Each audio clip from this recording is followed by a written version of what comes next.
Hematite metal safeguards the superficial piece.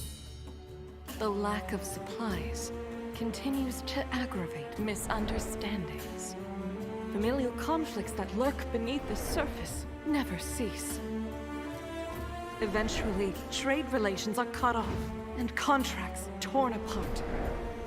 Thus marks the end of the family bond.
With the arrival of PUBG Mobile's 5th anniversary, Air Wrangle has added 2 attention-grabbing imagination plazas to the map. They're really noticeable in the mini-map. The 2 imagination plazas are located at Stalber and the Quarry. There'll be hotly contested jump locations for this version. It's very simple. Compared to other areas, there are tons of supplies to be found, enough to gear up very quickly. Themed items like block cover, portable trampoline, and the dual-purpose cannon can also be found here. So it's vital to be fast as soon as you land in order to get first dibs on these awesome items. Also, within Imagination Plaza are anniversary crates and their secret. On platforms of floor-marked locations lies the key to uncovering the secret. Enter the yellow area of the platform and the progress bar will start filling. This means that the anniversary crate is being unlocked. Although it's possible for a single player to fully unlock it, it's way more efficient to do so with teammates. But be wary, as you don't want to be a free target for enemies while unlocking the crate. Once the progress bar has started filling, players can make good use of the gun shield to block enemy gunfire. Once all 4 platforms have been fully activated, a laser will activate the plaza's center tower. That's where the anniversary crate is. Players can use the dual-purpose cannon to fire themselves and teammates straight to the crate at the top of the tower. It's important not to relax, as there may still be enemies lying in ambush for the final moment. Only the final players that remain will get to reap all rewards of the anniversary crate.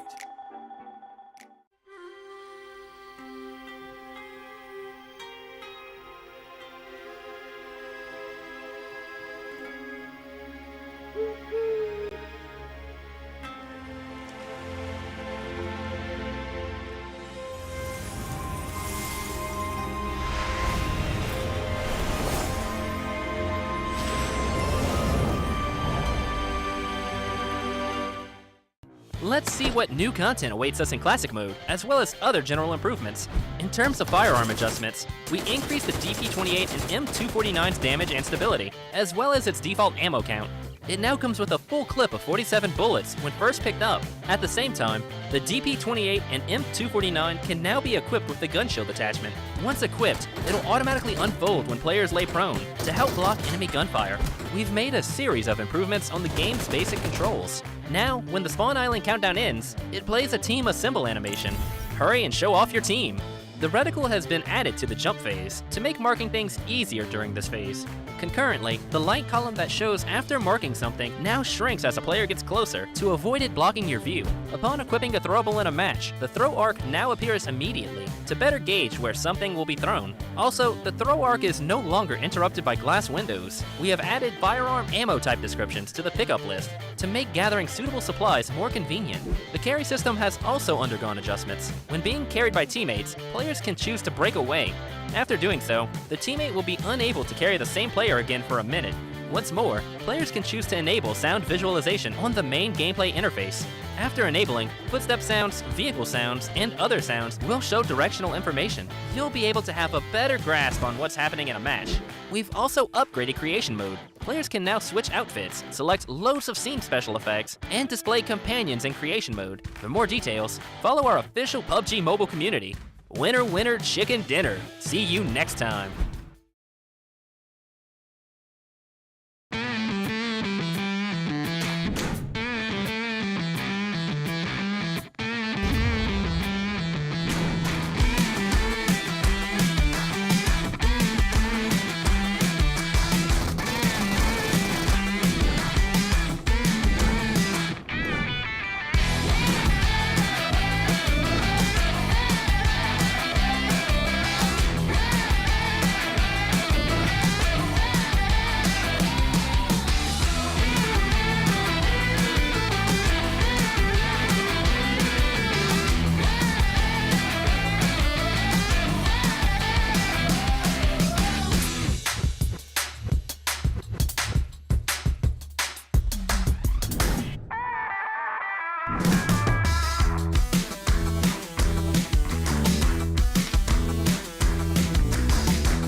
Hello everyone, Payload Mode is getting an update.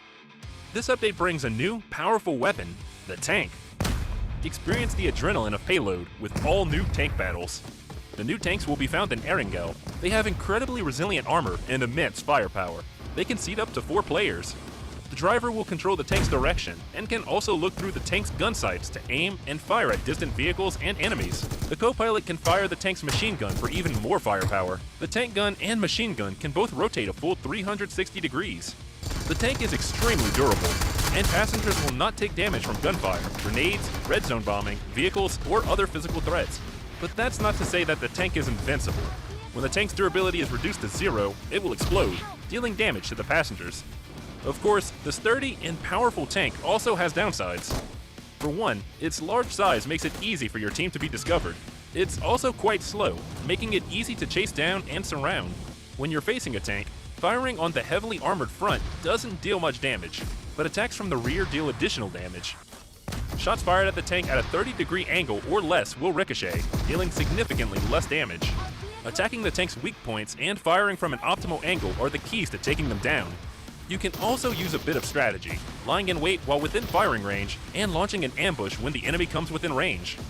In order to help players find tanks more easily, this update will also add a tank airdrop. Find the tank flare gun and use it to call a tank into battle. Aside from that, we've also added purchasable recalls. Players can now opt to spend shop tokens at shops to recall eliminated teammates. If it's too dangerous to get to a recall tower, this is another excellent option. So call your teammates and dive into Payload to experience exciting, all-new tank battles together. We'll be going over exciting new version content in just 1 minute. With the arrival of PUBG Mobile's 5th anniversary, the Imagiversary theme mode is about to commence. To start off, there are 2 themed areas of varying sizes on the map: Imagination Plaza and Imagination District. They are simply brimming with creativity, with complex 3-dimensional architecture and compact 2-story layouts. Tactics that utilize high maneuverability are now more advantageous than ever. Several newly added items can provide extraordinary mobility. Freely build cover using block cover, which can be used as an elevator when placed directly below a player's feet. Use the dual-purpose cannon to launch throwables and yourself into the air. With portable trampoline, even tall buildings are within reach. Besides these items, Imagiversary also includes a supply converter that can be used to combine different item types. So explore for yourself and discover new crafting recipes. In PUBG Mobile's 5th anniversary, we will be officially welcoming the all-new World of Wonder mode, where you can play other players' creations. Countless maps that differs from classic mode await discovery. What's more, everyone has a chance to become a creator.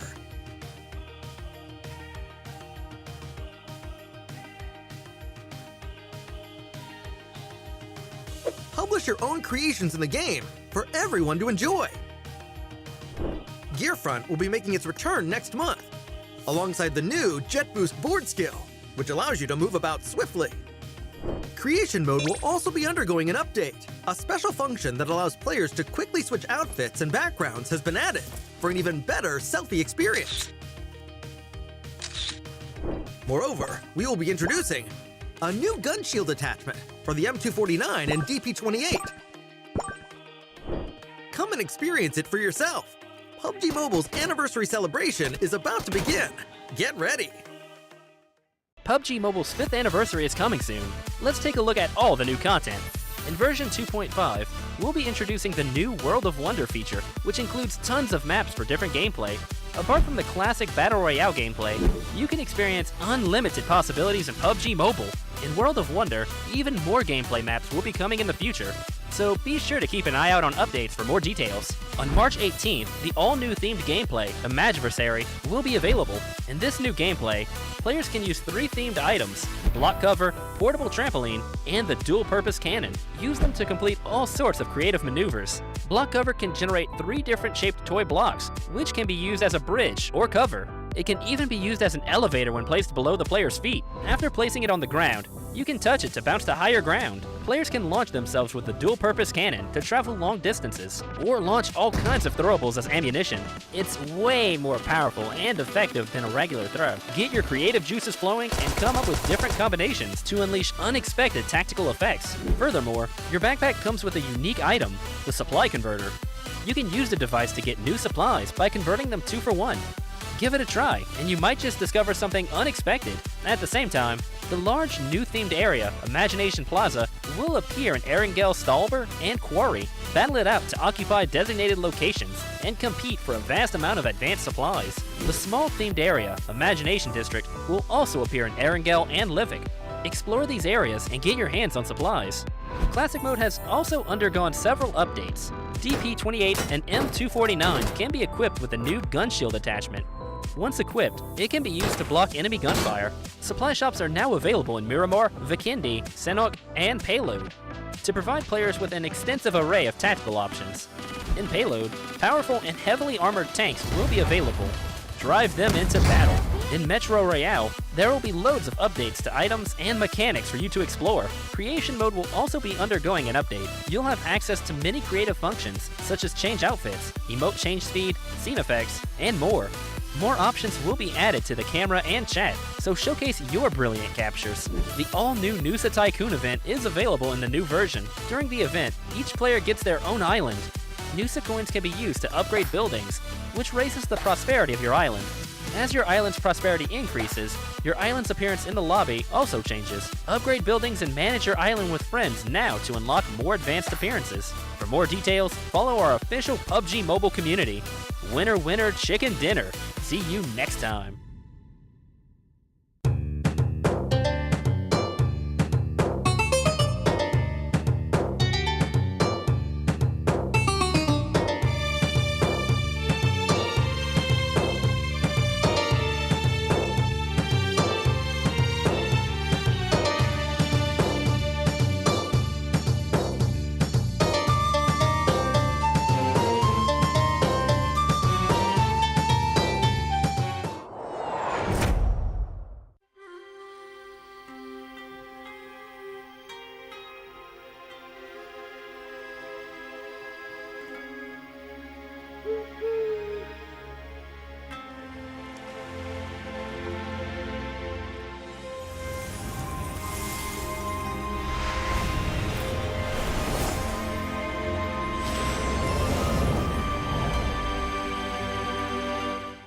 Kepekatan santan pada setiap butir nasi. PUBG Mobile. Kepedasan sambal menjadi pembuka selera. PUBG Mobile. Ikan bilis, kacang serta timun. Nasi lemak, pilihan pertama di hati. PUBG Mobile.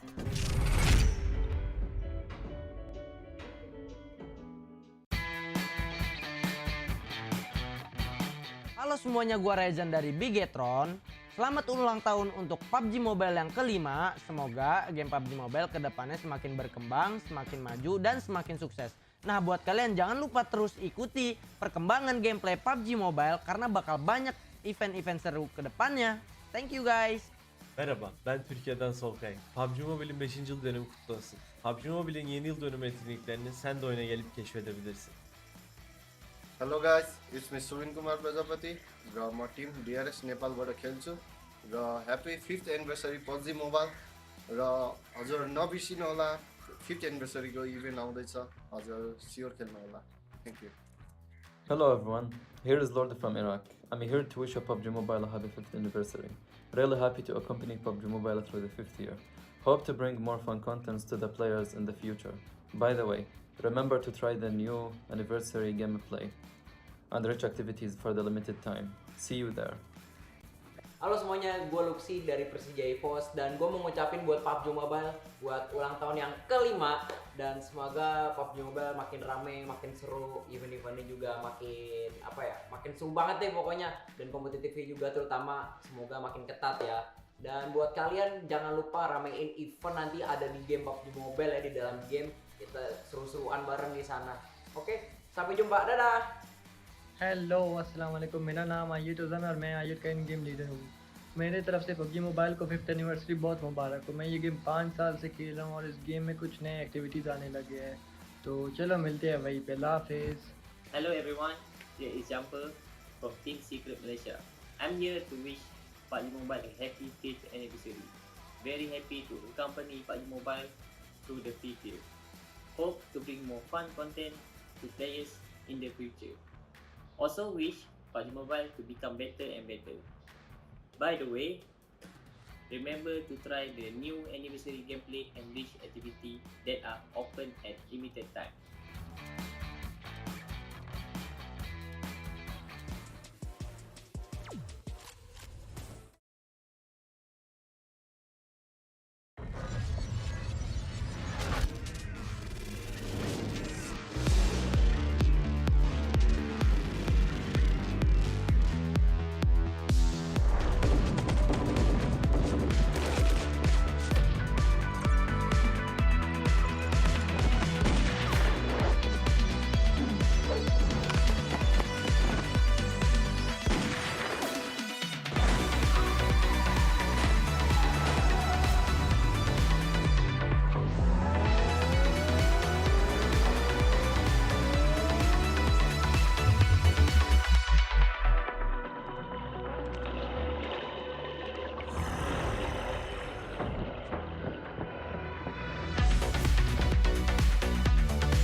Day 2, week number 3 is upon us, which begs the question here, which teams are going to go forward and which team are going to be left behind? Hi, I'm Tashbani, your host for this week's PMSL SEA Spring 2023. And behind me, I have one of the biggest Thai teams that we know right now, which is FaZe Clan. And I'm really curious to see if Mormon is around. Mormon, are you? Yeah, although he was fast, and he was ready.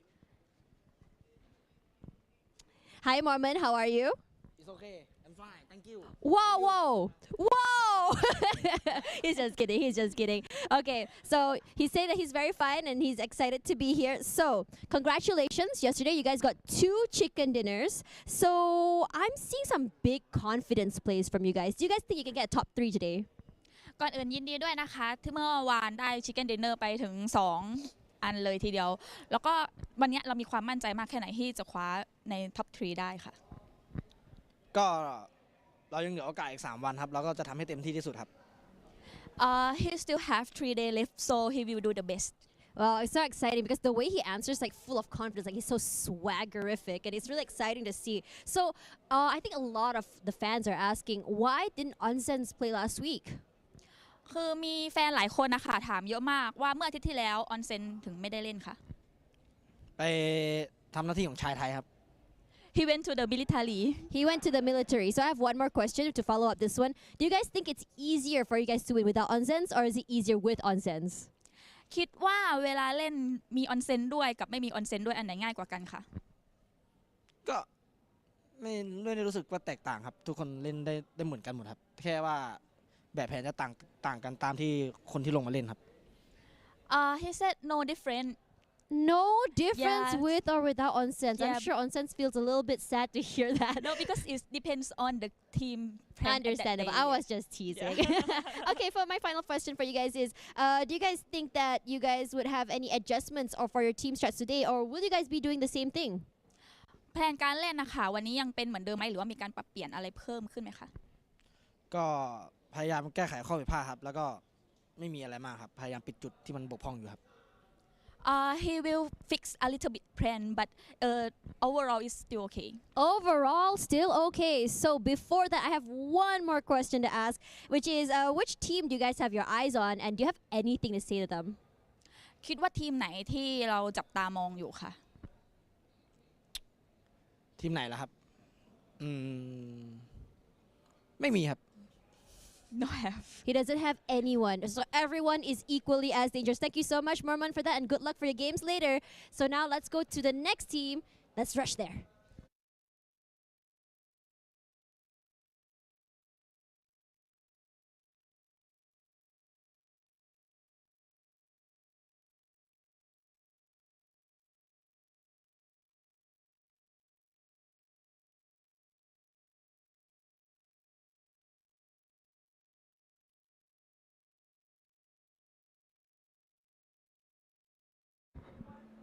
Yeah, and that was a rush because we are going to go over to Sem 9. If you guys remember yesterday, Sly DD did tell us that for Sem 9, they have a buff, the Puasa buff. Lung is currently fasting. But, you know, I think that Lung is sleeping. He looks really tired. So let's talk a bit with Dep. Dep, are you here?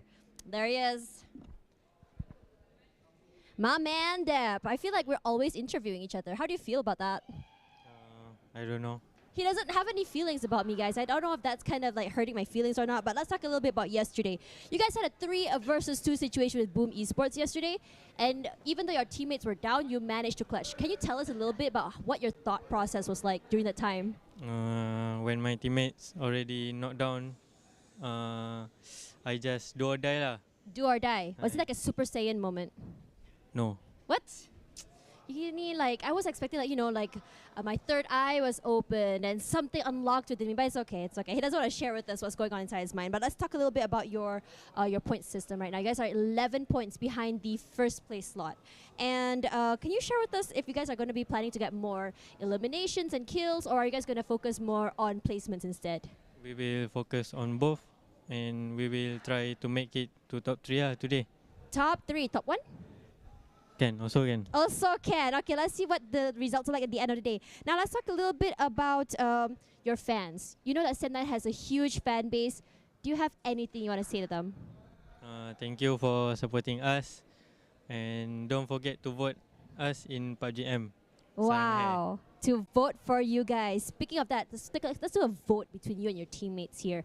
Out of all your teammates, who is your favorite teammate? Who is your favorite one? Mamparang. Manparang. He's like smiling in the back. Yeah, there he is. He's so excited to be here. I'm so excited to see more from them today. So don't forget, guys, because today is day number 2 already of week number 3, where this is a do or die situation, the final week before we move on to the grand finals. Thank you so much, Deb, for spending time with us. Thank you. And for that, I'm going to be passing it over to the casters. I'll see you guys later. Bye.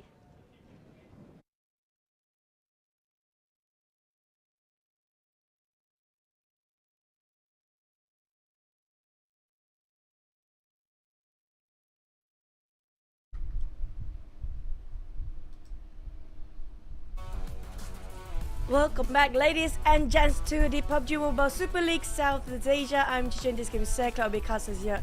We'll be your casters here for today. And speaking of that interview, I mean, like, we do know for a fact that Mampa has not been playing, right? I mean, like, is that a sign that he's going to be playing today or something?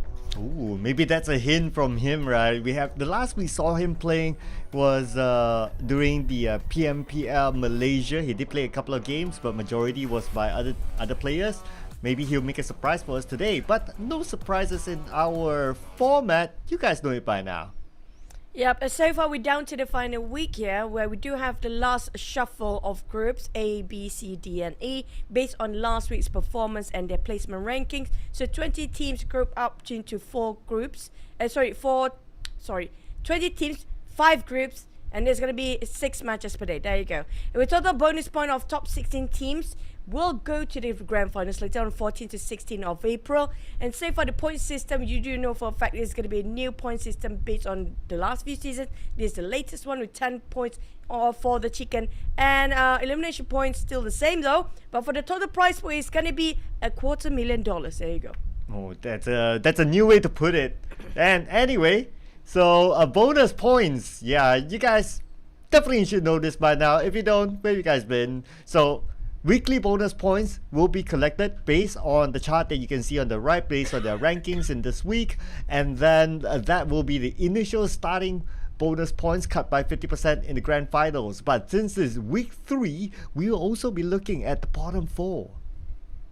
And speaking of today and week number 3, day number 2, we don't have Group A playing, which are going to be Hill Vampires, GE, and Team Secret. But Group B will get into their feet dirty when it comes to week number 3. Procedure, Evos, Geek, Slate, DX, and Void will start as their day 1 here. You did mention this about their heavyweight teams when it compared to all the other teams. I have a feeling this is going to be the group of death for this week, right? Every single week we have different shuffle, but this is going to be the overall ranking for the bonus ranking so far. Yes, I do agree. Group B seems to be really scary. We'll talk a little bit about that later as we get into the game, but here are our top bonus ranking points. As you mentioned, look at the bottom 4 right now. Of course, we don't have the bonus points for week 3, but bottom 4, we do have Team Secret, PBE, DBD, and Box Gaming. So far, as of yesterday, Box Gaming looking pretty decent, so they'll be looking to try to get out of that. But for GE, on the other hand, their performance kind of dropped. They're at the bottom right now, so they will be looking to step back up today. This is going to be the one that determines for the players whether to go for the playoffs or not. It's going to be the bonus ranking, not based on their weekly rankings of every single week in the league. So that's going to be very different. And when it comes to weekly rankings, we do know for a fact Team Secret have to get top 3. There's no way lesser than that, including PBE and GE. Those in the bottom 20 in the previous ranking, they need to get the top 3. But so far, we do have different flag waving up this cloud. It's going to be coming up from Vietnam this time, SLD. Yes, it's nice to see a different flag. Not that we dislike certain regions, but it's just a refreshing thing to see another flag up there. But anyway, we just did day 1. If we kind of remember, in week number 1, Void was up there for majority of the week, but when it came to the last day, Vampire Esports called out. So we're also looking forward to see whether SLD can hold on to that number 1 spot, or maybe another team from another region might take that top spot. But before we head on to the recap and the game, top 4 damage, your favorite Choo Choo Beast Mary. Yeah, it's going to be Rose Carey taking the number one for damage output. But so far, we do know for a fact when it comes to top Terminator, it's going to be coming up from FaZe Mela based on the numbers of elimination. But damage output wise, it's going to coming up from Rosemary. Tony K on the third place. We see Napako as our RQ player squeezing on the fourth. Now, when it comes to the MVP of every single week, we do have different players back then. Mela Ayami scored in week 1 and week 2. But for top solo points, this is where things get interesting for week 3. Yeah, so it's definitely depth. I mean, this guy, we can pretty much say that he is the key player for Sem9 now. I mean, we've seen multiple clutches from him, how he deals all alone at the front for Sem9 against multiple other players. So he has been a key player. And he came back from his hiatus, his academic leave, now slotting back into the PMSL straight up without playing a single game from the PMPL Malaysia. But it feels like he was never away. Other than that, we gotta give it to Get Slow as well as Lamborghini, also another key player for D-Xavier. Yeah, but for me, I'm loving how Gatslow managed to squeeze in for top 4 players almost every single week here. And surprisingly for Sem9, both players are coming in very strong. These are their 2 fraggers with, how do I say it? 2 fraggers of 2 different team. Even though they're the same 9, but Long always goes with low U, Devs always the other. So Semna always split it into sort of these 2 formation when they start to fight. But when it comes to the top fraggers, definitely both Semna players pull their own weight. And we can see that portrayed by the top solo points. For the next one, we do have the highlight. In case you guys missed it yesterday, Alter Ego, SL Denver Pies. This is going to be the teams to watch out for. Yeah, that was that one day I remember that we got all 3 highlights is from the Thai region. Serto is here, so bear with me for a bit, guys. Yes, I am still here. For Alter Ego, so far, a lot of film mission coming up from Rosemary and the gang so far. We're going to call them that. But for the side of Alter Ego, they do have the consistency. It's just so hard for them to actually get those eliminations compared to week number 2. Instead of SLD, and I'm looking forward to the side of Vietnam today if they can step up their game, because SLD the only Vietnam team that have been consistently perform on almost every single week.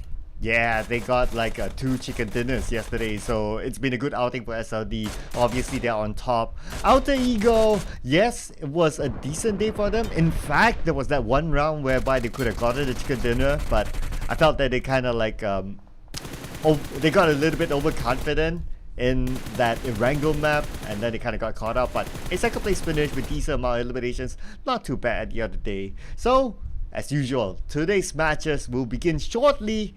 And no surprises by now, we're going to start off in Sanhok. Yeah, we're definitely going to have the top performers for Sanhok as well after this. So it's going to be Sanhok, Erangel, and Miramar as usual. Now Sanhok, this is going to be the map that a lot of teams want to push if they cannot push Erangel and Miramar. In that case, it's going to be teams down there at the bottom if they want to have something new coming in. They want to have a tone for the day. Coming up from Boom, Vampire, Big Atama Hill, 3 out of all the 4 teams, they're coming up from ties. But we've seen a bit of a different trend these days when it comes to final weekend. Maybe we're going to see a different flag. But I'm not surprised if the tie is taken again for the Sanhok side. Yeah, Hale has been pretty solid as well inside the Sanhok. But if you remember, like week 1, PBE is within that in week 1. But after that, they kind of... week 2 was okay-ish for them. They got a couple of chicken dinners. But at some point... they were inconsistent, and so far in week 3 it's not their week. So PBE, from their week 1 performance inside Sanhok, they started off pretty solid. Now they really need to catch up again, because they are also one of the teams that's in danger of elimination. Okay, before we get into the match, right, I'm just gonna have to say sorry here because I'm not very well here today. I can't take my medicine because I'm fasting. So bear with me for a tiny bit more until the first half done, and then I might get better along the way because I have high fever and cough. I just have to give it out there, just in case. Now, we do have our storyline here as usual. DBD, the only chicken without, the only team without any chicken so far, and we haven't learned ourselves yesterday for different flags, right? So there's gonna be still 2 of our targets coming from the caster side. I mean, like, up to this point, We just want everybody to win now. Yeah, come on, DVD. We're gonna give you guys another day here, okay? Don't disappoint us. You're still playing here today. And yeah, so there are two options like what you mentioned. We're looking forward to that. We almost got that like twice. Yesterday, the first half of the day, we got like all 3 different regions. And then when we came back from the break, then okay, that didn't really happen. DVD, the closest that they've gotten so far is top 3 finishes. And it was done twice, yesterday and also last week. So they're kind of pushing it. They're really pushing it. In fact, yesterday was a decent round for them. Sorry, 3 top 3s? Yeah, it was 3. Okay. It was 3. So if that's the case, they got once number 2. They can't close it because of DBS. Yeah, I remember the DBS thing. That's why they. Oh yeah, right. And Yeah. that's the thing. So in that case, against, if I'm not mistaken, it was against the Bacon Time or some Thai teams or GE. I forgot between those two, but definitely they can't actually clutch with CQC. I don't know why. DBD. Speaking of DBD, right? It feels so difficult for them to actually secure those close quarters combat when they're being rushed in the last minute. I mean, in the first few, it's okay. They can do it, but when it comes to things that really matter to get those chicken, they just panic. well, I mean, you know, that's the kryptonite for them.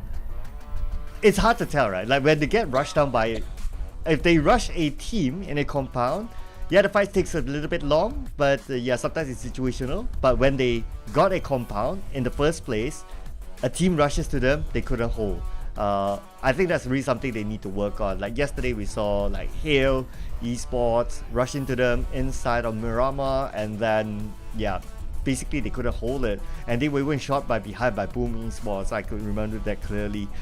And today is arguably even tougher because of Group B. Group B has all those heavyweights, the heavyweights that are able to get elimination points. We got Void, we got Geek Slate, we got Pasija Evos back in the fray. So be afraid, people. I mean, I agree. If you compare for DBT though as well yesterday, I have a feeling they are more comfortable in Erangel than Miramar. So if they want to score, it's gonna be definitely have to be the first 4 maps coming up from DBT, even inside of Team Secret, because they're nowhere near. Yeah, Team Secret they're better when it comes to Miramar in that sense, but Miramar do have less plays there. If they want to win or get themselves into top 3, there's no other choice for Team Secret really up to this point, because they are bottom down there. They need to score 20-ish. Hi, Micro Boy. And also, speaking of 20-ish, they need to score more than what they can just get in Miramar. They have to make sure they got those 20-ish miraculous run of eliminations. Yeah, it's going to be a tough run for them. And despite yesterday, they got it's the best day that they had in a long while. But it's not enough. They are still somewhere in page 2. And like what you said, page 2 wouldn't cut it for them. They are number 20 in the overall bonus points. So they will need to have at least a top 3 finish. Something remarkable like that in order for them to hopefully come out of bottom 4. And they got 3 more days to go. I mean, 3 more days. Is it going to be enough, Cloud, honestly speaking? Honestly speaking, because this is what happened, like with this kind of new format in this season itself. It's very detrimental. It's punishing for the players if they can't pull it off since day 1. Now we're down to the last week here, final week, for you to play catch-up game like how it used to be, like back in PMPL South Asia back in the days, right? They always play the catch-up game last minute. They call it the pranking, whatever they want to call it, but it won't work this time. Yeah, it won't work because of the bonus points unless it's something ridiculously remarkable like number 1 spot. Then maybe, then maybe. But then again, we see the competition as well. Look around them. The level of competition is crazy, especially with the Thai teams generally really consistent, able to put themselves up there. So it's also that kind of factor. And if they're not able to beat them with 3 more days to go, it's going to be super duper tough. Just looking over at the some of the lineups that we can see here, DBD with their kind of call out for Mosgoku to maybe it's time for him to show himself. But so far, DBD is still sticking with the same lineup as yesterday. Speaking of DX, I feel like you saw what you should not be looking at, yeah. right? Chua has been the nicest guy there is in the lineup, where the others just having fun. They like to, you know, they love him too much outside of Chua. But inside of the Xaviers, I want to see, can they bring something new? Like how SLD perform here? Is this going to be the rise of the Vietnam in the final week? Because so far we do see SLD taking the reign on the podium spot. But that's not Group B playing. Without the Group B playing, can they maintain up there? I'm waiting for the Xavier to show a bit of their fangs, like how they used to be back then in the days. I mean, that was just like last year. Yeah, the Xavier during the offline event, the PMPLC championship, that was something remarkable. The team that managed to get number one from the first game until the last game, number one. It's a remarkable achievement there. But yeah, we'll be looking forward to see if they can really come back onto that. SLD will be pumped up for sure because they're at the number one spot right now. But it's all about maintaining because this is the inclusion of Group B. I personally will be looking forward to see Chuchu whether Voin can be like how they did on week 1, or is it a one-hit wonder, and whether they can survive elimination. So much expectation when it comes to the final week here. Voin, we're talking about DX, we're talking about... we don't talk too much about the ties, that's one thing for sure. We know for a fact they're always up there, right? Oh yeah. Cliche by now, right? It's like, every Thai team. I'll be looking forward to see whether other regions can really do it. Prestige EVOS, last week, they were pushing the Thai teams. It came down to pretty much the last day. Unfortunately for last week, Prestige EVOS didn't play the last day, so they couldn't put destiny into their hands. They had to depend on whatever happened with the other team, so they were not in control. But anyway, this week they will be playing. They took a break yesterday, playing in the next few days. Let's see if they can put it back in their destiny inside the first Sandhawk.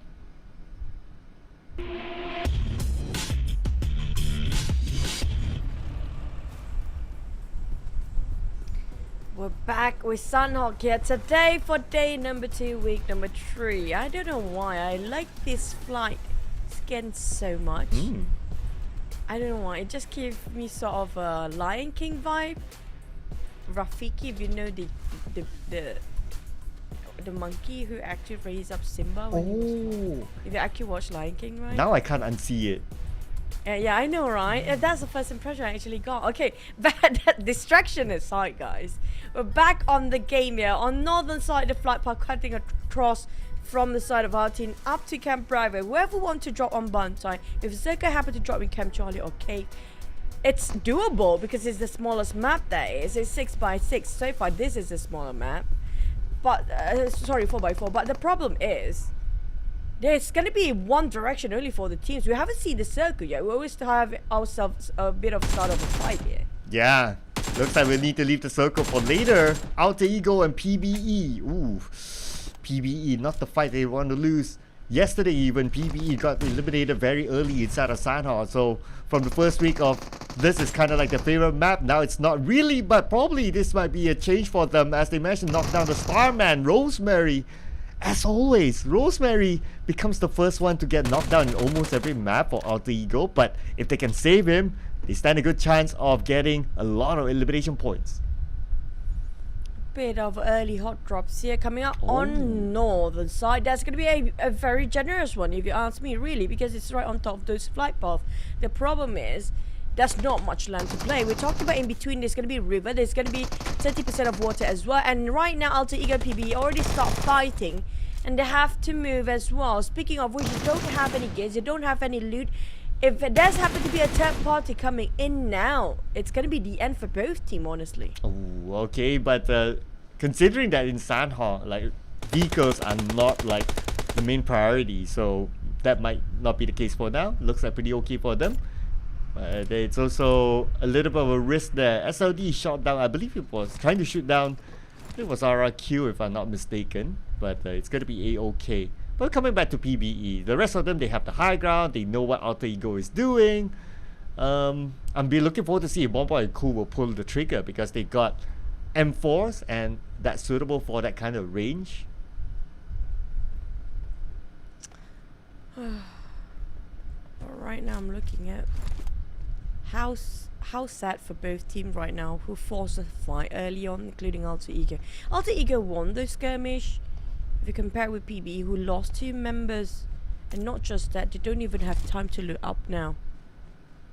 Due to how they invested, way too committed to that fight before this, definitely will be detrimental for them. And Gigslate on the other hand happen to be moving on the same sort of a mountain or small hills for now.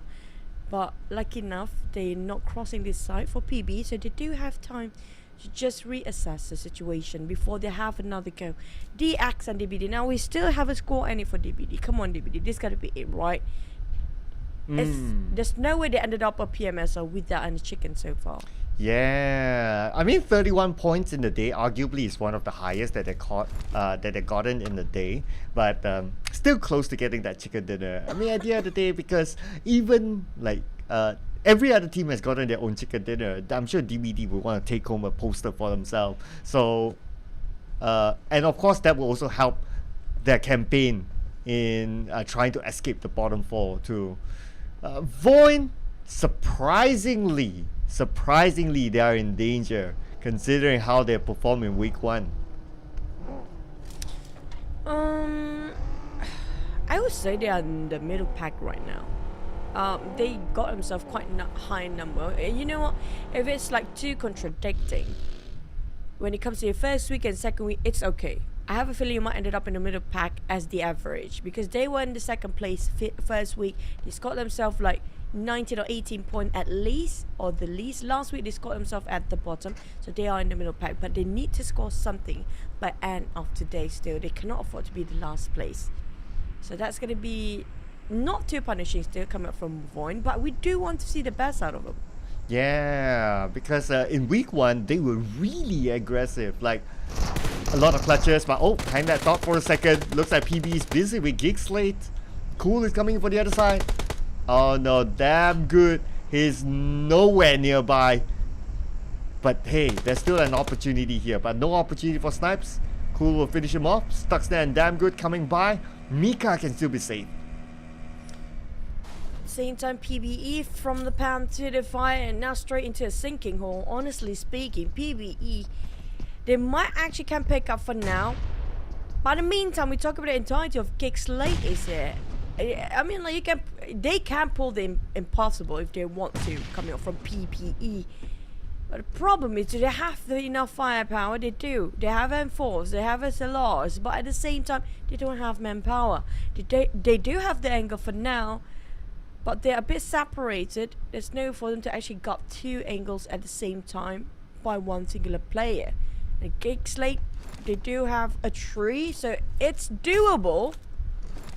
But from what I've seen against the side of early fights before this, they not really setting up any tone here. Probably the tone is going to be now. Let's see if they can do it. Now Gigslate is getting close by. We see 2 DBSs and 1 M4. So an M4 is going to go for the off angle. DBSs, they're going to try to find an opportunity to go in. But hopefully they have the information that, okay, it's only 2 players from PBE. So far, one boy we see, he does not have a DBS, so the close quarters combat might not favor him. But cool, he has a shotgun of his own, so he's going to be A-okay. Pretty much similar. So that's why Gigslate, maybe they're aware of that. That's why they're not rushing straight in. They're not making... They can't afford to make any sort of minor or big mistake when we talk about. Every mistake is a big one when it comes to PUBG. Face taking on DX. Chua happen to be having a bit of a problem on the side of Gigslate and PB. Having a bit of a stalemate and tension has been built over time here, while Momboy and PBE prepare themselves with their rifles. While do have a sort of Stuxnet with those DBS. This DBS just broken. That's going to be Gigslate finish off the side of PBE. The first team to be out in the first map today. Yeah, typical DBS gameplay there, ladies and gentlemen. And we'll see the next piece on Circle, but at the same time, we'll focus on the fight between D-Xavier and FaZe Clan. The Circle still on top around the areas of Tatmok. So it's still going to... There's still some level of water there, about 40%. So the teams will need to make do with that. And now Mormon comes in. Beautifully done by Mormon with the DBS. And of course, He'll finish that job, and that's going to be another point for Faceland 2 in the bag for Moment. Great start. I mean, like, they had a great run yesterday, including Hill, who's still going for chickens yesterday, but they're not playing it today. Oh, I mean, like, fortunate for all of these teams down there. RRQ and BTR happen to be having a bit of skirmishes again. I mean, like, every single week here, we're talking about the Indonesian team having way too early for the brawls, and they're tracking each other at, especially in Sanhok. Nepeko, lastly, though, Valve remains with those bandages. He will work out quite okay for now, but Asa and the rest of RQ don't seem too good here. We talk about a lot of choke points based on the last few circles. But Assad, no forfeit, they have to force to take up the fight anyway. Here comes a nade, here comes a spray. Assad going in, and the rest of BTI, the backline now do have the time to reset themselves as well. Oh, look at this. More than Voldemort going to come in for a north angle onto BTR. So 2 players from BTR still biting the zone. Nepeko coming to finish up the job. He is alone at the forefront. Got to be careful. Nate will be cooked up, and now he will toss onto the smoke, but nobody's there. Deuce on the left, he heard the footstep from Genforce. Tosses his own nade onto Genforce. It should land onto him. Yes, it will. And now Genforce, super duper low. He can't fight without healing himself up, and Nepeko will take advantage of it. But the counter fire from Deuce, but his teammates are there to finish up the job. Oh, BTR. Now I'm worried about BTR, honestly speaking. When it comes to overall rankings, they're not great, Cloud. They cannot afford to be down there again this week. They might be relegated. Yeah, they're in danger. A star-studded lineup. A big brand name from Indonesia. I mean, if before this event starts, like, nobody would ever predict that BTR will be in the bottom. And if they do go out, it's going to be big news. So now we're another game down for them. Oh man, we are like counting down the games now for BTR, especially because they played yesterday. BTR, nowhere near safe. We're talking about BTR at 15-16. Same goes for the side of Box Gaming. Cannot afford to have any sort of room of error.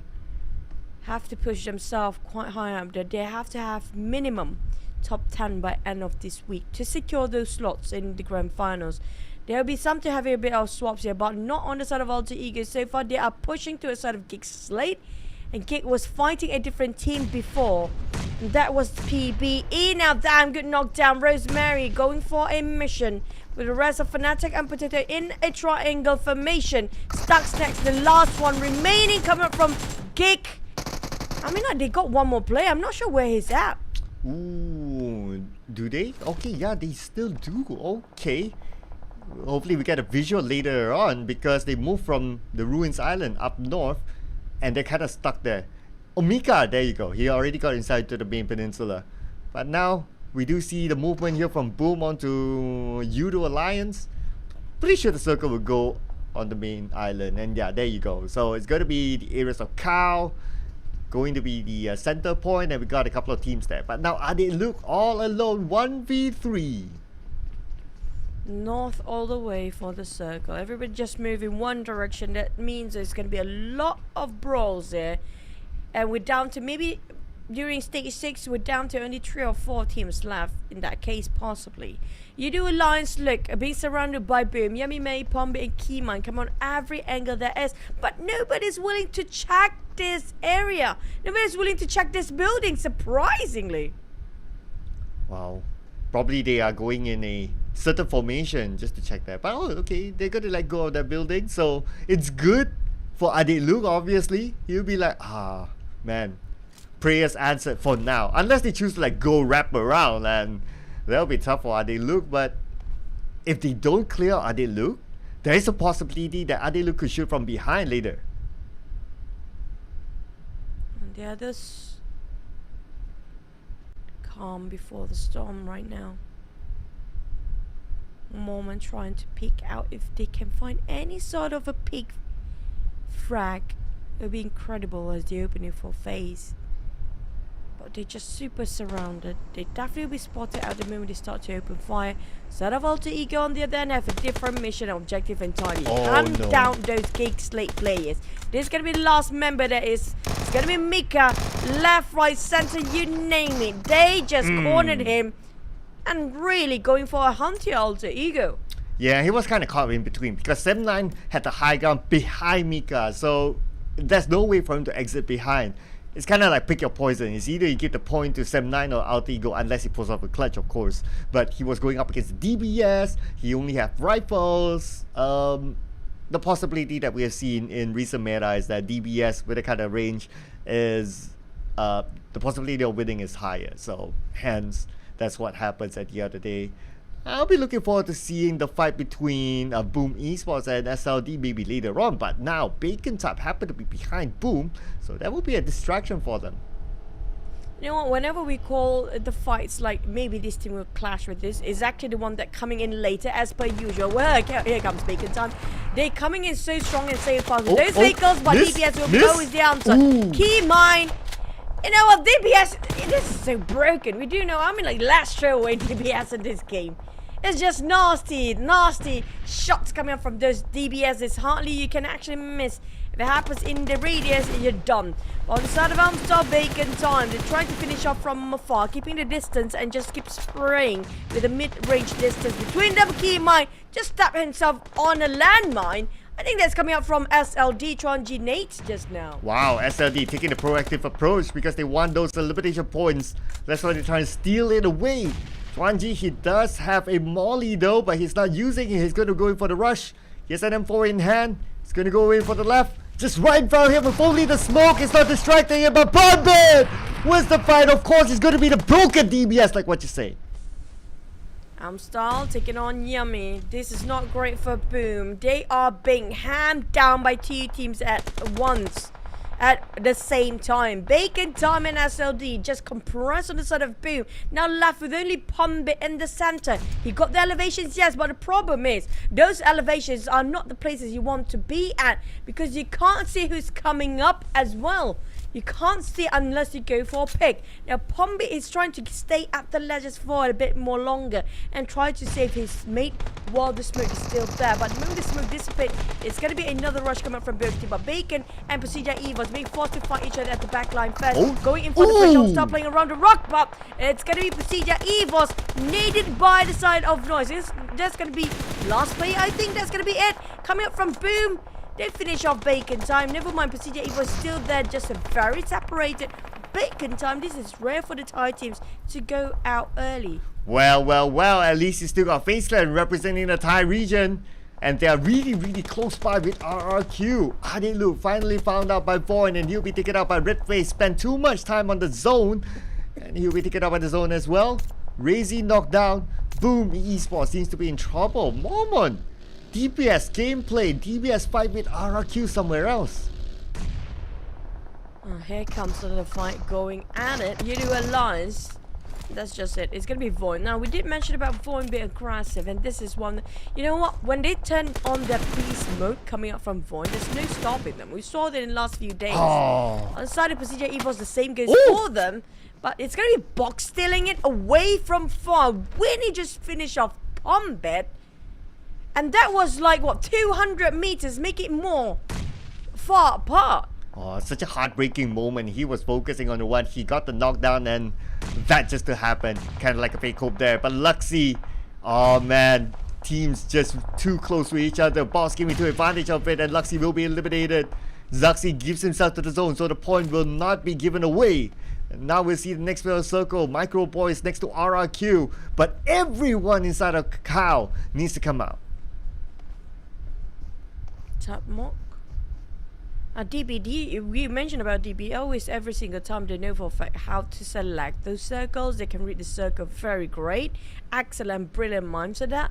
But the problem is when it comes to closing those games, it's going to be a bit difficult. With Microboy down for the last player of Procedure Evos, now have to face the wrath of the entire team of RRQ. They still have a 3. Asa is just leading off with 6 elimination for the entire team, 6 taken by Asa only. And Asa just wants to go for more. How he is eyeing out for the side of, I think that's going to be DBD in the inner circle. You do have 9 more teams remaining, just heading to a side of stage 6. But on the side of Void, after they're done with Yudu Lions, they're going for the hunt. We're talking about Void getting on those kill non-stop, including now. Look at how casually just flush in people. Oh yeah, they just rush into the compound, get their elimination point, gets Gosu, and now they can still reset because they have the numbers, but they don't have the zone, so they need to move. But at the same time, notice that Micro Boy in the mini screen got eliminated from afar. Besija Evos, 3 eliminations this time. But then again, Void, they are not stopping yet. They already got 5 in the bag. So they definitely have the fire in them, trying to fire back, getting on Max's, counter fire on side of Chuan Chi. It's Chuan Chi we're talking about. I guess the entire team of Void. Trong team got knocked down. He prepared DBS, but the Blues are just clipping away, just impeccable timing for the long side of Void. Then Lapa, it's been a while we've seen any Micro Uzis plays, but here comes Chuan Chi, but that shotgun. Oh man, Alva managed to actually clutch. If not, it's going to be a huge one coming up from Chuan Chi. But now they are suffering in the blue zone. Still going to secure as a 3 if they don't manage to... Never mind. Plays and finish it off. The entire team of Void maybe. Oh, only 1 left to go. Unfortunately, Alva, he was too low to tank out the blue. And only 1 player left, and that's going to be Maxius. Not sure how long he will be able to last. But look at this YouTube. DBD gets the circle. Now it's up to DBD if they can defend their compound. We've seen it before, but this is another chance for them. Yep. Many times I've seen it coming up from DBD. Many chances given as well. But can they close the deal here? Coming from Void, they have to run away. They got themselves 7 eliminations by far. Nobody hitting the double digit just yet.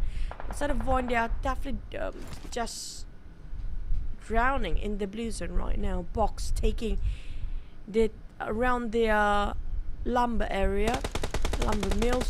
Sam 9 popping off the smoke, spotted out the rest of RQ from afar. We'll try just tapping it out and spray him, trying to save him, but I'm not sure if they have any sort of smoke. But lucky enough, they got a rock in between, so that gonna be their temporary barricade while they try to reset.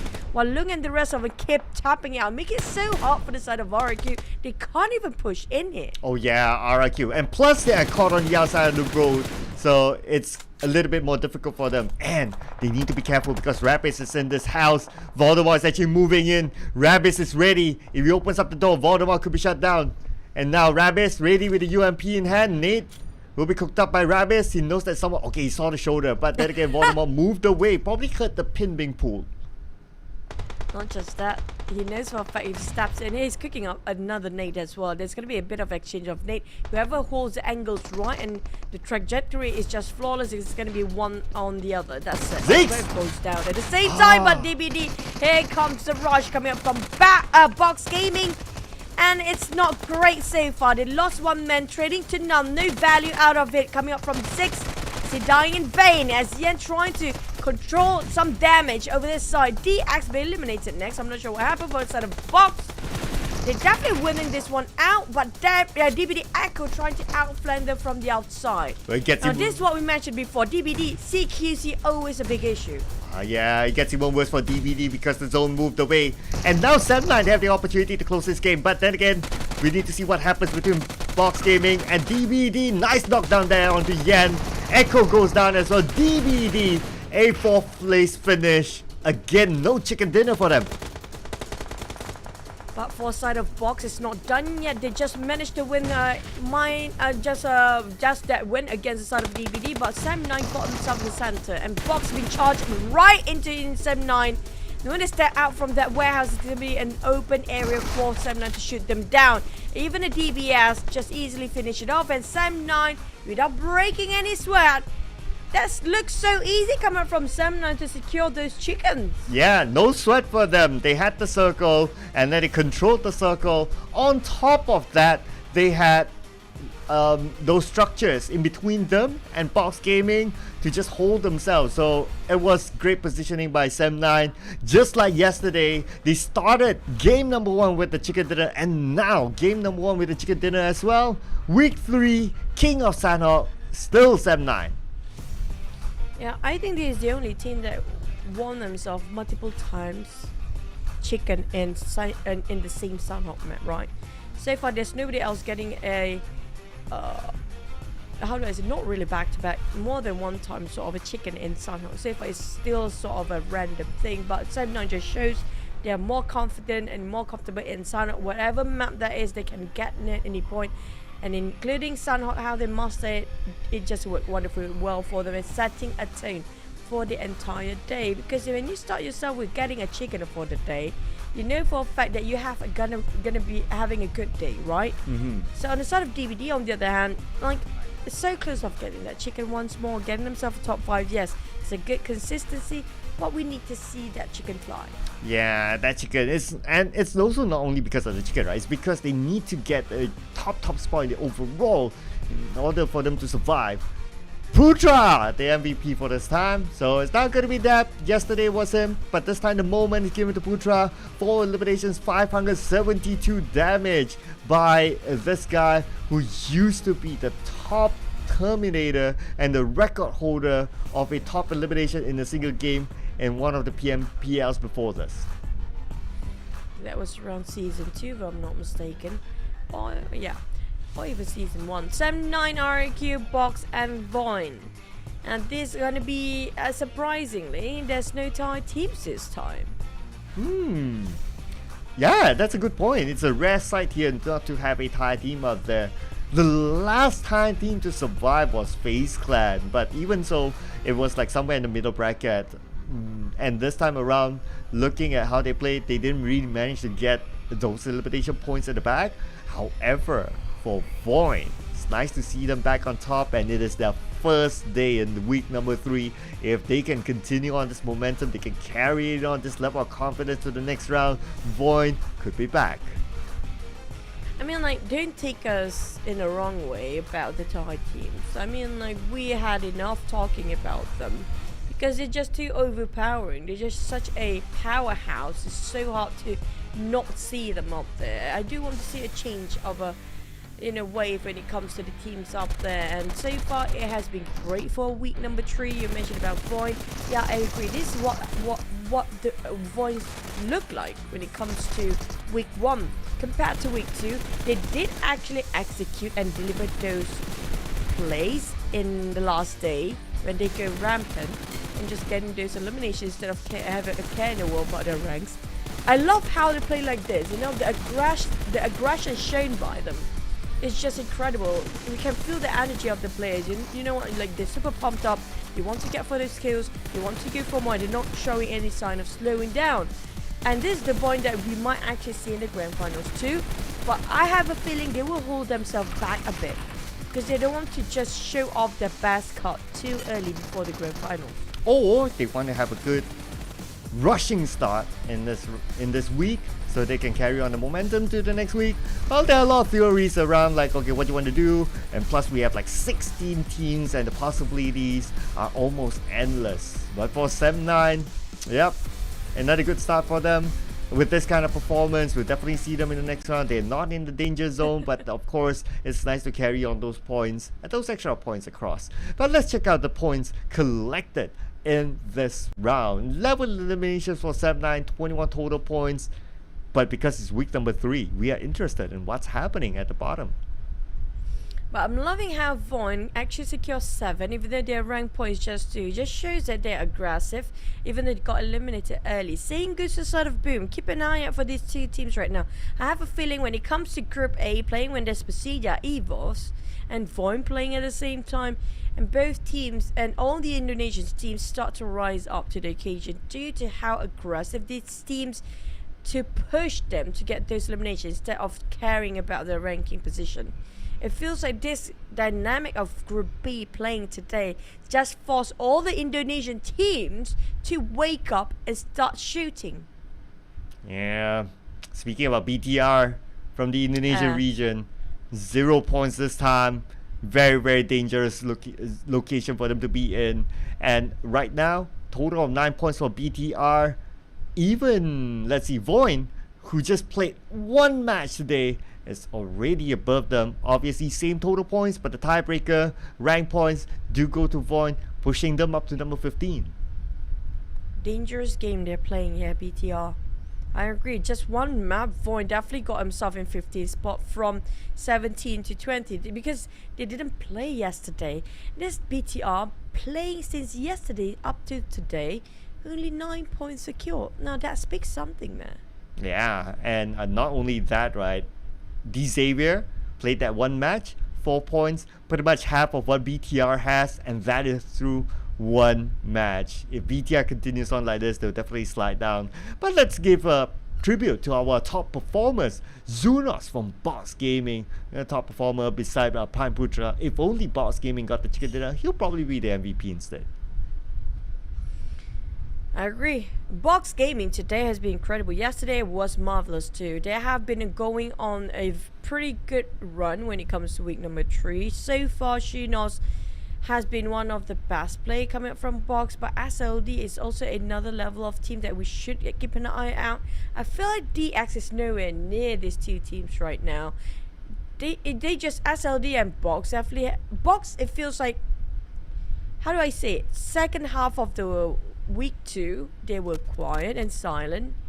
But when it comes to week number 3, the first 3 days or first 2 days, they're a bit strong. They are aggressive, very proactive, but the momentum starts to die down after that. Yeah, I remember yesterday they got in the first game 10 elimination points without rank points, and that's good enough. It still gave them like a top 3 finish in the overall points collected, so it was pretty good for Box. But I do agree, maybe they're not a team that likes to play long term.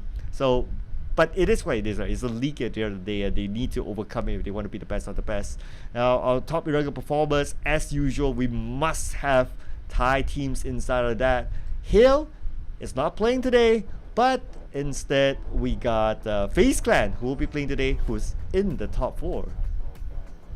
Yeah, speaking of FaZe Clan, I mean, like, this is FaZe Clan 1 years back.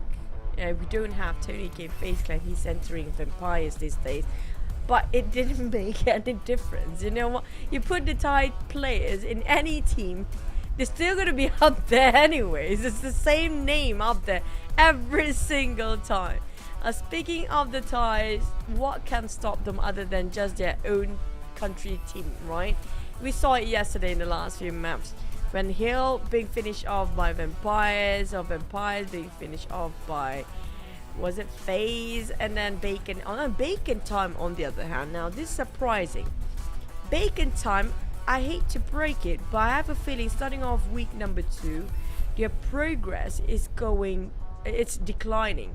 It's not going upward, it's just descending. Yeah, they're definitely not as hot as the other Thai teams though, and you're right. At some point of the campaign, they were like, ooh, really hard, and plus when they included style in it, it's like, wow, an upgrade for them in some of the rounds. But after that, it's like, yeah, pretty quiet. But if you kind of think about it, right, despite from our observation, like, oh, Bacon Time is like slightly quiet, but still they are not down there. Still, they're able to somewhat maintain it. So if that is like a low benchmark for them, can you imagine the high benchmark? And that's what like Hale Esports is doing, that's what FaZe Clan is doing. I mean, their benchmark or their level is just different. You know, after studying and revised for a bit for the votes early on, I noticed that some teams, yeah, like in this case, usually Thais, Vampires or even Hill, usually Vampires more, and even FaZe.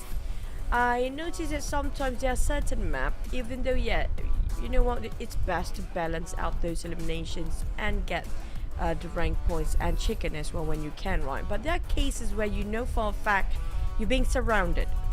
So I saw that with some of the games coming up from Vampires, they realized, you know, it's how do I call this?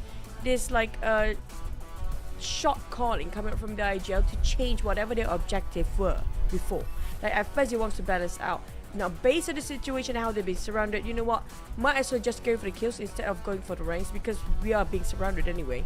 So just try to go for the objective of kills and just disregard the placement and disregard the circle in the first place. So there are times that the teams are being forced to change their formation in the last minute.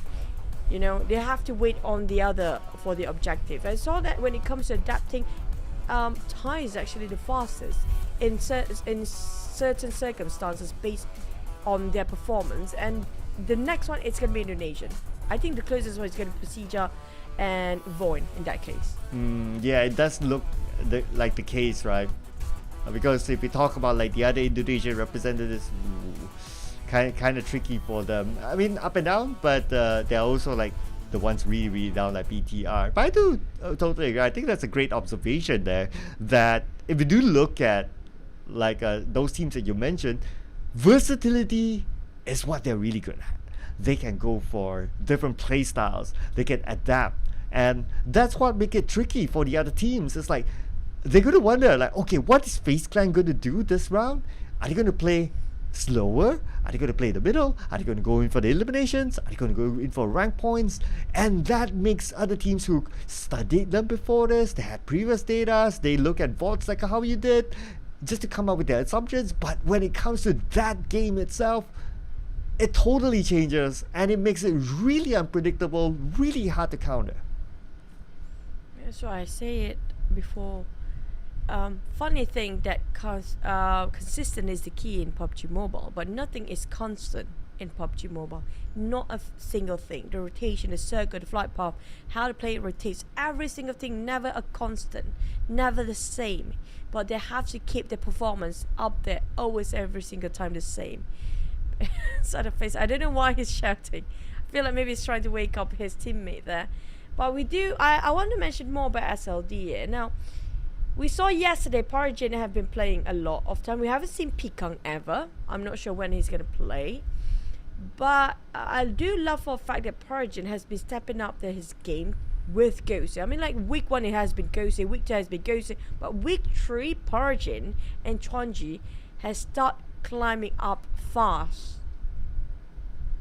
Oh yeah, multiple MVPs as well for Parajin yesterday.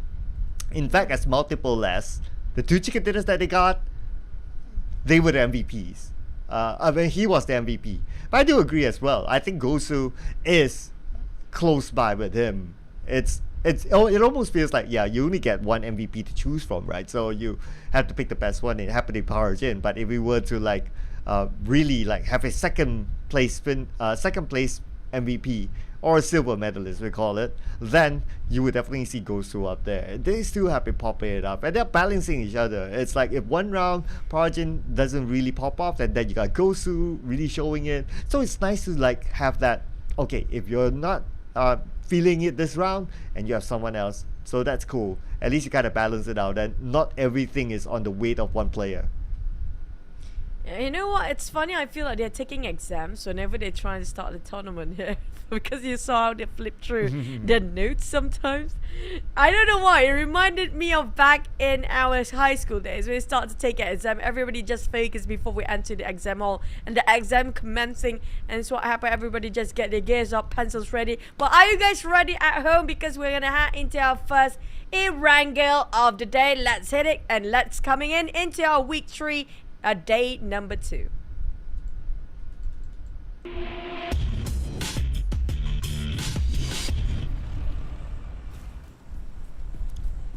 And here we go, Erangel, ladies and gentlemen. And now I can't unsee the design of this plane. But we gotta know that it's almost every day we got a different plane design. So it's probably something that you guys want to check out on your own account on probably how to get these designs, because they look amazing. Yeah, I love this. I love how if you can change the chopper into something cool as well. But we do have on the southern side of the flight path cutting across. Fairy Pier not really on top of it, but down to Nova Repnoye. We had so much of Medusa intersection yesterday. I don't know if we might ended up there again, but if the trend of today will be the circle right on top flight path, we might have 2 islands.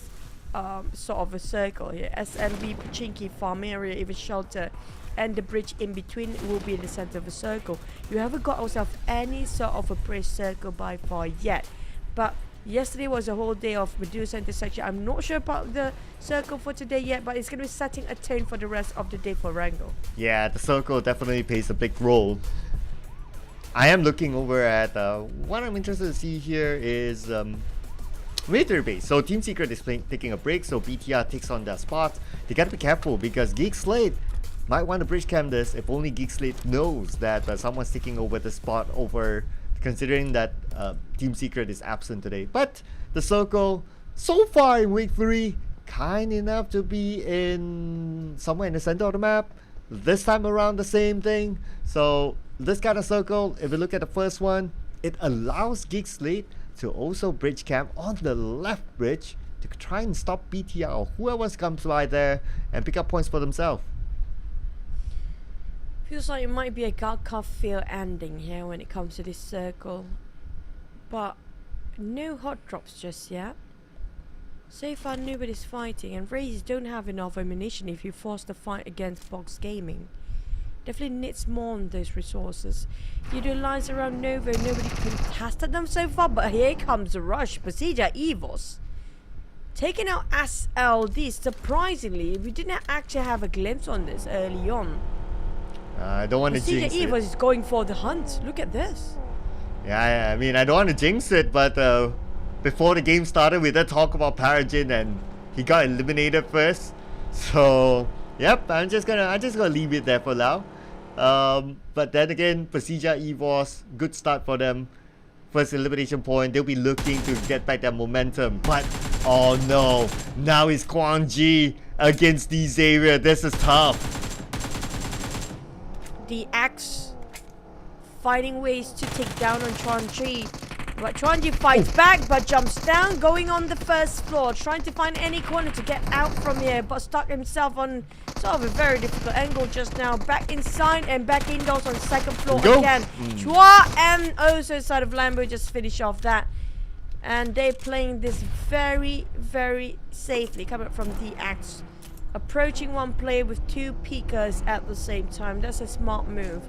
Not to throw away their bodies willingly and taking down one by one with those shotguns going on. I mean, like, that's scary. I mean, like, shotguns should be back in the airdrop, please. Yeah, put back the DBS there for sure, and maybe every other shotgun as well.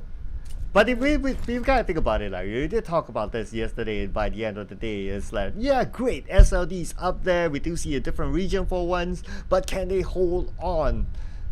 Looks like they're starting to slide down. They lost that spot to Sem9 in game number 1, game number 2, starting off with 2 players left, and with 2 players, it is tough. Very likely they'll go for placement points, which is not much in the current meta.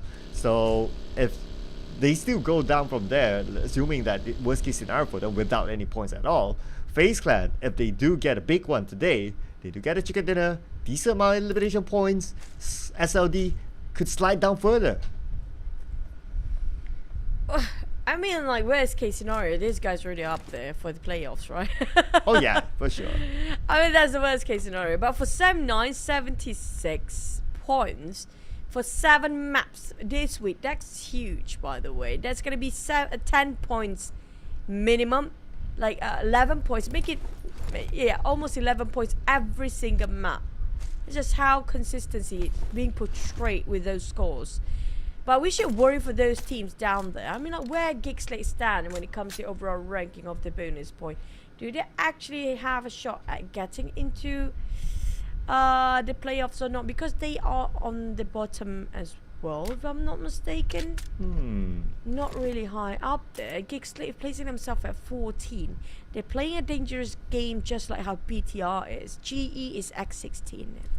These guys need to hit more than top 10 to secure those playoffs. Yeah, true enough. You kind of think about it.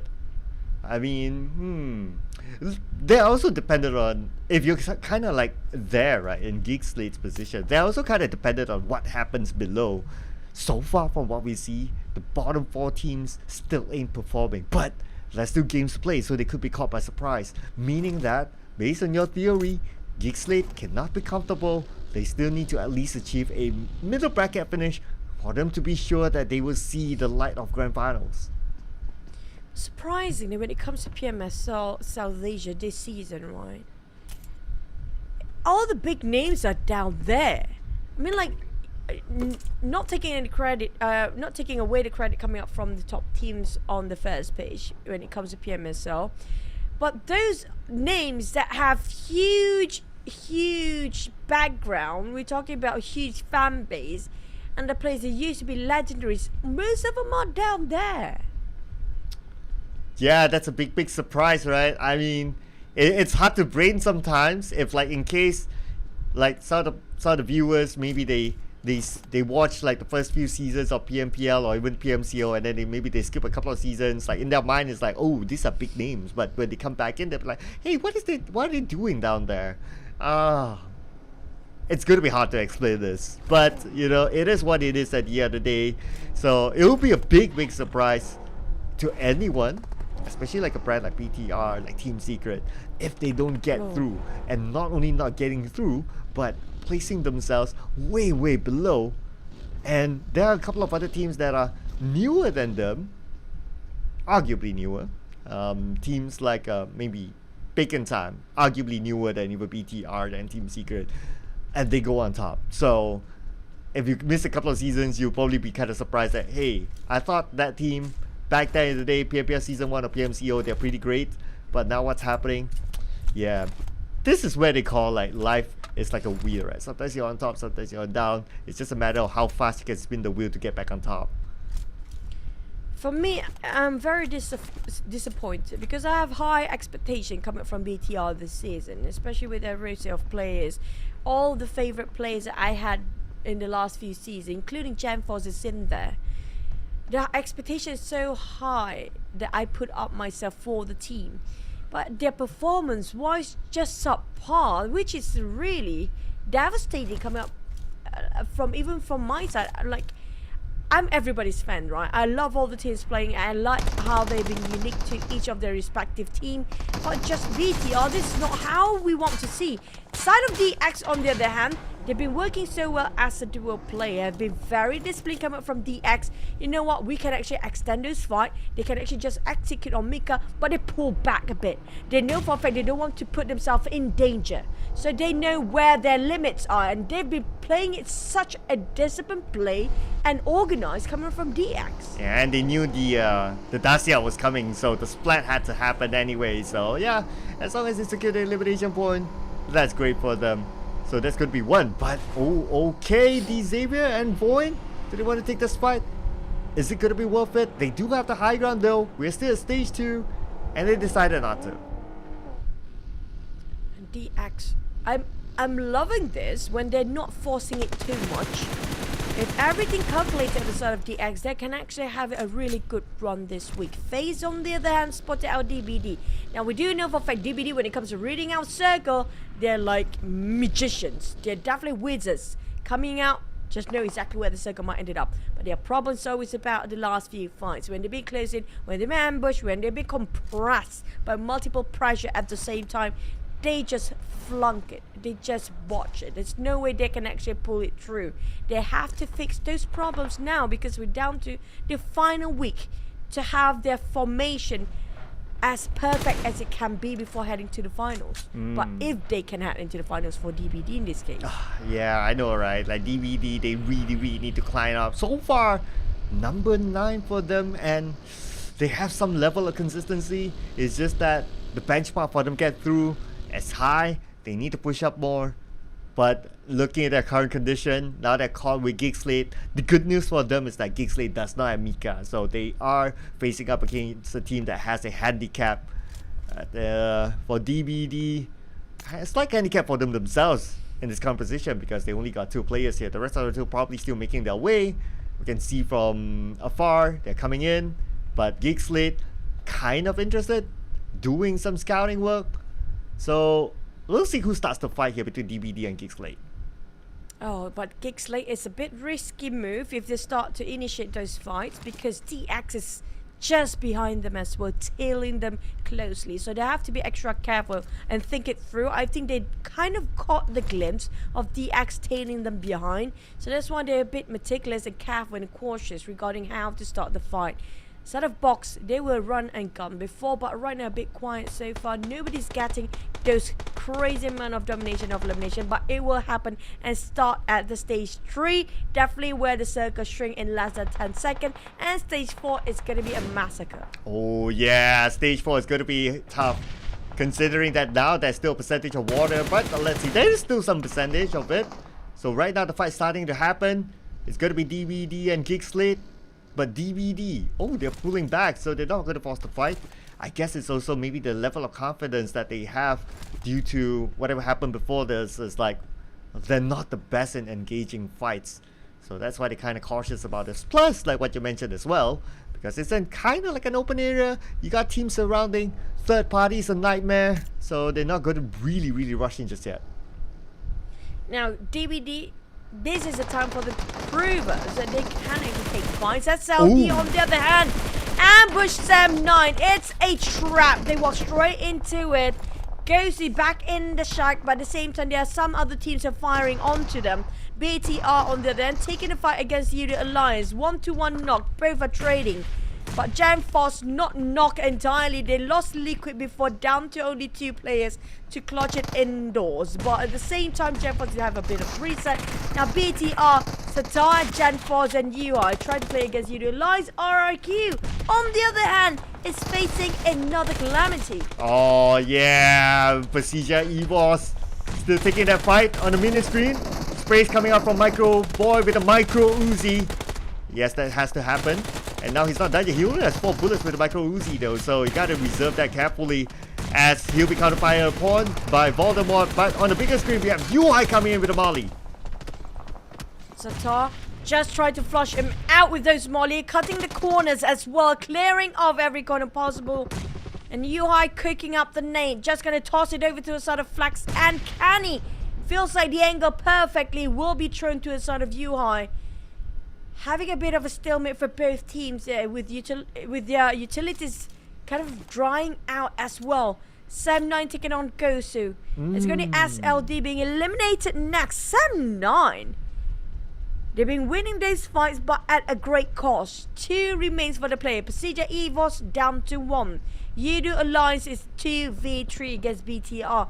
We haven't seen the best of BTR. Never been shown yet.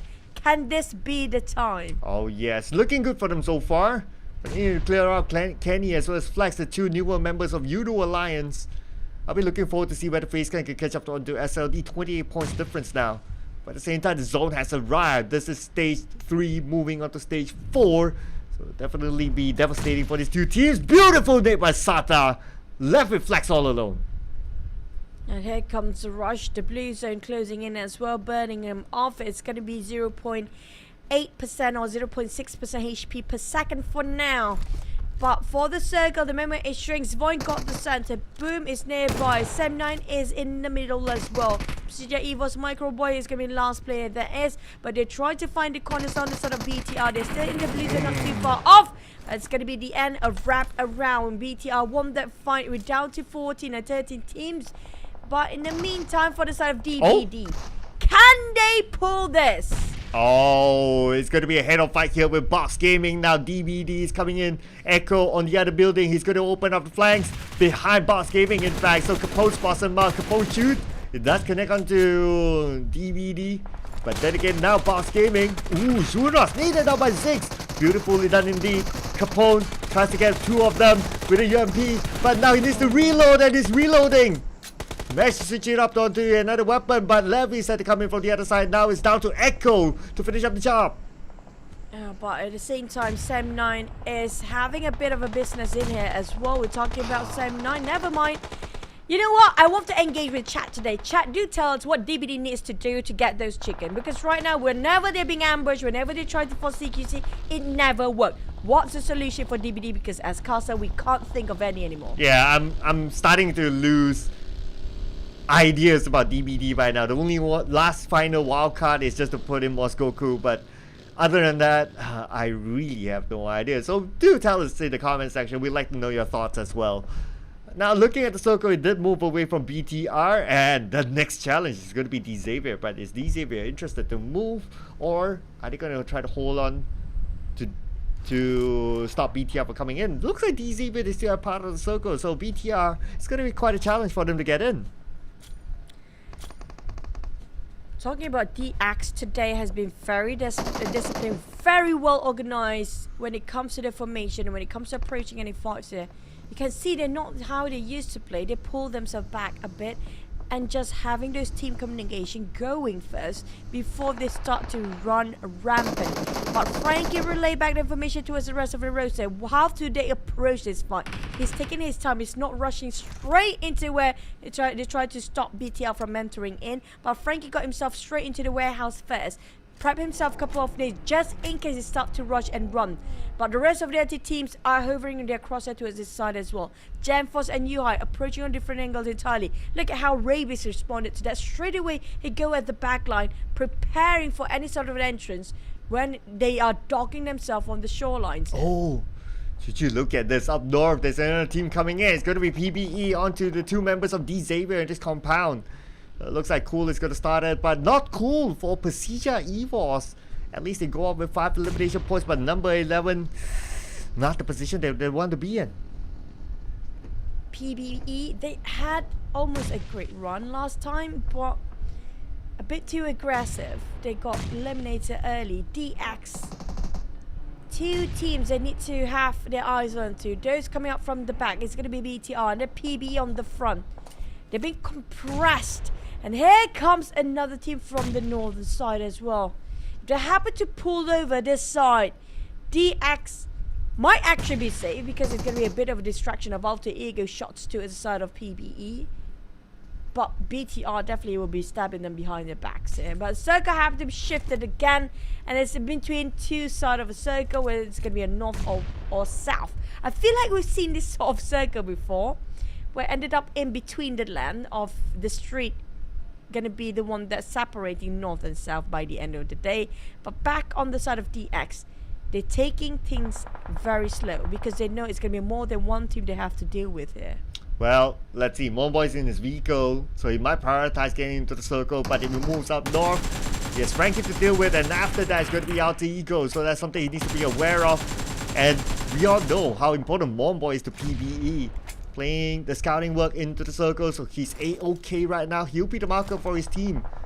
And now we can see shots fired between BTR. But speaking about shots fired, it's going to be Cool with the DBS. Oh, here comes DBS plays again. What a marvelous play of DBS, right? I mean, like, this incredible dose finish off here. Frankie got it, PBE Cool on the ground. But Frankie trying to trade out with those nades and just flushing them out with those explosives.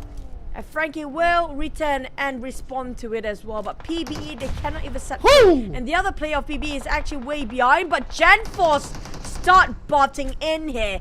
BTR taking the fight into DX. This is what I worry for DX. They have too many angles they have to protect themselves from and have to cover. It's not enough men they have on this side. Rabies lost take of health there, and the blue zone kicks in. Yeah, it's definitely not going to survive this, but Frankie tries to win it against Rankit, but because of the zone, Rankit will still be knocked down, leaving Monboy alone for PBE. D Xavier also has Lamborghini, but how long can it last? He has 2 first aids. Hopefully he has a vehicle, but now Monboy not having a fun time. Stuck in between. Same goes for Octa there. Lamborghini just crossed the street, taking a bit of a leap of faith and hope he never got clipped, but Monboy stops the journey of DX in this map for now. They place themselves at 10th place, but that Molly will burn Monboy quite a bit. Lucky enough, actually still got quite a space there, but Octa kept flushing him out. Monboy have to scatter himself out of the place, and that's it. Octa just finished off the job. PBE plays himself next. They say second time's the charm, but not for Monboy in this case. And now the two Indonesian teams going up against each other. It's going to be BTR and Alter Ego. The name will be tossed out by Sata onto the other side. Good news is that they're within the circle, but there's another team waiting, overlooking the fight between these two teams. And they got to be careful if they reveal themselves too much towards Geek Slate. Geek Slate can take advantage and steal away eliminations. That won't be the situation that they want to be in. Potato. Octa, Fnatic and Rosemary. They have a fall for Alter Ego. Same goes for Boom. Genforce spotted Alter Ego Potato, shot him down straight away. Rosemary on the other hand tried to take a bit of a covers from smoke. Genforce lost tick of health. He knows for a fact he clipped him quite a bit. Satar actually stalling to make sure that Genforce can have a bit of a reset. Rosemary spotted out Genforce straight away, being knocked down with a jump shot just now, going in for more. At the same time, trying to buy himself a bit more time to save Octa. Octa is his responsibility, but here comes Fnatic. He's just gonna toss those nades! It's gonna be burning them off quite a lot with the blue team kicking in. Genforce cannot be safe for now. Oh, and they're not safe yet as Potato rained the nades down onto BTR. And that's going to be his last nade being tossed out. He still has a Molly though to try to flush them out. At the same time, Gig Slate, they are waiting by the rim of the circle, just overlooking these two teams in case there's an opportunity for them to steal those eliminations away. At the same time, we can see movement here coming in by Sata. Sata will be gunned down. It's going to be Beast Mary taking him out. And that is Yuhai caught on the outside. Wow, surprisingly, I mean, like Alter Ego, that was a really clean finish coming from the side of them to finish off BTR just now. I mean, like fighting against BTR and another team during the same time. But it's not done yet coming up from the side of Alter Ego. They got himself 4. So far, the most dominated is going to be BTR. That's leaving with 1 point left. They got 5, but that's going to be the last one. Damn good finish of UI. That's going to be Bromance dying out. And we do know how close these guys two are. Yeah. And to have damn good finish of UI, the irony of it. Yeah, I know, right? They probably have some high-five moment after this. But no high-five moment between Rosemary and Stuxnet. Now Stuxnet too far away from his teammates. It's going to be tough for him to be picked up. Alter Ego played by the rim of the circle. I'll be interested to see what happens up north as well, because we got Boom Esports and Void just next to each other, probably sharing the same compound. While FaZe Clan is still in this with a high ground advantage, getting information, waiting for the right moment to move in. A lot of Indonesian teams still have a full squad here. All 3 of them, in fact, do have a full squad. Alter Ego, Boom and Void. Just shows how good the communication is when it comes to the Indonesian teams. But Alter Ego now starting to go for the hunt for more. They want to finish off Gig Slate. They are in between. They pop the smoke and definitely give away the position for the sake of some covers. Rosemary wants to go for the push.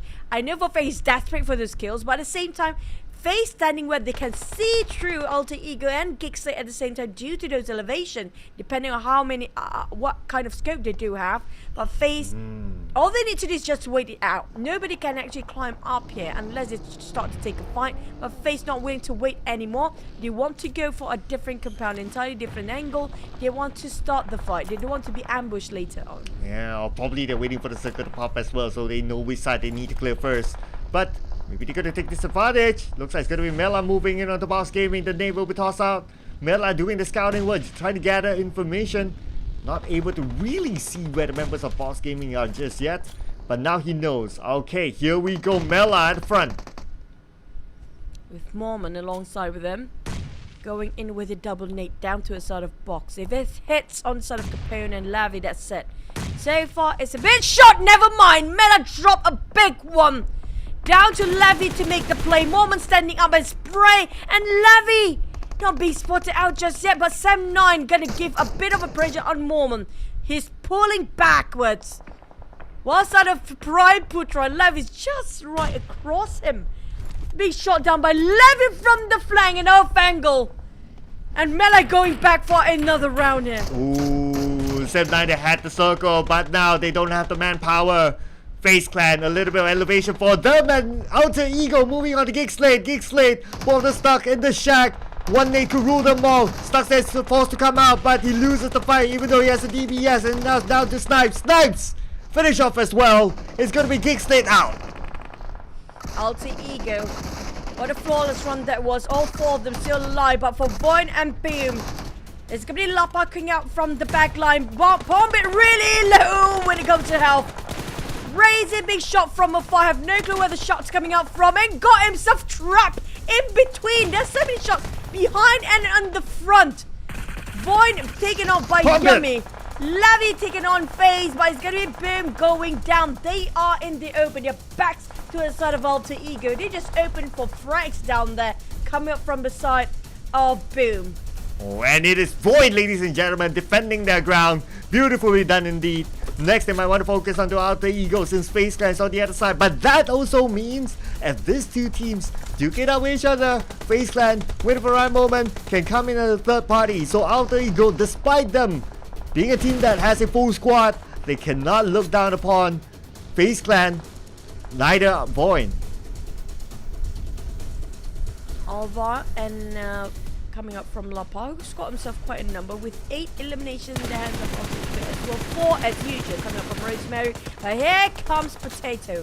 That spray almost hit entirety of Lapa there. If he can actually shut down on Lapa, it's going to be really paralyzing on the side of Void. Potato now trying to pick another fight to the side of Alva. The moment they move, they just caught the auto cue. There's somebody on the vehicle and start picking out and start shooting. Rosemary on the other end trying to cross onto the side of the trees if he can get an off angle. Fnatic as well, but FaZe is actually being pushed back by the side of Alter Ego on the side flanks as well. I think that's going to be Fnatic's work on that side. Oh yeah, here we go. Let's see if Fnatic actually pull off something fantastic. The circle does favor onto FaZe Clan. So FaZe Clan has a good chance, considering that Void and Alter Ego must clear each other before they come into the circle, and not they'll shoot each other. FaZe Clan can take advantage of that. 7 elimination points up for FaZe Clan. They have the confidence. They're doing well this round. So this could be the moment for FaZe Clan to take it home. We've got a small shack for side of Bonsons. Void, they're going to play alongside with the terrain. The one in the flat plane is going to be Alter Ego. Who will be favored by the blue zone and who will not be favored by it? It depends on the next couple of seconds. Less than a minute away. And the one that actually have to push forward, coming up from Void. They're down to 2 players being stopped by Alter Ego and FaZe at the same time. In a triangle mode, upper half of the circle, and that's it. Slowly Alter Ego proning and trying to crawl to the side of Void. But the smokes will dissipate by time. Octa spot an entry, and this is going to be the opener. Here comes one more. Alter Ego, all they need to do is just finish off Void, and now rushing in for FaZe. Yeah, they still have the numbers, so they need to do this quick before FaZe Clan resets. But they're on foot. No vehicle for Alter Ego. Getting closer and closer to FaZe Clan. FaZe Clan with the rest of their members should be able to hold this. But Alter Ego in the middle of the circle now. And the next middle of the circle will close entirely, meaning that FaZe Clan will be pressured by it. It's going to be a perfect one if he got himself some mollies. But here comes another knock even. Coming up from 1-2-1, Trade FaZe and Potato. Onzens and Potato both on the ground. 3v2 now. Coming from the side of Alter Ego. Got a double digit already. Secures another one. Another one. Trade. Can they get the value they need on the side of FaZe? Down to 2v2. Equal fill. Rosemary down to losing of health. Another down. Octa to pull this off the back. They had the numbers, but FaZe, they got this fight in them, not willing to go down yet. Yeah, not willing to go down indeed, as now they're trying to even up the odds. The nade will be tossed up by Mela. Mela has 4 nades in hand. He can still continue to rain onto Alter Ego. The smoke's not helping Octa, as now Ventores, beautiful knockdown. 1 more to go. Can Octa pull on a insane clutcher? He got Mela. 1v1 versus Ventores. The multiple MVP of last week. Ventores 50% health. Octa 50% as well. They even up the odds. DBS gameplay from Ventores, but it's finally Octa taking on the chicken dinner for Alter Ego. Look at that. Octa is like, I'm the man. I'm the alpha. Fighting 1v1 against Ventores. They had a 4. They knocked down on 1 at first. It 1-1 trade. It was 4v3 and they finish off 1-1. Each scores their value. And then 3v2 and they got knocked on the side of Rosemary. Finish off straight away. It's down to 2v2. It was Octa clutch it out for 1v2. But FaZe, Ventores and Mela, what a game just now. They had so much fight. Still scores in the last minute, taking away a couple of points from Alter Ego. But you know what, it's going to be Rosemary again. He got the most damage in elimination, but I have to give it to Octa. He won that chicken for the entire team. Yeah, man, absolutely. Octa, what a great gameplay it was. FaZe Clan, they had 2. They opened up left and right onto Octa. In theory, they would be able to win. But somehow Octa, very quick knockdown to Mela. then he could focus onto Ventores, and the rest was history for there. If he took down Mela slow, if he took too much time to take down Mela, then it's going to be hard for him to take down the both of them because of how the distance it was. And plus, there was a DBS as well on the hands of Ventores. The closer he gets, the more powerful he gets. But Octa, my goodness, what an insane play that was. I love the ending. It was a memorable clip. The way he just, I did it, guys. You know, that kind of a smug that he shows off in the last minute, fighting a face on 1v1. But that was an incredible closing coming from both teams, really. When it comes to FaZe, they have consistency. And this time, we're back to week number 2 here, Cloud. The rise of the Indonesians is back. We haven't seen a lot of procedure, surprisingly. But Void and Boom and Alter Ego has been taking domination in this map. Oh yeah, it is nice to see, like, okay, someone else or another region really challenging the Thai teams. I mean, FaZe Clan did well as well, and they're consistent generally. So it's still going to be a lot of work for the other regions too. And that final moment was just something. But of course, we'll look at the highlights overall. A lot of fights in this round. A lot of compound fights. PV was involved. DVD was involved. BTR was involved. I mean, this round is just action-packed. You know what, back to the sort of DBD, you know, they got the compound, they got exactly the rotations right. But I feel like they're lacking of intel about what's going on the outside. They have no clue when they're being ambushed, they're not prepared. Not that they have no clue, they're not prepared when they're being ambushed. Feels like they're taken off guard every single time the CQC happens. It's just something must have gone so wrong, or they need a flanker on the other end. Or this is like, yeah, I'm the man. Yeah. Whatever you want to call me now. You know what? I'm the best. Yeah, there you go, the smug. But back to the side of Alter Ego, 23 points scored for this one. You know what? It's not even surprising to come up from double digit of this team anymore. I'm waiting for them to hit those 20 marks by end of week number 3 for Alter Ego. Honestly speaking, my expectations are high. Yeah, my expectations for the bottom team as well to do well, but look at the current situation. DBD down there, 2 points. PBE only 3 points. Pasija EVOS 5 points. And BTR at least some level of improvement, 6 points. Boss Gaming as well, one of the teams down there, 7 points. Pretty okay considering that the current meta is as such. But because they are in the struggle for the bottom 4, they need a lot more points in the bag to get out of it. SLD did really well before this, but only 1 point this time. Ooh, are they starting to lose steam? This would be the question for SLD. You know what? I wish SLD and DBD kind of merged together because of how SLD have really good firepower and DVD have really good big brains moment. We talk about the circle, right? If you combine those together, it would be a formidable team, honestly speaking, because it just complement each other's sort of lack of areas in certain way. But Sam9 taking the podium spot has been very consistent, 80 points in the past 8 games, and they still maintain up there. SLD plays themselves second. FaZe swapping with Alter Ego, climbing out. A lot of team being pushed on first page, but the one you mentioned before on the bottom, Clown, I mean, like, the one that's not safe here is gonna be Gig Slate. I think that's the one that is really in dangerous zone. Yeah, can you imagine if they finish up at number 20 and the other bottom teams actually perform? Then it may be a big surprise for us that Gig Slate gets eliminated. So keep your eye on that, ladies and gentlemen. The drama will unfold as we go through the days. But we have got to give the head-to-head between these two teams, two players. I wish we got a head-to-head between Octa and Ventores. I think that would be interesting. But, you know, Rosemary is just Rose Carey anyway. But wait, the highest total throws being used before, it was around 21 yesterday. I think Rosemary break another record for now. 27 by himself. I'm not sure if there's somebody else holding the record so far, but that's the highest by far that we got it for the entire 3 weeks of PMSL. But so far, at least the flags are different, Cloud. At least we can be happy about that. Yes, we are still in pursuit for 2 things: different flags and DBD getting the chicken dinner. Come on, DBD. Because why? We're putting you guys up there. We're putting you guys on the spot. So don't disappoint us. Oh, man. It's been 3 days now. I mean, like, they are great. They are brilliant even when it comes to rotation. It's just they know exactly how the pattern works of each circle, right? But the one that closing in when they're being forced with a fight, it feels like they are like deers in headlights when they were being ambushed. They don't know what to do.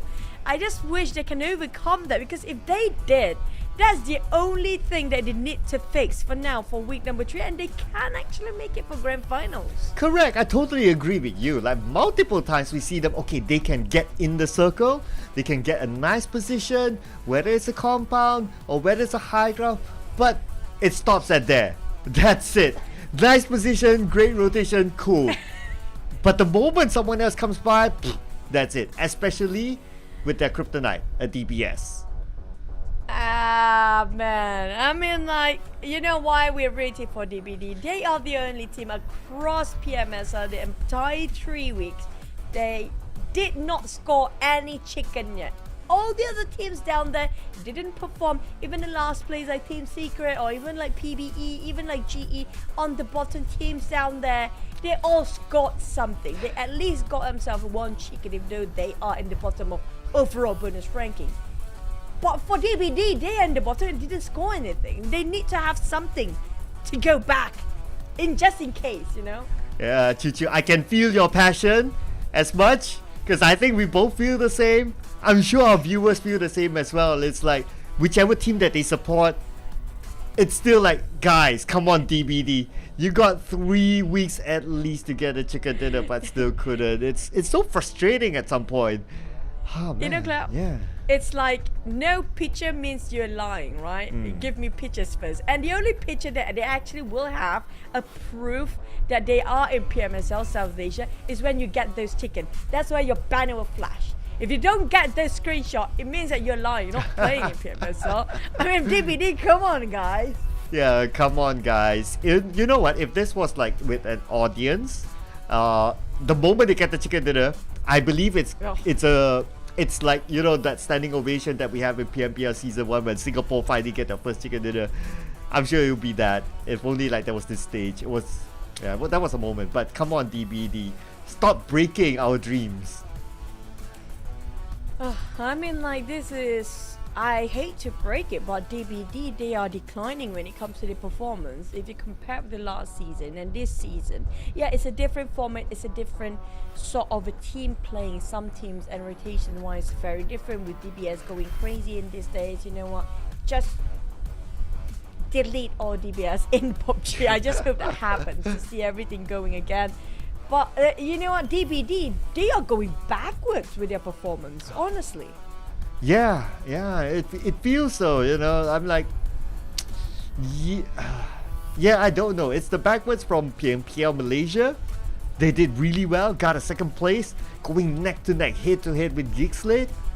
And now in PMSL, it's like a totally different team for them. I'm really baffled by whatever happened. But anyway, Choo, after this, we're going to have an interview. So, who do you think it will be? Please let us see DBD for once, so they have a proof that they are in this tournament. Just saying. You know what? Yeah, if we can't think about it, right? Not only without a chicken dinner, I think DBD is the only team without an interview as well. It's time. That's why I meant. Yeah, I think it's time for them to actually have a bit of a spotlight to see what's going on down there. What went wrong. Yeah, I know, right? I mean, okay. So no spoilers yet because I don't know who's going to be interviewed. So that's our hope, guys. That's our hope. We want to hear from high DBD. chance it's gonna be either coming out from FaZe, or I think it's gonna be Sam9. Either or. But we did have Sam9 early on, so high chance you're gonna get a FaZe interview based on the last chicken just now. Or maybe Alter Ego, because of the. Yeah, I mean, like, I do want yeah. to. I do want to have a Rosemary interview, if that's possible. To ask if we can get Yummy and Rosemary to have interview at the same time. And I want to have a question. What happens if Do you think that you're gonna form a team in the future? Do you think that's possible? Something like that. It would be so cool. Yeah, and that would make sense as well because you only need one translator for the both of them. Yeah. Yeah. I mean, like they are in the same region, so it's actually like an interview.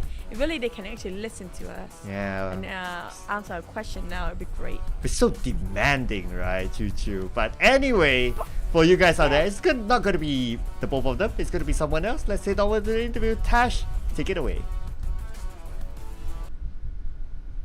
Bombastic matches after bombastic matches. Thank you very much to casters, and we're now back here in the interview area rather. With me, I have Jung from SLD, where they have had a phenomenal match. First of all, how are you feeling after that match? Em cảm thấy như thế nào sau trận đấu vừa rồi? Sau trận đấu vừa rồi thì tụi em cũng không có thấy bị tâm lý gì đâu. Bọn em vẫn bắn bình thường thôi chứ. We don't have any effects to our feeling. We still keep the same mood for the game. Yeah. Wow, they're keeping the same mood and the same fire going on, and this is very exciting to hear as we go on toward the second half of the day. Now, you guys were at the top of the scoreboard, and now you guys are overtaken by SEM9. Could you share with us what happened in the last match when you guys came across SEM9? Hôm qua thì mình dẫn đầu, nhưng mà hôm nay thì SEM9 nó đã đứng đầu rồi. Thì vừa rồi cái trận vừa rồi khi mình gặp SEM9 thì xảy ra như thế nào, cảm thấy như thế nào? Ở tình huống mà combat với SEM9 thì tụi em thấy nó cũng không có gì là lạ đâu, vì bọn em bắn 4 người mà. Ở tình huống đó thì từ trước đấy thì tụi em có tìm kiếm phương tiện để di chuyển vào khu vực nút đồ của mình, thì bọn em không tìm được xe thì đã mất trước 2 người sớm rồi. Thì tụi em vào đó cũng kiểu người ta cũng đâm vào đấy để lấy bo thôi ấy. For me, that situation is cannot be better because at that time we also look for the transportation. However, our team is still got 2 only, so that is the opportunity for SEM9 to get it. Yeah, that actually makes sense. If you remember, again, the circle was not necessarily the best. Of course, on top of that, the flight path wasn't as well the greatest at that time. But let's talk a little bit about the differences between how you guys played today and yesterday, as we have different groups playing. How do you feel about that? Hôm nay với hôm qua mình cảm thấy như thế nào khi mình thi đấu á? Tại vì hôm nay thì đối với các nhóm cũng khác rồi, mình cảm thấy như thế nào, hoặc là mình có thay đổi gì? Hôm nay thì tụi em vẫn sẽ thi đấu hết sức thôi, nhưng mà thì tụi em nghĩ là cái trận đấu vừa rồi thì nó chỉ là một cái gì đó nó không may thôi, khi mình không tìm được phương tiện đi lại, còn những trận đấu tiếp theo tụi em sẽ cố gắng thôi. Today we will still keep the same mood and still perform well, because just now it's just a little bit unlucky. So far we will keep our goal to hit the target. Yeah. All right, that makes sense, because if you remember, even though there is going to be changes in these teams as well as the circles, they're going to be keeping the same mindset going forward, and that is really important as a player because it is all about that consistency. Now, in match 1 today, you guys were killed by Voin, and then in match 2, you guys were killed by SEM9. Which team do you think is the bigger threat to you, Voin or SEM9? Có 2 đội là Voi and SEM9 đúng không? Một Voi thì nó hủy một lần, diệt một lần, còn SEM9 thì nó cũng là đứng đầu. Thì 2 đội này thì mình cảm thấy lo lắng đội nào nhất, mình cảm thấy đội nào nguy hiểm với mình á. Thì với em thì bọn em không thấy đội nào cảm thấy nguy hiểm cả. Tụi em sẽ vẫn thi đấu như bình thường. Nếu mà tụi em sợ thì tụi em sẽ không làm được. We don't feel scared any team.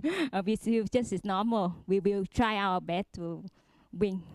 Right, so every team being the same, giving a different kind of confidence here for the team. Now, for the final question I have for you guys is, Vietnam was in the top 1 for the first time yesterday. So what do you think you can do to overtake SEM9 and maintain that top 1 placement? Hôm qua mình đạt top 1. Mình sẽ làm gì để mình giữ vững cái danh hiệu đó và mình vượt qua SEM9? Bây giờ mới là trận thi đấu thứ 2 thì tụi em nghĩ tụi em vẫn còn nhiều thời gian để có thể vượt qua được SEM9 và giữ vị trí thứ nhất. Still got a lot of time. This is just start the game 2, so we has a lot of time. We will keep our performance and make sure we will get it. All right, thank you very much, Jong, for that interview. Really excited for you guys and SLD to go back to top 1. And for now, we're going to pass it over back to the casters. Don't go anywhere. More PUBG Mobile coming to you guys. Bye.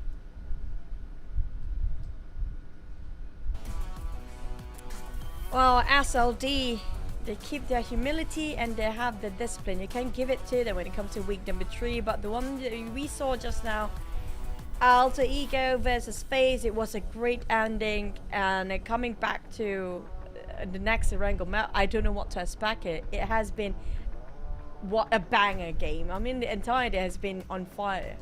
Yeah, but you know what? Speaking about fire, right, I really like the interview.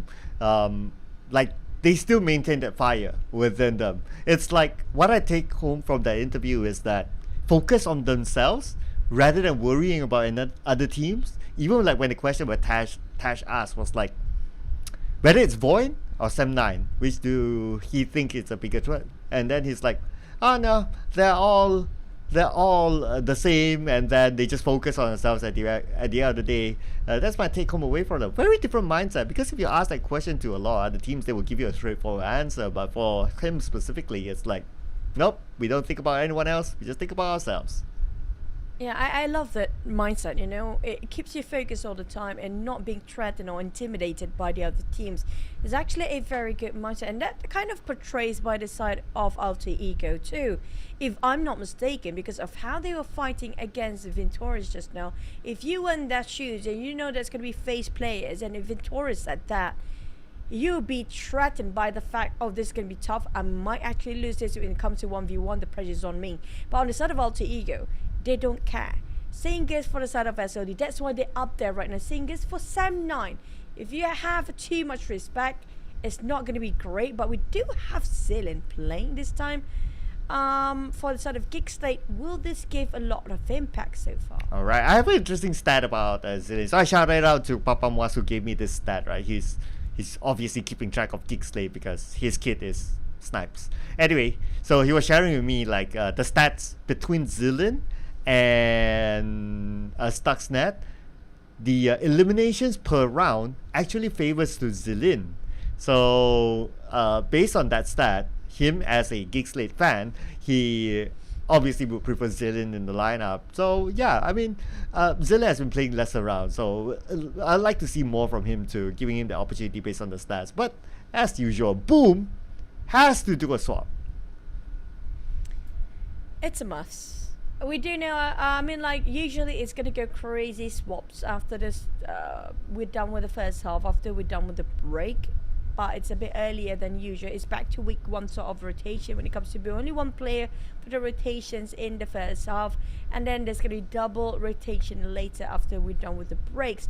But when it comes to next Erangel, looking at the teams down there, I just wish they can have a bit of a push, because it feels like they need it so much. I mean, can we get that chicken for DBD already? Or BTR? Even BTR is struggling here, Cloud. Yeah. The best round was the previous Erangel round. 6 points. Other than that, it's at the bottom. It's like just 1 point, 2 points, or even without a point. So they'll be looking forward to come back here. Bacon Time haven't been popping up as well. In the previous round, they didn't manage to get a single point, being the only team to not get a point inside of the first Erangel. So they definitely need that push as well. We'll definitely be seeing Bacon Time onto the next round, but because they are bringing the reputation of the Thai region, the standard has to be really up there. That's true. But for Vietnam, where did the standard go? We do know for a fact they were great in 2022. That was their era. And it was the coming of big wave of Vietnam teams in an entire esports as a whole, not just PUBG Mobile at that. Remember that. But where did that wave gone? Yeah, I know, right? I mean, for Xavier, they definitely set a benchmark for Vietnam with that incredible run inside of PMPL Southeast Asia just last year. And then all of a sudden, like when it came to this year, it's like, oh, the total flip for them. And not only for them, like what you say, as a region, as a whole, maybe it's just because of the new meta, the new point system. not really adapting to that just yet. But as per SLD, that interview, they said there's still a lot of game to go. Anything can happen, but we'll start it off next. In this game before the long break, it's going to be Irango.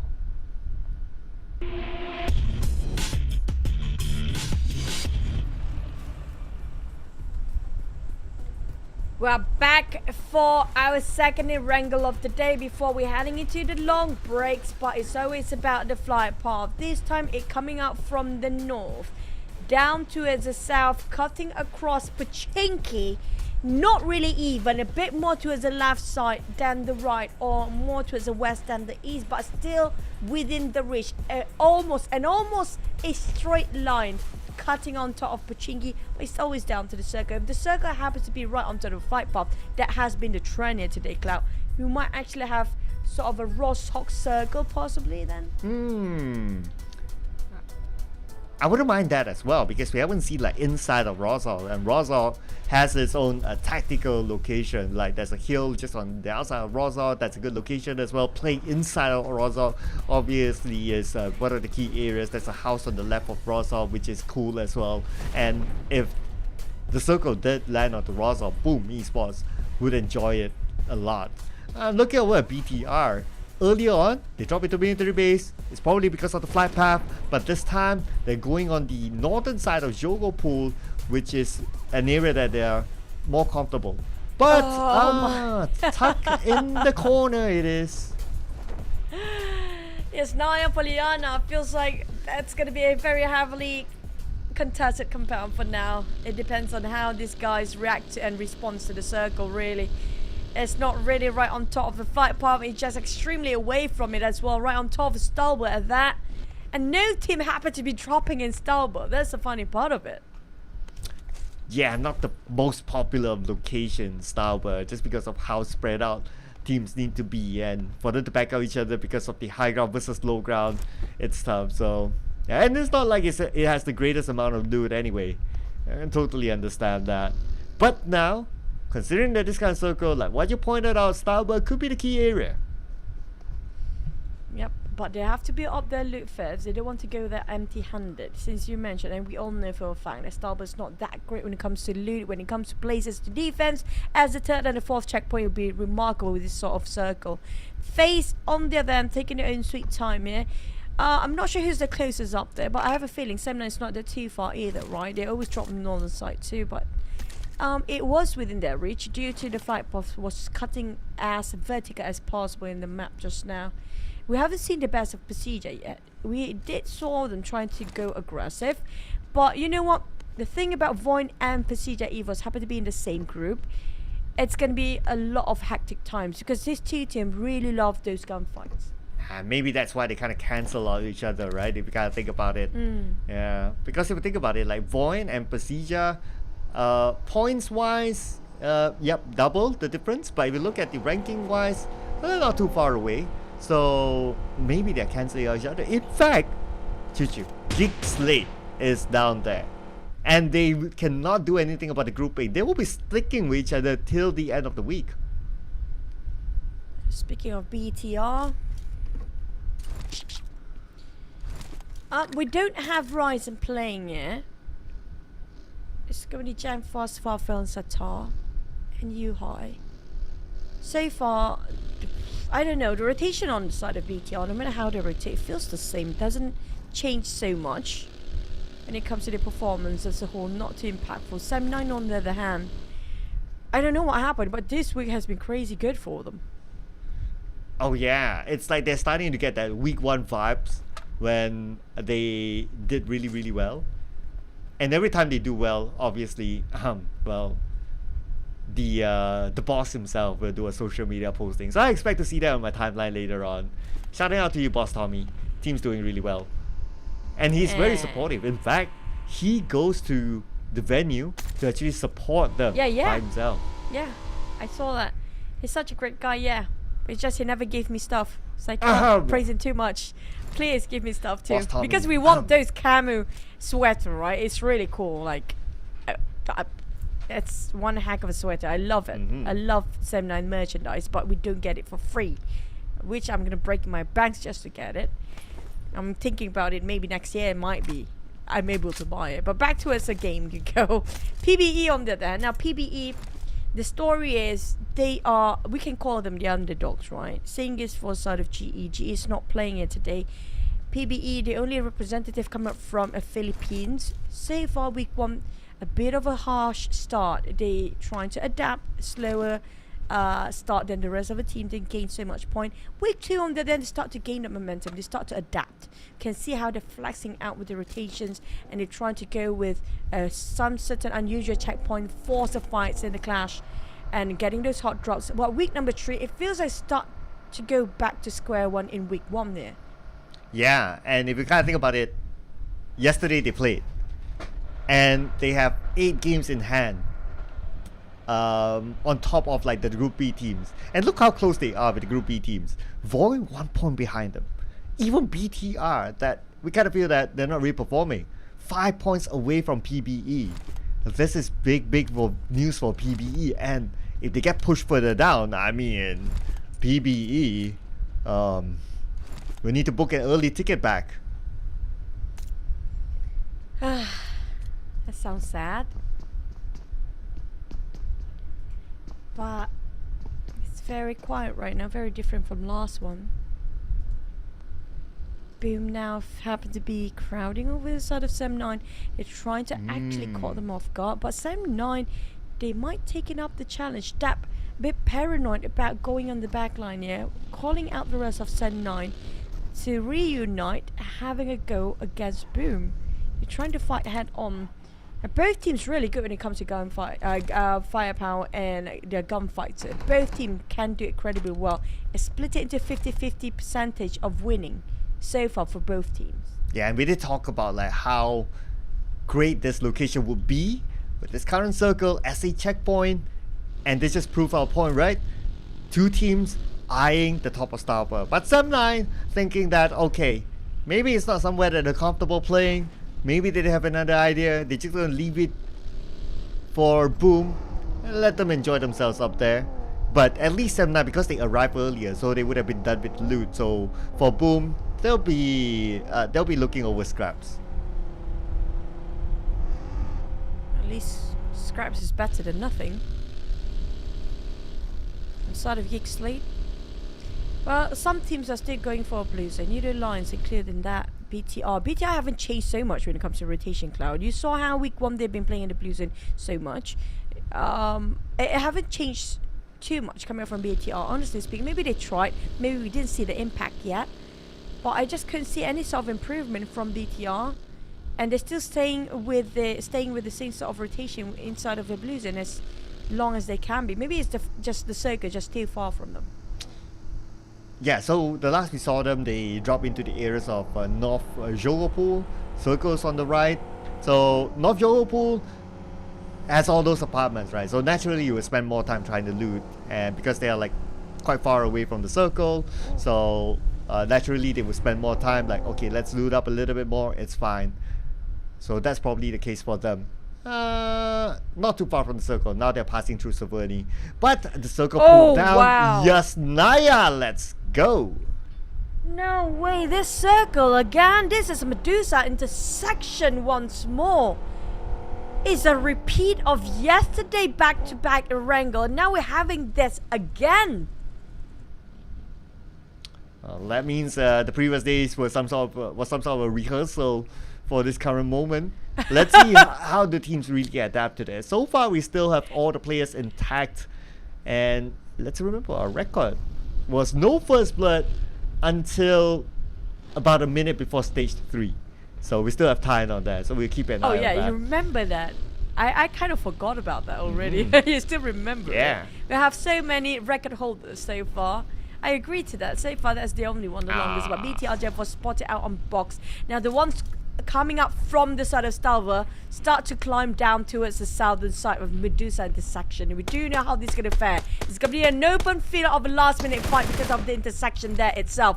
DBD taking on Boom from afar. It's going to be 6 now, closing up the gap, popping off the smoke, heal himself out with those bandages and nothing else. He got nothing else except for that last bandage.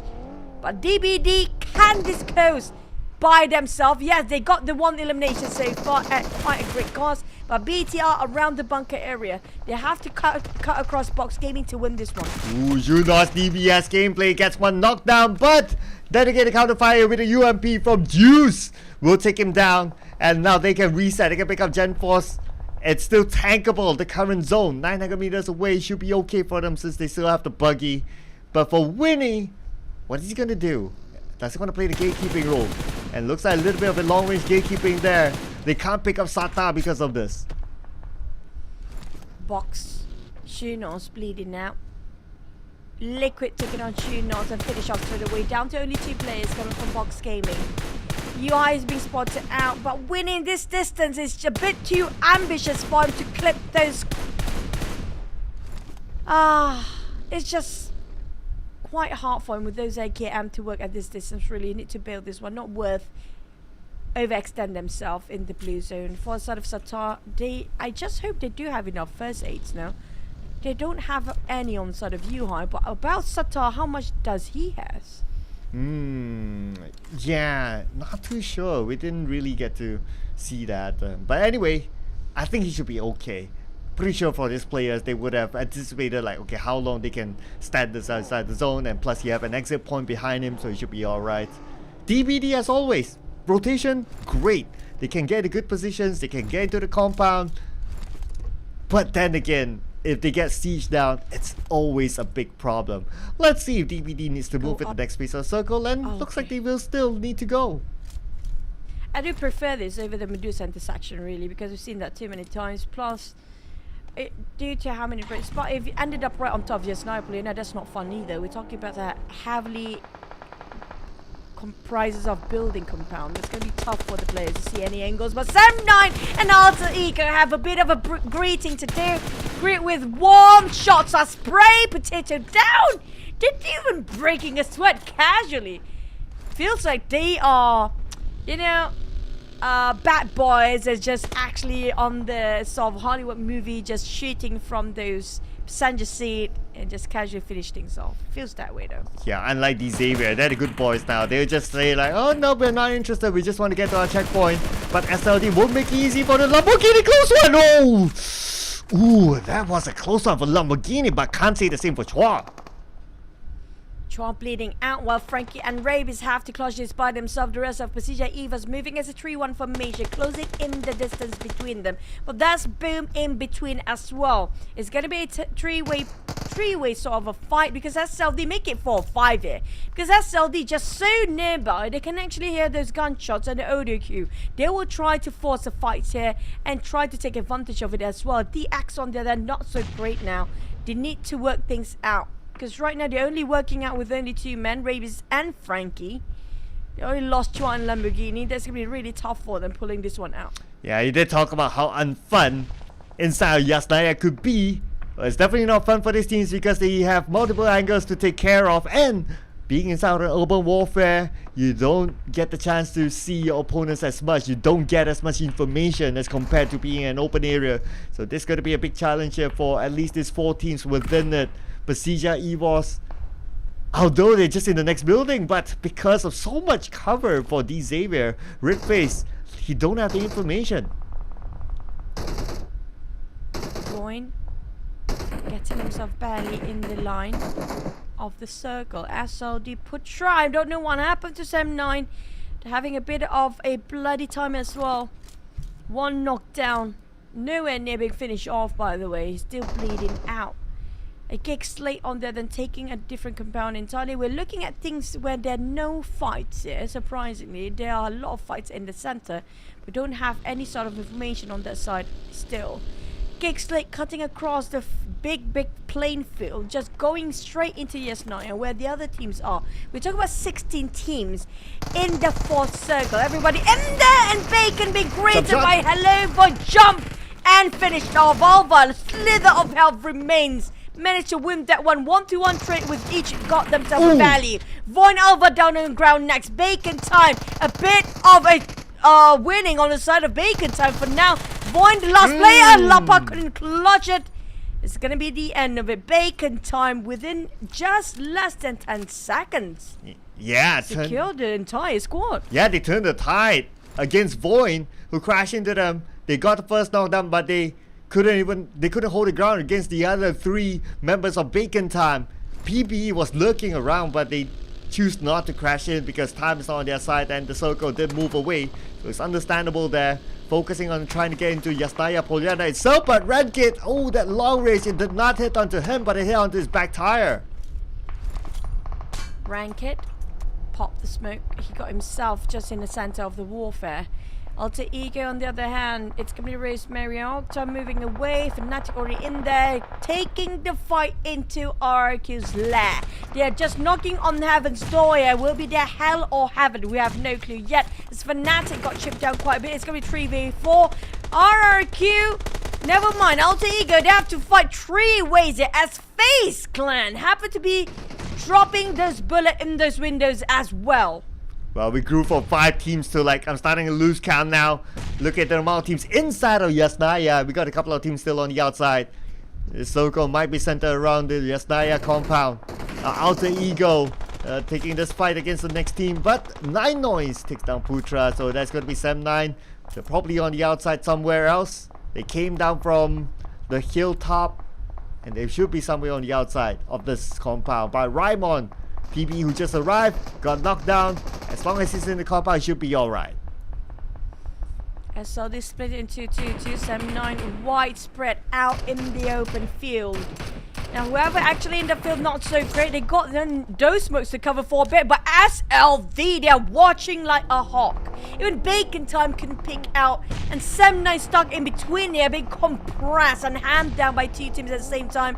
FaZe Ventura been shot by the side of RNQ, but 7-9, here goes. Touch taking a 1-2-1 fight, but still on the side of 7-9 being eliminated. This is one of their worst rounds so far for the entire week 3 coming up from 7-9. Yeah, with only 1 point it seems for this round, allowing opportunity for SLD to catch up. SLD now with 2 eliminations, so their gap between 7-9 is only 8 points. But to break the tiebreaker, they need 9 points. But SLD, considering that they're in full squad, they are in the circle, they have a building, still looking good for SLD. Parjo Mini 14 might actually spot out Bacon Time if you can actually see through what's going on the other side of those hills. It definitely just missed Touch, Armstar, just within seconds. Now definitely spotted out Touch and Noise now. There goes the tap, but nothing connects. Paraja is so pivotal for him. He's the anchor for the team to make sure Bacon Time cannot pass through. But he couldn't hold the ground. And Bacon Time on there then walked himself into another 3-way war. Yudu Alliance and Kick Slate the next fight here. Oh, and it's going to be tough for Bacon Time. It's likely that the circle will move away. Look at the amount of open space between them and safety. Now we get a clear view of where the circle will move, and it's going to be Yasnaya Town, Bacon Time, Yudu Alliance, open space in front of them. That's going to be the next challenge. Yasnaya right on top of it. It's going to be urban warfare as well, splitting the map into 2, which is going to be in the center, the road itself. Dividing the buildings on the north and the south side. Trong Zen and the rest of SLD try to get themselves as much compound to play along with the buildings around them, trying to dominate on the left side, right side, but FaZe on the other hand fight against BTR straight head on. DBD trying to take advantage from the side flanks here. UI trying to just get back up on the feet of Liquid. Here comes Jimmy OP. Can they be sneaky about this for DBD? Oh, well, that nade connected, but no knockdown just yet. But at the same time, Echo being shot down by Gen Force. Ooh, DBD. I mean, not the Masters of Fighting, but Masters of Fighting utilizes arrive. Are they look now? Critical situation. Shamil gunned down as Boom Esports holding their ground. Pombit prepping up those nades. Utilize. Wait, what? Look! Kenny and look at the worst time possible. Why did you knock your own teammate at the worst time possible again? The entire week come up with wait! What? Raisin Pombit! What? What is this?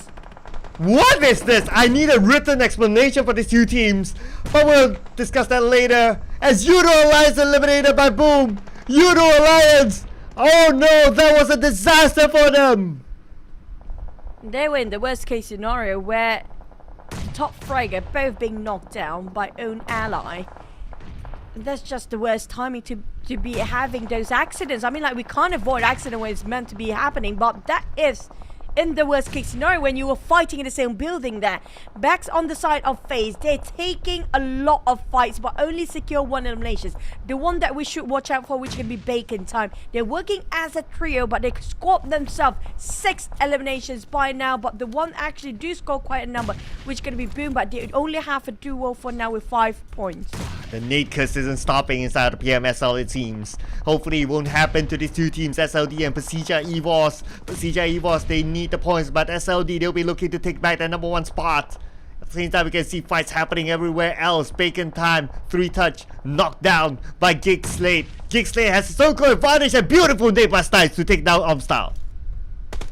Oh boy. Damn good, got himself an outbreak. Here comes, oh no, no, no, no, RRQ, he just steals it away from Gig Slate. That's gonna hurt their pride here, for these boys have been putting so much effort to finish off Bacon time, and they just cheekily taking it away from the back line. Okay, but Pasija was not going through the back line, they're going through the front line with Gosu with the DPS. He is prepared for it, but now he's super duper low. He needs to reset himself, but then again, Pasija EVOS, they're going to come up, and Pasija EVOS managed to take down Parge and finish him off. Gosu is still alive, and Gosu will ensure the point out of Luxy. It's going to be 1v1 between these two teams there, but SLD, if they finish on Luxy straight away, down to Gosu to pull the clutch, but never mind. Trong will be next one to finish off.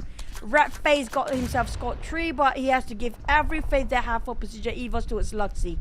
Down the stairs, it's going to be the stair fight. DBD on the other hand taking so long to actually go aside of Box Gaming side, but they finally make it in with an ambush, but still have a bit of a trade. And that, wait, what? That's not even supposed to happen. They were picking at the same time. I know, right? Just right in front of each other. But anyway, DBD still won this fight, but Levis has a nade. He's prepared to nade Ziggs down. So Ziggs gotta be prepared. Levis cooking up the nade. If it lands onto Ziggs, that's it. At the same time, BTS on the outside, they might push it anytime soon, but the nade onto Ziggs, it will not connect. Ziggs is still protected by the wall. He's A-okay, but for how long? Fox Levy spotted out BTR players, trying to flush those actually in front of him as well. He's cornered down to a really small space by himself here. PBE across them, but coming up from behind, BTR taking on DBD. I mean, like, DBD. They had a 4 before. There were nobody contesting them, but they're still in the same sort of spot in the same corner, not moving, when they had so much advantage to backstab people, and being a third party did take it into the matter of their hands. Yeah, it's a tough... Boom taking on Gig Slate. Gig Slate finished off on 11th. I mean, what is happening in this map? Probably because between Gig Slate, they had the Sniper Tower on the outside, Yasnaya, and between the Sniper Tower and Yasnaya town itself, too much of an open space, and we can see teams starting to look on the outside, so they were gate capped by other teams. But for DBD, oh man, again, it's going to be a tough position for them. Only 2 players left. They're dependent on this building now as a shelter. Good news for them is that BTR chooses to come in from the top, so they're not going to focus on the building where DBD is at. But now the worry is if the circle moves away from DBD, what they're going to do. This is quite unusual from Alter Ego. I have to pull that away for a bit because they didn't score any from the side of Alter Ego. It's so rare for them to be at this stage, this late at game, without any sort of elimination points. Well, FaZe, each one of them scored. Look at how teamwork plays its best here coming from FaZe. Every one of you gets something out of something. But on the side of DBS, this is like, yeah, you mentioned about them earlier on. There's no good way to say it right. But BTR, Gen 4 spotted out. Momboy PBE is still there. They secured 1 elimination. They still have a full squad. Same goes for RRQ and FaZe. Momboy took a big risk to be on the rooftop because this kind of circle you expect a lot of teams around, and you'll be shot by multiple angles, and rooftops are quite open. But now Rosemary tries to turn into a Beast Mary, almost getting a knockdown there, but not able to secure it just yet. Right now the circle will close, so teams at the edge, they'll be biting their nails. How far do they need to move? BTR, they gotta move as well, and they're gonna face up against PBE, but PBE has the man advantage against BTR. When it comes to skills, it's all down to the last wire, really. But PBA do have a 4-man as well, but it's going to be BTR versus 3.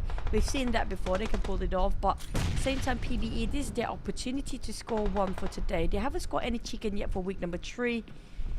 And on the side of Alter Ego, you call him Bis Mary. For now, I call him Peace Mary because it's too peaceful on the side of Alter Ego.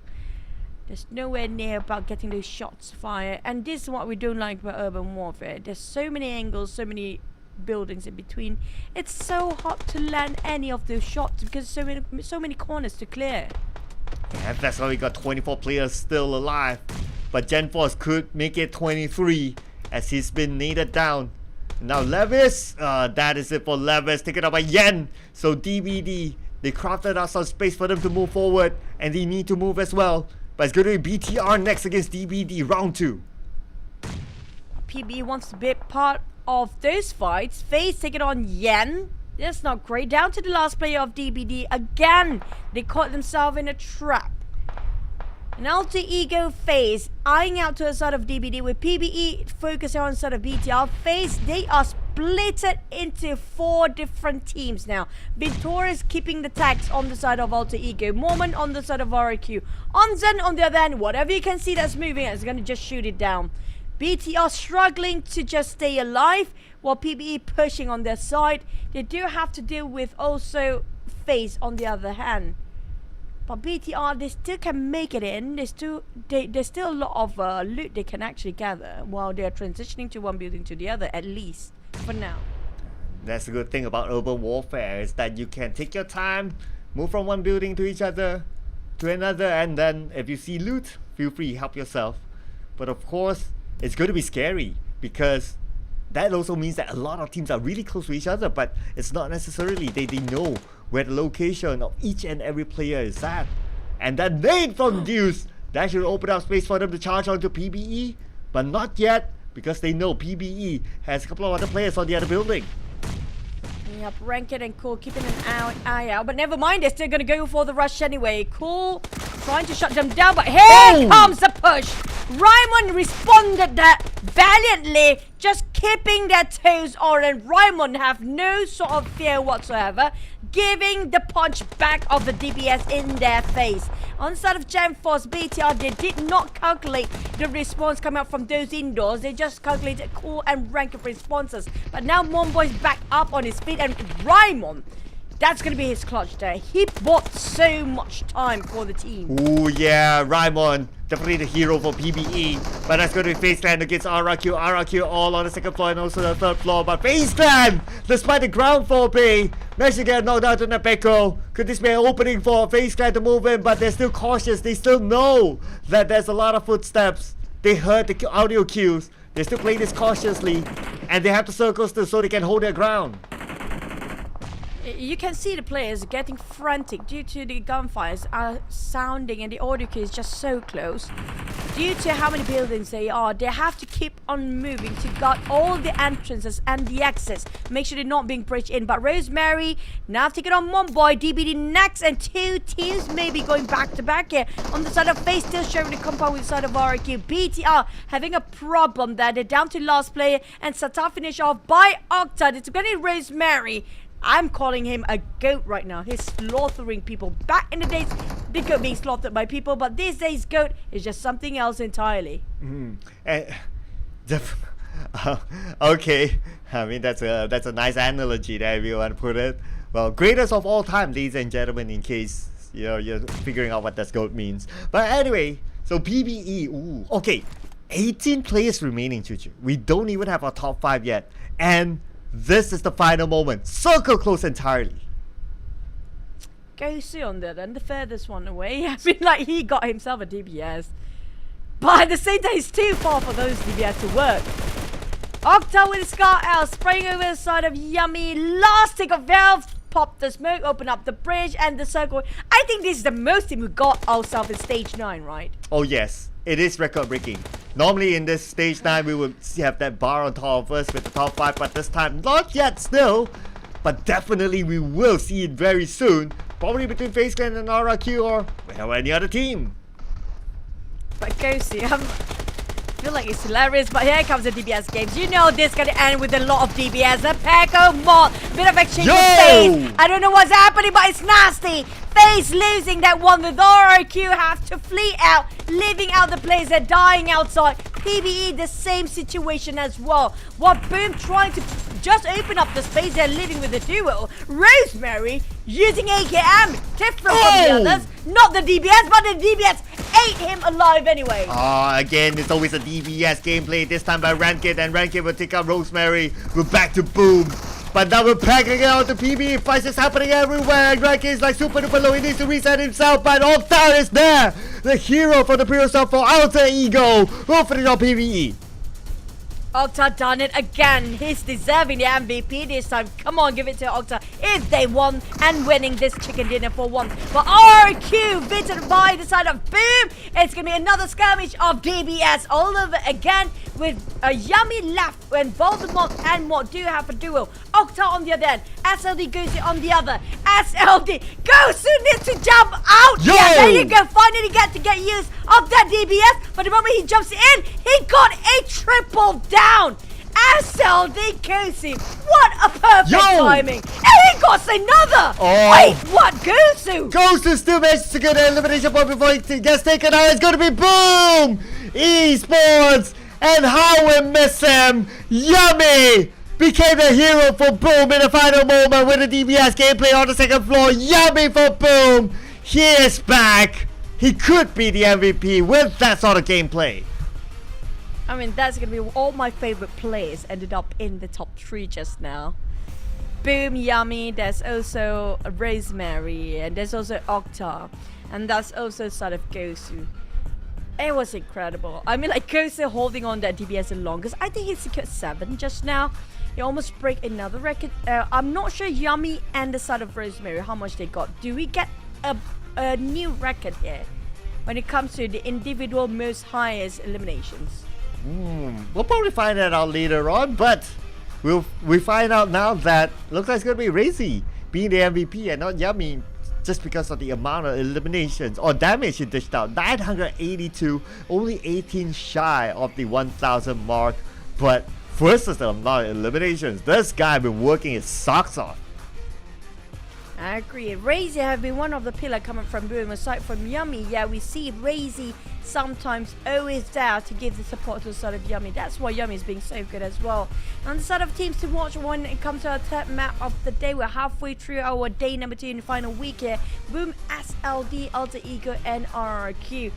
So far the entire day, and mostly on week number 3, we've seen a lot of Indonesian team and Vietnam and Malaysians up there.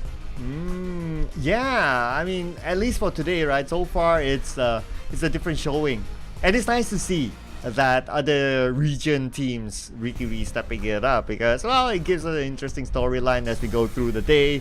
And that this time around, it's going to be Boom with the highlight moment in this round, and what a circle it has been inside of Urban Warfare. The most players / teams alive in stage number 9. It was really a massive fight, you have to agree. There's so many self-ally, your own ally just in the small alleys being naded, and then there's also within the same indoors. It's not just one team, we're talking about 2-3 teams having to be nading their own teammate, where things are really hectic inside as well, being rushed in. But DBD, I was a bit disappointed just now. They got the opportunity, they got the time, they got the space to actually push in, but they're just too hesitant. We can see their lack of confidence just manifest in their gameplay here. Yeah, I know, right? I mean, they came in at first, the first clear out was great, but they lost too many players, and it was hard for them to hold their ground that long. The good news is that because it was a compound circle, so it kind of bought time for them. But of course, it's the same goes for other teams as well, so they kind of cancel out. Now, what matters is of course the points gathered. I'm looking over at DBD. If you think about it, after all that hard work, only 3 points. At least it got a point. I mean, no rank points, but we did saw that was one of the slowest fight there, is due to how it ended up in urban area on top of the city.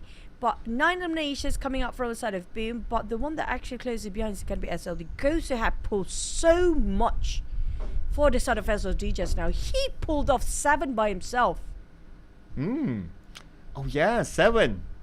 But it's not the most yet. But if you gotta think about it, yeah, 7 out of 9? Man. Definitely something there. No. Oh no, so sorry. Gosu, 7 out of SLD, 10. 7 out of 10. Yeah, 7 out of 10. He got... Oh, I think it maybe might be more. Because last time I saw before he started the fight, it was 7 when Boom was still alive, and there's also Alter Ego still alive.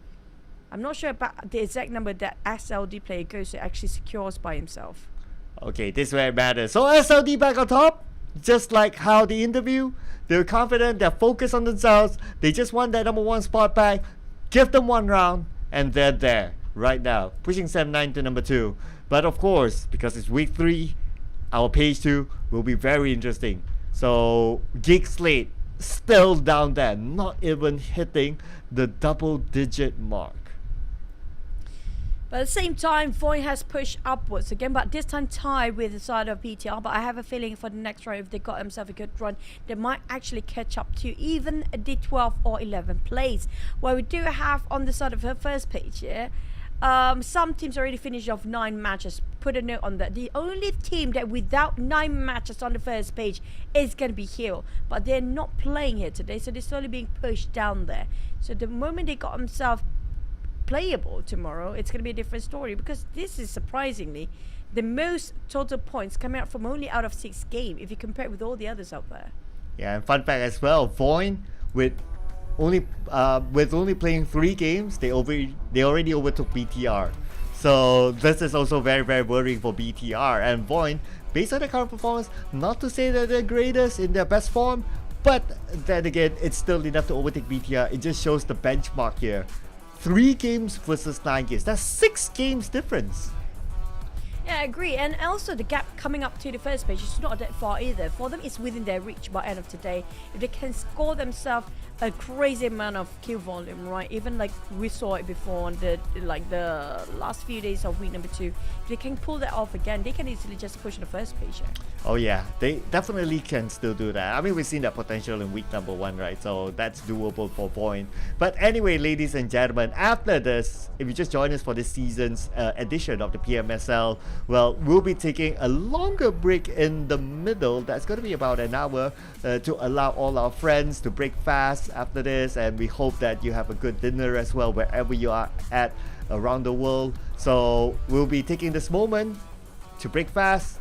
Thank you so much for watching. We'll see you back after this 1 hour break.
Kepekatan santan pada setiap butir nasi.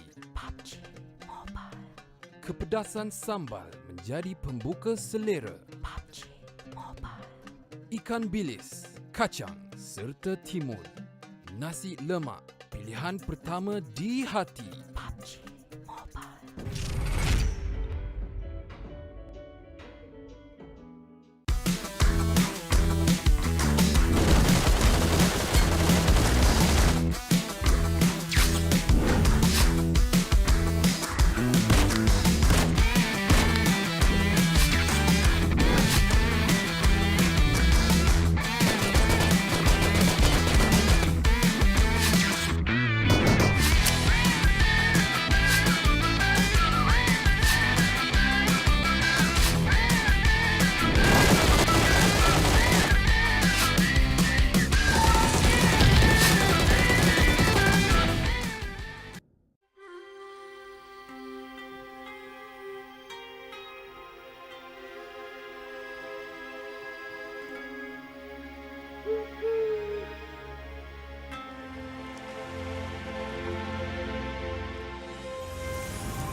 A brand new gameplay, Noosa Tycoon, is now available.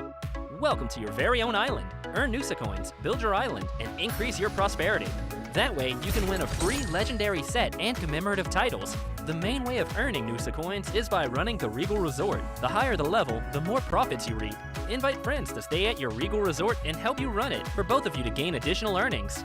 Keep using Noosa coins to upgrade buildings for your island to become more prosperous. Upgrading the cargo terminal can additionally improve the prosperity of your island. When you reach 2,000 prosperity, you can redeem a permanent legendary set for free. Every 8 hours, players can explore the mysterious cavern once for free to dig up crates and collectible items. The higher the cavern's level, the greater the chance of excavating collectible items, which further increase your island's prosperity. Here's a little tip. The most profitable strategy is to evenly upgrade all 3 buildings. A hologram of your island displays in the lobby during the event, and its appearance changes as your prosperity increases. So come and build up your island with friends.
The well-loved creation mode has gotten a major update.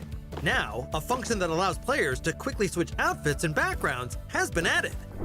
When you enter creation mode, you will notice that there are 2 new options. They are the function that allows players to add screen effects, and the function that allows players to switch outfits while in creation mode. The function to switch outfits has greatly improved the player experience. All you have to do is prepare different outfits in your portable closet. You can switch between them at any time while in creation mode. Combine various camera effects at the same time to smoothly capture a fashion show and further enrich your shots. It's now also easy to reach certain spots. Furthermore, you can now display companions in creation mode. They also have their own dedicated photo and video taking templates to better capture them up close. That way, you can capture beautiful moments from more angles.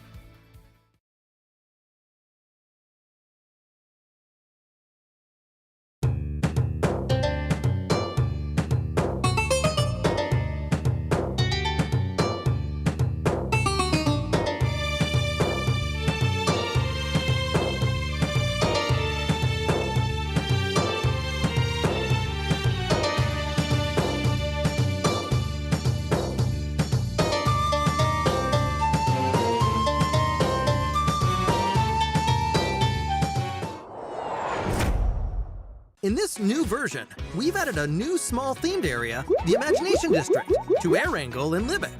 If you wish to quickly check out the new resource point, it's best to go to Air Angle. These widely dispersed Imagination Districts will provide you with new options for gearing up. Try landing here at the start of a match to loot more supplies than usual. Also, similar to the Imagination Plaza, Imagination Districts also offer interactable areas that allow you to get rewards. But since the areas are small, each Imagination District can only be interacted with once. If all teammates jump to the same Imagination District, there might not be enough supplies for everyone. In that case, it's a good idea to split up roles in the team. Some teammates can first scout the nearby area for supplies. Once geared up, they'll be able to protect the rest of the team that's busy interacting with the themed area, thus mitigating the chances of loot getting snatched away by other players. By working together, both looting and interacting can be done at the same time. It saves a lot of time and lets your team quickly move on to the next point.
Your order is here. Oh, thank you, thank you.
The type metal safeguards the superficial peace. The lack of supplies continues to aggravate misunderstandings. Familial conflicts that lurk beneath the surface never cease. Eventually, trade relations are cut off and contracts torn apart. Thus marks the end of the family bond.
With the arrival of PUBG Mobile's 5th anniversary, Air Wrangle has added 2 attention-grabbing imagination classes to the map.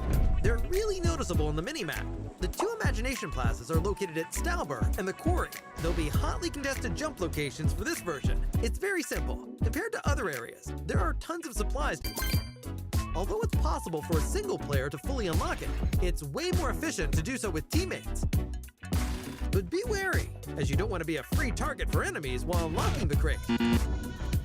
Once the progress bar has started filling, players can make good use of the gun shield to block enemy gunfire. Once all 4 platforms have been fully activated, a laser will activate the plaza's center tower. That's where the anniversary crate is. Players can use the dual-purpose cannon to fire themselves and teammates straight to the crate at the top of the tower. It's important not to relax, as there may still be enemies lying in ambush for the final moment. Only the final players that remain will get to reap all rewards of the anniversary crate. Let's see what new content awaits us in Classic Mode, as well as other general improvements. In terms of firearm adjustments, we increased the DP28 and M249's damage and stability, as well as its default ammo count. It now comes with a full clip of 47 bullets when first picked up. At the same time, the DP28 and M249 can now be equipped with the gun shield attachment. Once equipped, it'll automatically unfold when players lay prone to help block enemy gunfire. We've made a series of improvements on the game's basic controls. Now, when the spawn island countdown ends, it plays a team assemble animation. Hurry and show off your team. The reticle has been added to the jump phase to make marking things easier during this phase. Concurrently, the light column that shows after marking something now shrinks as a player gets closer to avoid it blocking your view. Upon equipping a throwable in a match, the throw arc now appears immediately to better gauge where something will be thrown. Also, the throw arc is no longer interrupted by glass windows. We have added firearm ammo type descriptions to the pickup list to make gathering suitable supplies more convenient. The carry system has also undergone adjustments. When being carried by teammates, players can choose to break away. After doing so, the teammate will be unable to carry the same player again for a minute. Once more, players can choose to enable sound visualization on the main gameplay interface. After enabling, footstep sounds, vehicle sounds, and other sounds will show directional information. You'll be able to have a better grasp on what's happening in a match. We've also upgraded creation mode. Players can now switch outfits, select loads of scene special effects, and display companions in creation mode. For more details, follow our official PUBG Mobile community. Winner, winner, chicken dinner. See you next time.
Hello everyone, Payload Mode is getting an update.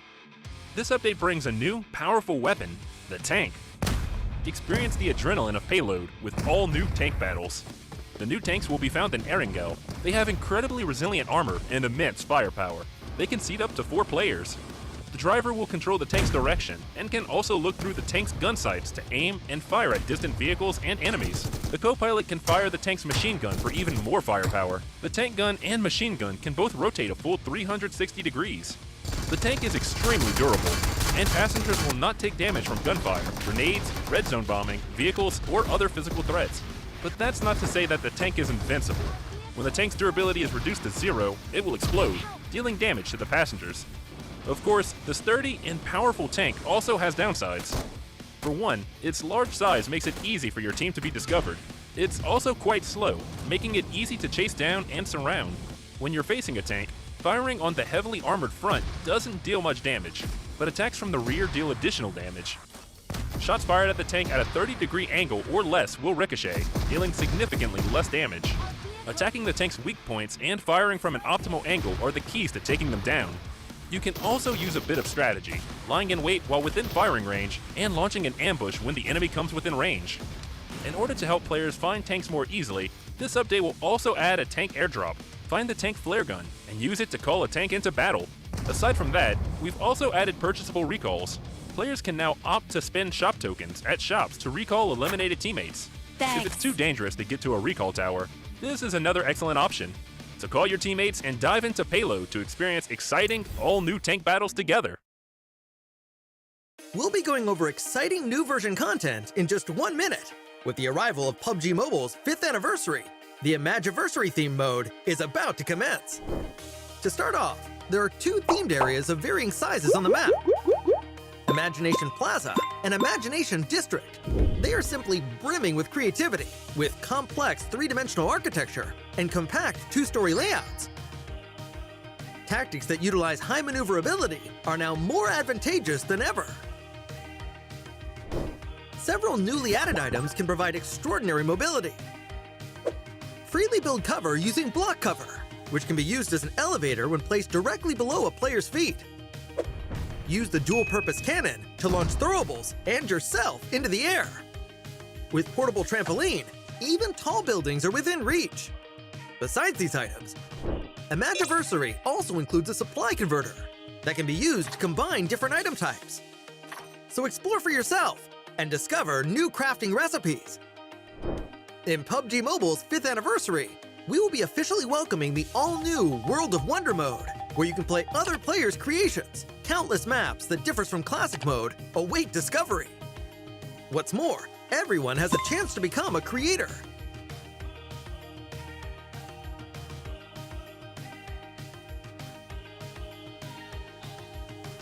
Publish your own creations in the game for everyone to enjoy. Gearfront will be making its return next month, alongside the new Jet Boost board skill, which allows you to move about swiftly. Creation mode will also be undergoing an update. A special function that allows players to quickly switch outfits and backgrounds has been added for an even better selfie experience. Moreover, we will be introducing a new gun shield attachment for the M249 and DP28.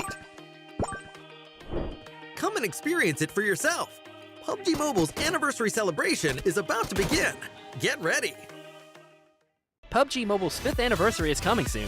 Let's take a look at all the new content. In version 2.5, we'll be introducing the new World of Wonder feature, which includes tons of maps for different gameplay. Apart from the classic Battle Royale gameplay, you can experience unlimited possibilities in PUBG Mobile. In World of Wonder, even more gameplay maps will be coming in the future, so be sure to keep an eye out on updates for more details. On March 18th, the all-new themed gameplay, Imagiversary, will be available. In this new gameplay, players can use 3 themed items: block cover, portable trampoline, and the dual-purpose cannon. Use them to complete all sorts of creative maneuvers. Block cover can generate 3 different shaped toy blocks, which can be used as a bridge or cover. It can even be used as an elevator when placed below the player's feet. After placing it on the ground, You can touch it to bounce to higher ground. Players can launch themselves with the dual-purpose cannon to travel long distances, or launch all kinds of throwables as ammunition. It's way more powerful and effective than a regular throw. Get your creative juices flowing and come up with different combinations to unleash unexpected tactical effects. Furthermore, your backpack comes with a unique item, the supply converter. You can use the device to get new supplies by converting them 2 for 1. Give it a try, and you might just discover something unexpected.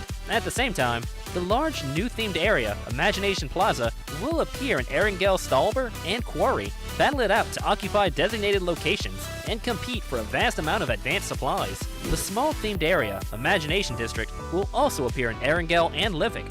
Explore these areas and get your hands on supplies.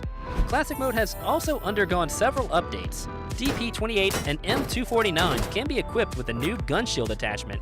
Once equipped, it can be used to block enemy gunfire. Supply shops are now available in Miramar, Vikindi, Senok, and Payload to provide players with an extensive array of tactical options. In Payload, powerful and heavily armored tanks will be available. Drive them into battle. In Metro Royale, there will be loads of updates to items and mechanics for you to explore. Creation Mode will also be undergoing an update. You'll have access to many creative functions, such as change outfits, emote change speed, scene effects, and more. More options will be added to the camera and chat, so showcase your brilliant captures. The all-new Nusa Tycoon event is available in the new version. During the event, each player gets their own island. Nusa coins can be used to upgrade buildings, which raises the prosperity of your island. As your island's prosperity increases, your island's appearance in the lobby also changes. Upgrade buildings and manage your island with friends now to unlock more advanced appearances. For more details, follow our official PUBG Mobile community. Winner, winner, chicken dinner. See you next time.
Kepekatan santan pada setiap butir nasi.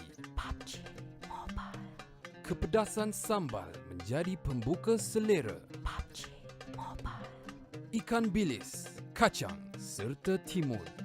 Nasi lemak, pilihan pertama di hati. PUBG Mobile.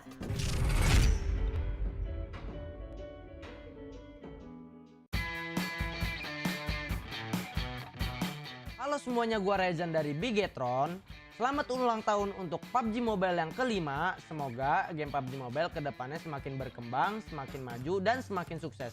Nah, buat kalian jangan lupa terus ikuti perkembangan gameplay PUBG Mobile karena bakal banyak event-event seru kedepannya. Thank you guys. Merhaba, ben Türkiye'den Solkay. PUBG Mobile'in 5. yıl dönümü kutlu olsun. PUBG Mobile'in yeni yıl dönümü etkinliklerini sen de oyuna gelip keşfedebilirsin. Hello guys, it's me Suvin Kumar Prajapati र म team DRS नेपालबाट खेल्छु र happy 5th anniversary PUBG mobile र हजुर नबिर्सिनु होला 5th एनिभर्सरीको event आउँदैछ, हजुर स्योर खेल्नु होला। Thank you. Hello everyone, here is Lord from Iraq. I'm here to wish you PUBG Mobile a happy 5th anniversary. Really happy to accompany PUBG Mobile through the 5th year. Hope to bring more fun contents to the players in the future. By the way, remember to try the new anniversary gameplay and rich activities for the limited time. See you there. Halo semuanya, gue Luxi dari Persija EVOS dan gue mau ngucapin buat PUBG Mobile buat ulang tahun yang kelima, dan semoga PUBG Mobile makin rame, makin seru, event-eventnya juga makin makin seru banget deh pokoknya, dan kompetitifnya juga terutama semoga makin ketat ya. Dan buat kalian jangan lupa ramein event nanti ada di game PUBG Mobile ya, di dalam game kita seru-seruan bareng di sana. Oke, sampai jumpa, dadah. Hello अस्सलाम वालेकुम, मेरा नाम आयुत उज़न और मैं आयुत का इन game leader हूँ। मेरे तरफ से पबजी मोबाइल को 5th एनिवर्सरी बहुत मुबारक हो। मैं ये गेम 5 साल से खेल रहा हूँ और इस गेम में कुछ नए एक्टिविटीज़ आने लगे हैं, तो चलो मिलते हैं वहीं पे। अल्लाह हाफिज़। Hello everyone, here is Jumper from Team Secret Malaysia. I'm here to wish PUBG Mobile a happy 5th anniversary. Very happy to accompany PUBG Mobile through the 5th year. Hope to bring more fun content to players in the future. Also wish PUBG Mobile to become better and better. By the way, remember to try the new anniversary gameplay and rich activity that are open at limited time.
Welcome back, ladies and gents. You guys are tuning into the PUBG Mobile Super League Southeast Asia. I will be Chicha, and this is going to be your commentators for today, including Sir Cloud. It's this side, swagging as always. But yeah, we're down to the second half of the week, of our final week here, Cloud. Yes, so far, just to recap a little bit what happened. 7-9 this week, the King of Sandhawk, 2 chicken dinners. Yesterday was Sandhawk, today is Sandhawk. Of course, today 1 chicken dinner, that is. And we got 2 from the Indonesian region. 1 is from Alter Ego and Boom Esports, getting the chicken dinners inside of Irango before our break. Yep, and so far we don't have the storyline where we do have different flags waving here today, because Indonesia just shows that they have supremacy when it comes to day 2 in the final week here. But at the same time, the Vietnam is not going down neither. We're talking about 2 regions now rising up the occasion, which are going to be Vietnam and Indonesia, which has been consistent the entire day. Yeah, so SLD will be looking to maintain that number 1 spot. But for how long? That will be the question. And after this, of course, we will our regular routine. When we come back, we'll have an interview. So far we will be getting interviews from the top teams or those who perform well before this. I do hope that we get to hear it from DBD, because I believe they are the only team that has yet to be interviewed so far in the PMSL. And I did see in the chat as well that you guys are also rooting for DBD to get the chicken dinner. Now that today, so far, we don't have like mixed varieties, so hopefully we get it from DBD today. But you know what, Choo, we'll be jumping into an interview really soon. Boom. So Yeah, it's going to be a think it's mixture boom, right? here. Let's go, Tash.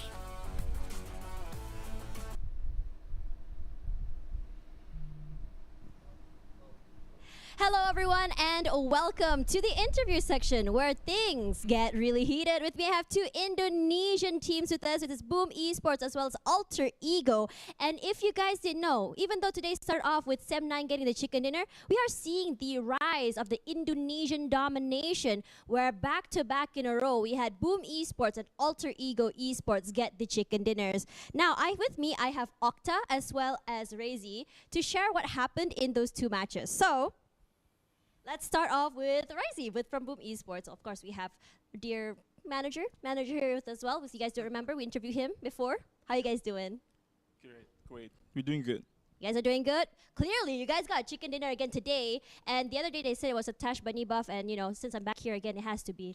It has to be. So let's talk a little bit about that. So congratulations on getting the chicken dinner with 9 eliminations on top of that. And from yesterday's game, wasn't so great for you guys. Today, bouncing back crazy good. So let's talk a bit about how you guys performed well and managed to get into the top 5.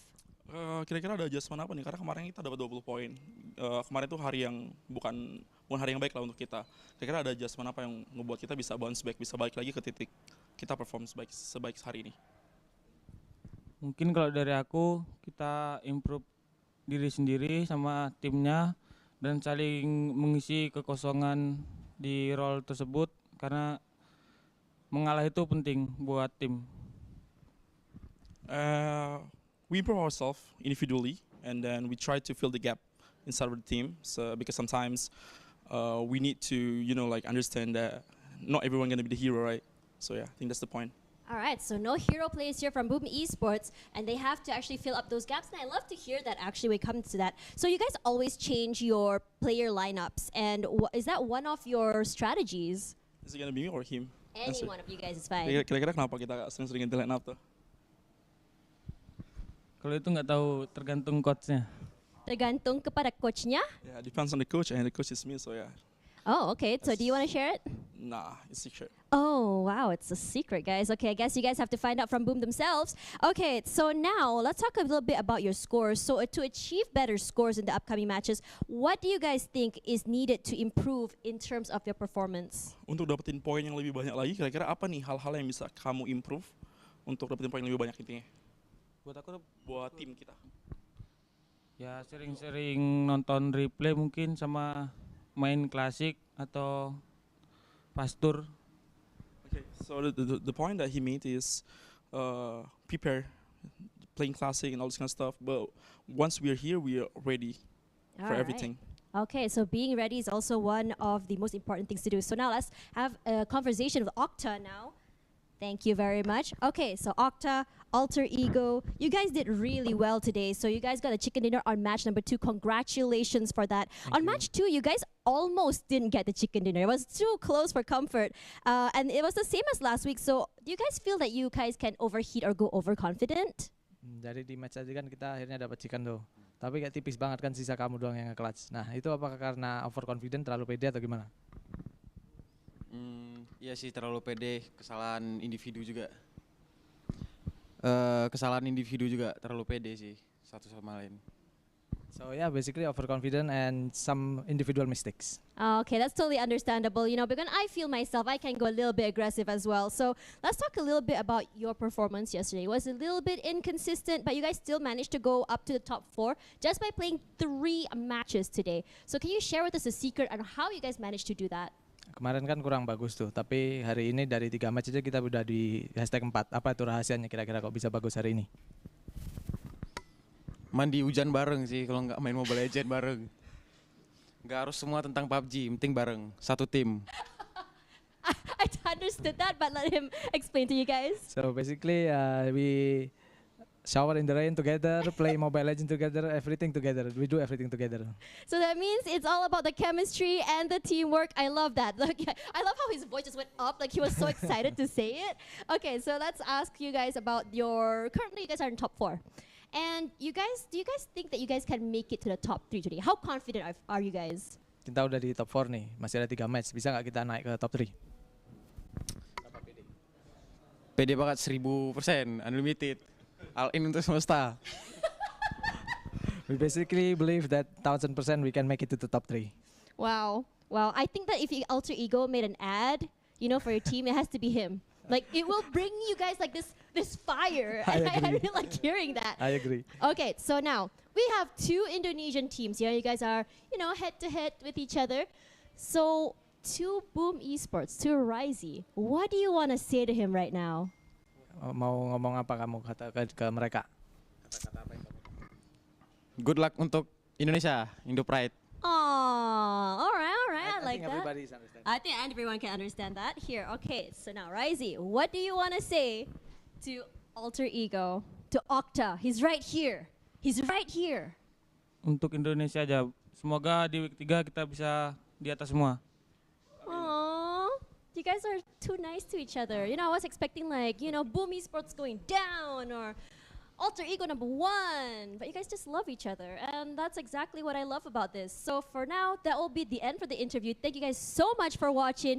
More PUBG Mobile PMSL SEA Spring 2023 coming right after this. Let's see who goes up first, Boom Esports or Alter Ego. I'll be the one to pit them against each other. Bye.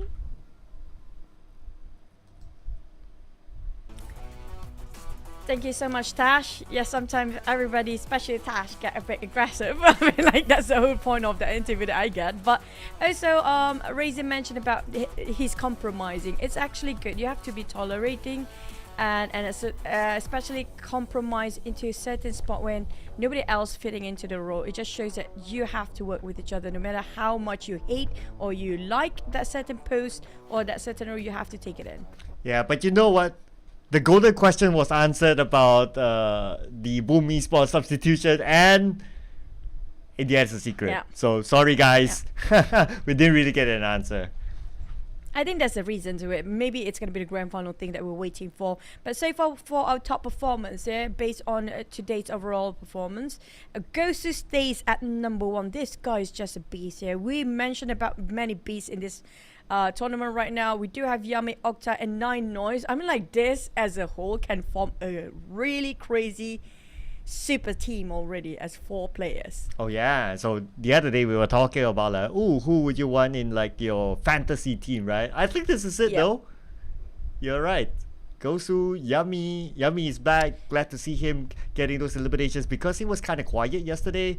But like what in the interviews, it was mentioned, right? Like, okay, you gotta find like not like you don't have like superstars. Like everyone pulls their own weight. Yeah, that's true. And also, when it comes to today's performance, they're too dominated by the side of Indonesia. Alter Ego and Boom having those chicken alternatively, but both in Erangel. Now, down to the last Erangel of the day, we don't have any Thai teams on this lineup yet. We're waiting if they can make sort of a comeback in the second half of the day. But speaking of the teams just now, you know what? It's great to have an all-star team that all of them are fraggers, but that's where a bit of a problem. We saw that before, like some teams that kind of form. It's gonna be for rivals here, but we saw that before. It didn't work out quite right. So everybody have to respect their own respective role. In this case, you saw the top performance of Nine Noins and Octa there, right? Yummy and Goose. I mean, that's gonna be definitely the entry fragger, but we need somebody to be on the flank, be the eyes. I think Noise is very suitable for that, and Octa is so good at support too. So this is like perfectly well balanced if there's ever be a team down there. Yeah, true enough. So, in other words, you gotta give homage to the supports as well. So, yeah, they might not be up on the stats because they don't do the sexy stuff, but they do the important stuff. And that's where it all matters. Even like our top assist is, let's see, Tony K, another fragger. So yeah, love your support, people. Without them, the fraggers won't get the frags. I mean, you lost me at the ass stuff, but yeah, I got it entirely wrong in my head right now, but okay.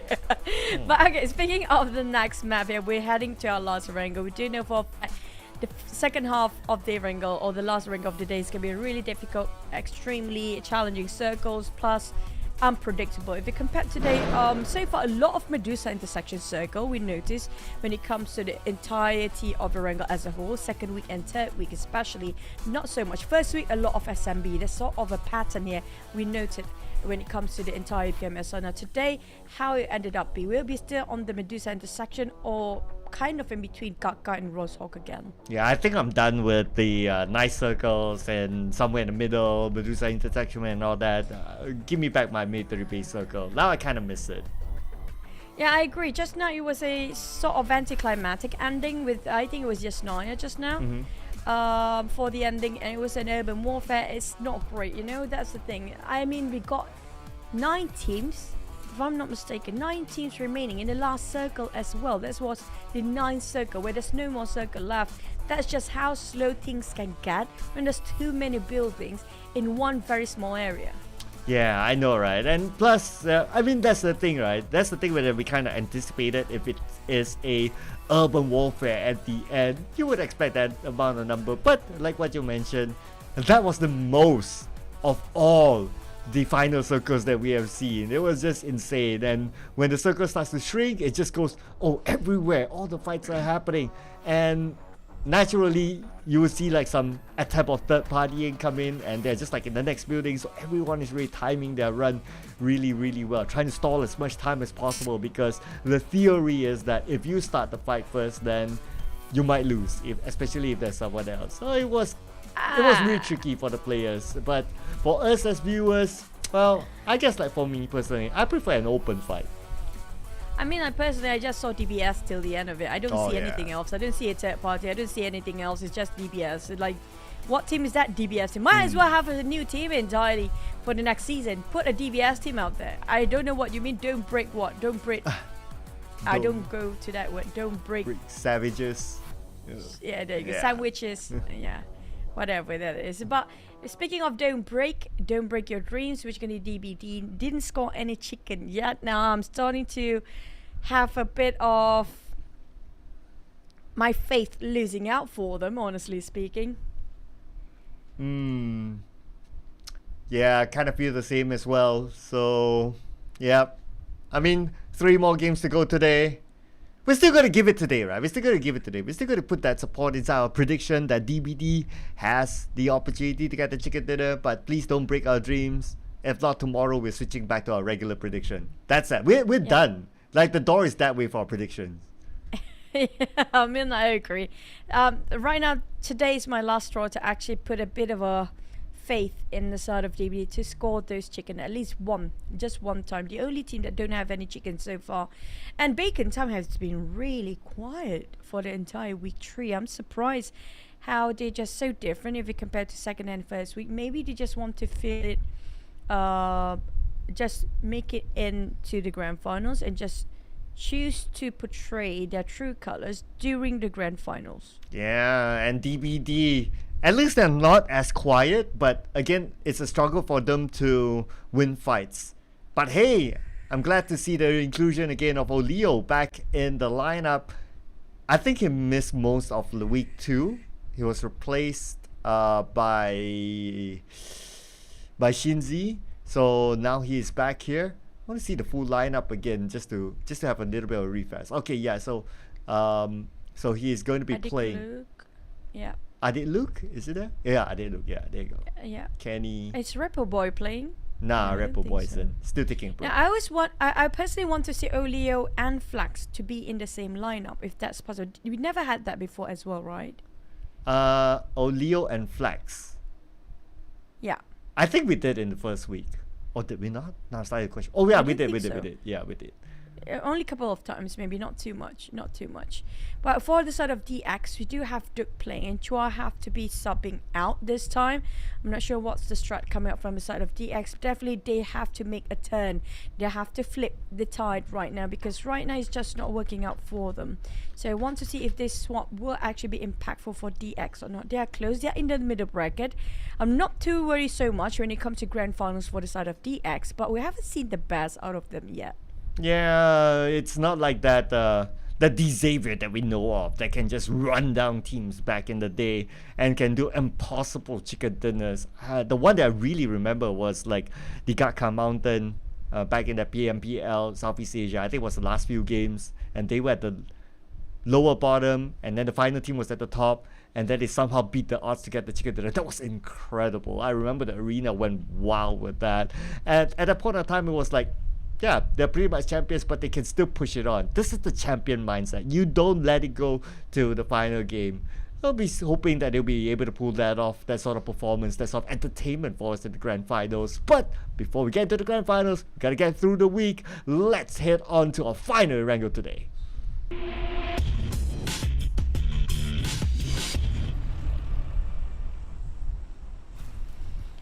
We are back for Erangel one last time here today on the second day of final week here. 3 more matches to go, including this one, the flight path coming up from Jogopur down to Milta Power. A bit long journey to a sort of SMB, but we didn't reach yes, and we do want to see if there's any sort of hot drops early on. But since the flight path is going to be further away from SMB, like what you mentioned, BTR won't be dropping there. They'll be going back up to North Yogopur. So they'll be one of the earliest ones to drop and arrive in their compound. It's going to be a big compound, lots of buildings. They'll take their time to loot. But it also depends on the circle. If it's an SMB circle, then it's going to be a challenge for teams that like to drop up north, especially Sem9, who that kind of circle used to be their kryptonite or their bane. Other than that, I don't think we'll see a challenge again inside of Pachinki. We did theorize it that maybe the Xavier might want to challenge Bacon Time inside of Pachinki just because they want to set it up for the grand finals. But so far, no, we don't see that. So the Xavier, they're happy to let it go. But for the side of BTR, I have a feeling they might go up to Zaki because they do know for a fact Fix has been in the South Jogopur, and it's a correct decision they made. But if they go too much into shooting range, it's going to be Sem9 taking over that side as well. But the circle seems like a very northern side, but it's unpredictable. We do know for a fact it will pull downwards or to its south in the last minute too. I'm not surprised we ended up right around nearby Roshawk or in between those rival Roshawk. But speaking of teams, the box happened to be alone down there. DBD, DBD, it's just DBD. Now, yeah, I do notice about the chat going on. Yes, if you guys just joined in our PUBG Mobile recently, DBS used to be an airdrop like long time ago. I think it started coming out, was it 2 years ago, Cloud? I think around there somewhere, DBS, or was it last year? I think it was 2 years now. It was there about 2 DBS. years ago. Yeah. And then the first one to actually pull off a DBS strat was actually coming up from the Japanese team. I forgot which team was it again, but it was one of the games that we start casting as well. And it was in the globals. And that's where they start to play those DBS and those CQC and around the corners of the compound. And starting from there, start a bit more popular with the players who play around DBS. And since then, DBS, after that, not being dropped in an airdrop anymore. They just, I think that was last year, if I'm not mistaken, or end of 2021, or in the middle of it. That's where they start to just release it as a whole because it's not too famous being picked up by airdrop. But nowadays, look at how the damage done by the DBS side. Yeah, thanks to Blue Bees, they started the trend. And yeah, back then it was like, yeah, despite them starting the Blue trend. Bees. Yeah, Blue Bees from Thanks. Japan started the trend. And back then, even though when they started out the trend, but because like what you mentioned, the DBS was still the airdrop, it was still like, we don't see that much because yeah, it's in the airdrop, right? But the moment it went free for pickup, it changes the game entirely. Now, whether they will nerf the DBS or not in the future, or maybe even put it back into the airdrop, like what we kind of like wish for, well, we don't really know that yet for now. But I can say it makes very entertaining social media content. Honestly, I feel like the moment they put it back in the airdrop, that's when Micro Uzi starts to pops in again. Yeah. I mean, I just hope it actually more on the sniper side. We don't see a lot of sniper plays, maybe due to how fast the rotation of the players and the circle these days. But I do wish we get more of sniping moments in this game as well. We don't get to see that as much. Yeah. The answer for the sniper thing is it's because that if you have an AWM and you shoot, yes, you get a knock, but because of the reclock is slow, so to end the opponent is not that easy. The person would have crawled back or something like that, or crawled to safety, so it's very difficult to end the opponent. That's why it's not a favorite weapon. Instead, if anyone wants to go for a long range, they would rather go for maybe even a Kar 98K, not even a Kar 98K by now, but it's a... Ooh, suddenly I forgot what's the weapon's name. But you guys know which one it is. Oh man, suddenly I just lost it. Winchester, was it? Yeah, Or even the VSS? Winchester is better. Yeah. But the damage is low. I miss speaking of DMRs rifles, I do love VSS. I mean, like, the only one that actually love VSS is going to be Mud Toy, I think, one of the players that love to use VSS. Not much being used around these days. I mean, I personally love the 4x scope of VSS. It's actually equipped with VSS already. It actually plays a big part of saving your looting time instead. But not so popular, maybe due to the damage output given by VSS is not so great. But yeah, you know what? I think when it comes to sniper, I get the idea of how the execution will be really difficult, but it's really fun if you can actually form a 3-1 formation with that. And just deploying another 3 players on standby to finish off the job nearby. But the one that have to be the opening is going to be the sniper.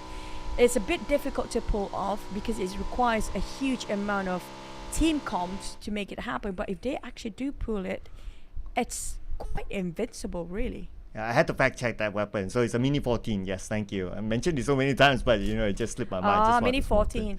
Mini 14 is DMRs. I mean, like, the Mini 14 is pretty good with mid to long range. Yes, I agree.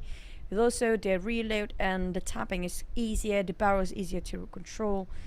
But we don't see a lot of the players use it during a wrangle. Maybe due to a lot of buildings. The BAS, I think, still use on top of Miramar. That's because the DBS spoiled the meta. Yeah, thanks. Thanks, DBS. Yeah, thanks, DBS. Basically, DBS overrode, back there was the AWM, and then you had the Micro Uzi era. You even had the UMP era.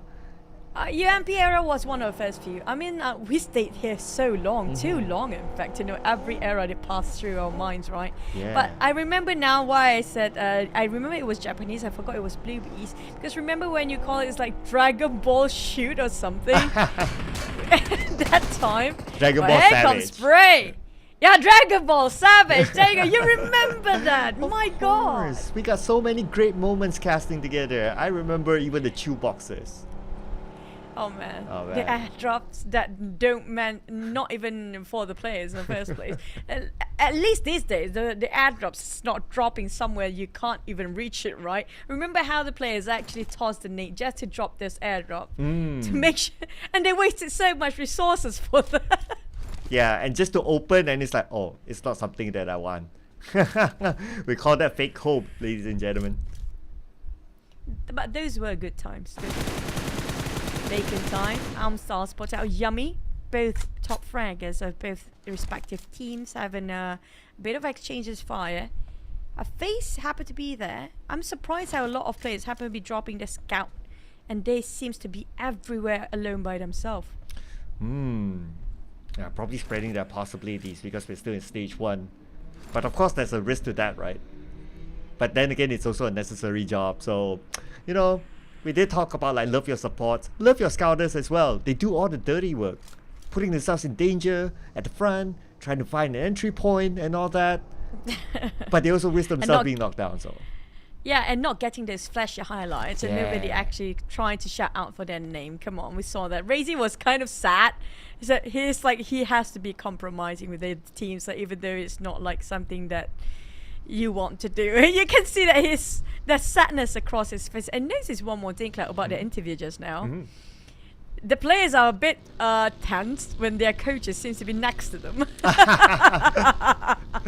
yeah, even for Boom, he was like, I cannot answer this, my coach. And then the coach was like, oh, it's a secret. The coach must be waiting for like, I hope you don't answer this. It's supposed to be a secret. It's like he winks and the way he look at the players like, don't you dare. But just now we notice about the pop of a circle again, like we mentioned earlier on. It might be around Rosok area, just around the river area, not so much on the north. It actually pulled back towards the center. And we do have a couple of teams happen to be sharing compound already. If I'm not mistaken, this is going to be Bacon Time versus DX. Now, the Xavier's put in Duke instead of letting who was it they're swapping in here? Rabies, Lamborghini, Frankie, and Chua. Chua, yeah, there you go, Chua. Yeah, so a tactical switch for them, considering that the Xavier, just look at where they are, right? Only 9 points. And they played, they only played today. But of course, this is not the standard of the Xavier. Not only that we know of, but for them as well. They know that this is not the standard. So, necessary change, I would say. Yeah, I mean, but at the same time, you know what? I feel like they're just warming up for the grand finals now. It feels like all the players need to play a couple of rounds or a couple of days before they head into grand finals, because they're definitely up there coming up from DX. These Xaviers, where do they stand exactly? I think they are in the middle pack. They are on 13th spot. Actually, not too safe either. Yeah, now that I think about it, right? But the saving grace is that the bottom teams are not doing well, like BTR, like Team Secret, are not doing well. So that's kind of like the trade-off there. But I just want to point out another thing, Choo. Remember that our first split, the longest one so far, was before we get into stage 3. We're actually almost getting there. How much was it again? Let's see. It's around here. So I think we are breaking the record now. Okay. Okay, knockdown. That's going to be, it depends on execution. If you can actually finish it off, it's going to be the first record here. Red Face. How many meters is that? I can see it's over 200 meters, yes. But is it 400? No clue. Alter Ego from afar being ambushed by the side of Procedure. Evos, Runes, and Rosshot will it. Shrinks, yes. It's going to still in between here. You do have DX, Bacon Time taking the center. The others, BTR coming up from shooting range. PBE coming up from school. But you do lines from south up north. A bit of a clear path coming up from the southern side. If we got himself an upgrade of loot, a Sam9 taken, boom. And Dap again. And they going in for the rush. Left with Yummy here. Yeah, that's going to be the longest first blood so far. Record broken. And now Yummy, big man here for Boom Esports. But going up against a big team, especially today. They're hot. Sam9. Yummy first DBS. Second knockdown. No way! They want to finish up the job, but wait. No way! What? This is what? Yummy! Savage! What? Oh! Holy smokes, Choo-Choo. What happened? Oh, just nerf this gun now. I mean, like, that's nasty. But it was 1v4 clutch, and Sam9 willingly throwing their bodies off to Yummy. 1 by 1. Wow. This is why DBS is broken. You know for a fact the radius of DBS is like 5 to 10 meters of that radius. It's more than enough to cover the entirety of that stairwell.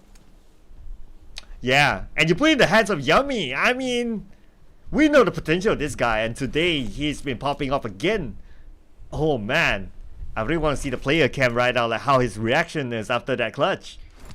Oh, they thought they had it, but they underestimate the power of one player with the 1 DBS. But it's actually not a bad thing to have DBS though. This is where the moments where you can get to see a lot of 1v4 clutches. I mean, like, this is the most of all any tournament we casted that have a lot of the highlight of 1v4. And if I'm not mistaken, it's all of them is through DBS gameplays, at least to the best of my memory. Most of them. Yeah. I mean, like 4 out of 5 possibly coming out from DBS. There are some clutches coming out from hand grenades. It was crazy. You had times like that. But I agree, 99% is out of DBS, honestly. Yeah. So this just shows that nerf DBS moment. Hashtag nerf DBS, ladies and gentlemen. So, well, but good for Yummy though. 4 eliminations at the back. That's an extremely good start. Just that they traded it off with 1 player, but that's okay. I mean, that's a great highlight for Yummy, and I'm glad to see him back performing again because he had an off day yesterday. I do want to have an interview with Yummy and Rosemary and tell them to choose another 2 players if they want to finish off their lineup from their perspective.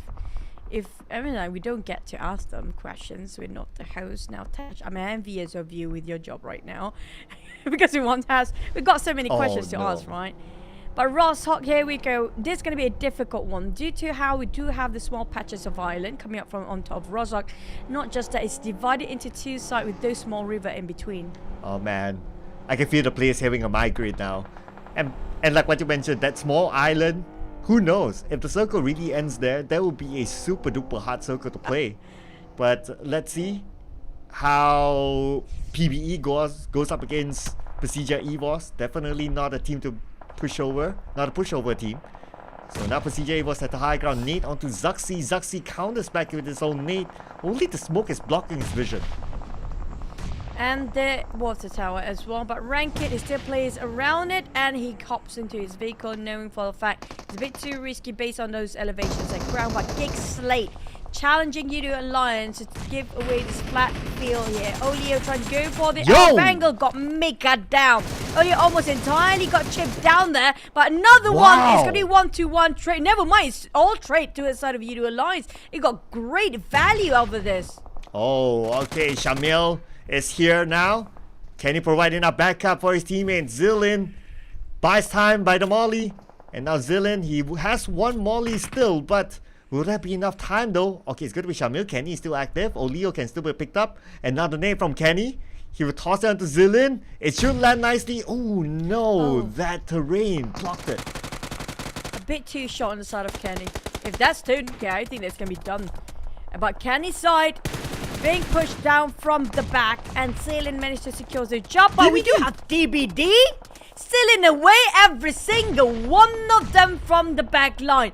Now DBD is playing smart. I'm loving this. I'm loving this. They still need the points. So now they're going to come in. They want to do the cleanup. Shamil is still alive. Zillin can still be eliminated. So now the name from Jimmy. But then again, Shamil will get away. He will focus on survivability now that he's the last person for Yudu Alliance. But boy, is there Shamil! Run, Shamil, run! Last health coming up from Shamil. I'm not sure if he got himself any first aid right now, but dominating on the side of DBD. Ooh. This is a different DBD. I'm loving this. Instead of waiting for something to happen, they make something happen. And they start to step up the game here. I just hope it's not too late. Right now they secure 5 domination of eliminations. Boom got it at 4. The others not so much. Voin on the other hand, Max has managed to first aid himself till the last minute and just gonna flee. Now they will bomb into DBD. Can DBD close it with a CQC? Ooh. Now they're being forced to take up the fight, or just Voin parting ways. Oh, PBE could take advantage of it, but then again they're on the other side. They still have vision. It's going to be Monboy, but Ranky gets a knockdown to Echo. Oh, here we go, Shamil. He has to win this fight against Jimmy OP 1v1. Yen is currently down. I hear the DBS gameplay and Jimmy goes down. It's going to be their bane here for CQC. DBS and a DBD just don't gel well now again. Shmil with the DBS. You know for a fact, you see a DBD, just put up a DBS. They auto instantly be finished off. I don't know why. It's just that's it. If they got themselves a bit of a long fight, they can actually pull it off. Like how they just take 5 eliminations, come out from those distance, and 6. Is that the last player of DBD finish off? Yes, I think so too. So it's going to be down to 14 teams. DBD, sadly, even though they have a really good start in this map of a last wrangle, but they didn't work out quite right. But PBE on Yudu Alliance still have fires exchange and still have the fight in on top of Shaman's performance. He managed to steal one more. I hope it's not the casters. I hope it's not the casters because that takes out DVD just when we thought that they're doing well. Procedure Evo is the team that does well, especially in week number 2, going up against PBE. Still a full squad, but Monboy down. Red Face with a nade onto the other side. That nade should land. Rankit knocks down Luxy. And now Procedure Evo is down to Red Face. Red Face! That was a close one. Here comes the nade. It's a perfect angle, perfect timing of cooking. Dagger's almost knocked entirely down, but Ratface couldn't actually land on top of him. Now leaving lowly Micro Boy coming on the side of the team. Can they still survive here for Procedure Evils? PBE on the other hand, Playbook Esports, having another round of fire against the side of DX and another team across them. Now PBE, they have to flee, they have to cross DX, like it or not. BTR on the other hand, Liquid knock on the ground with SLD challenging them across those small hills of terrain. U-High not so well. This is go to never whiffed. Yeah, and he will not make a mistake in his pursuit of taking out the U-High, and that's going to be another point there for them. But BTR, only 1 point this round. We'll talk about that a little bit later on as we watch the Xavier now being shot down by Bacon Time.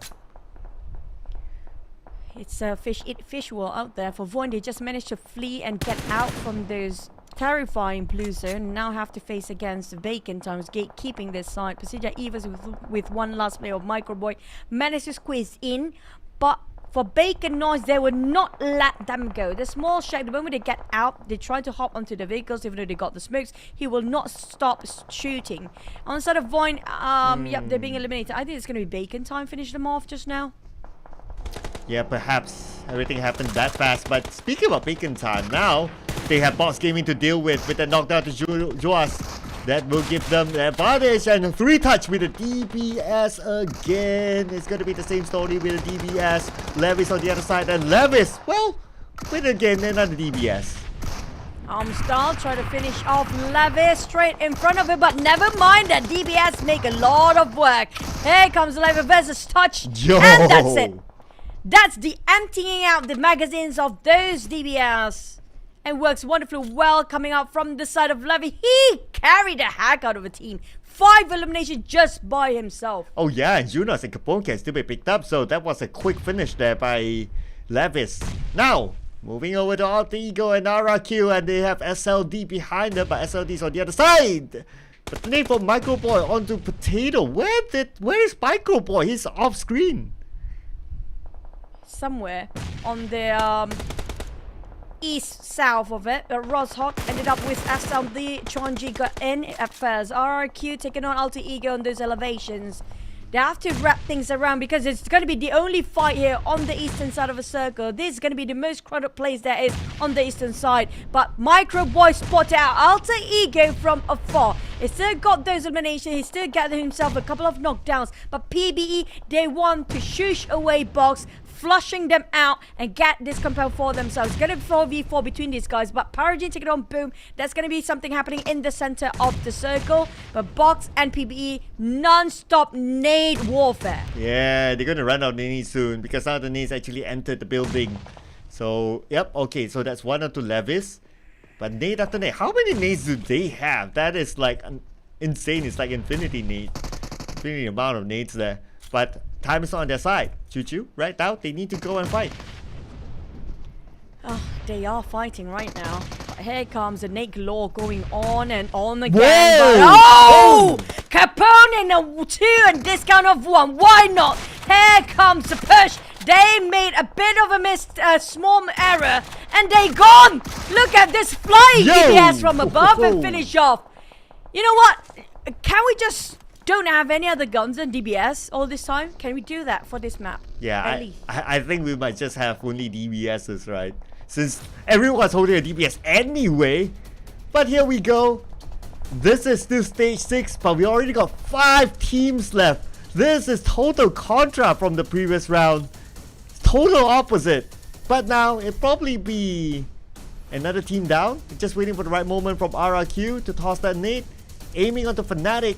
How is Alter Ego going to get out of this? Stuck in a corner. That's literally a corner.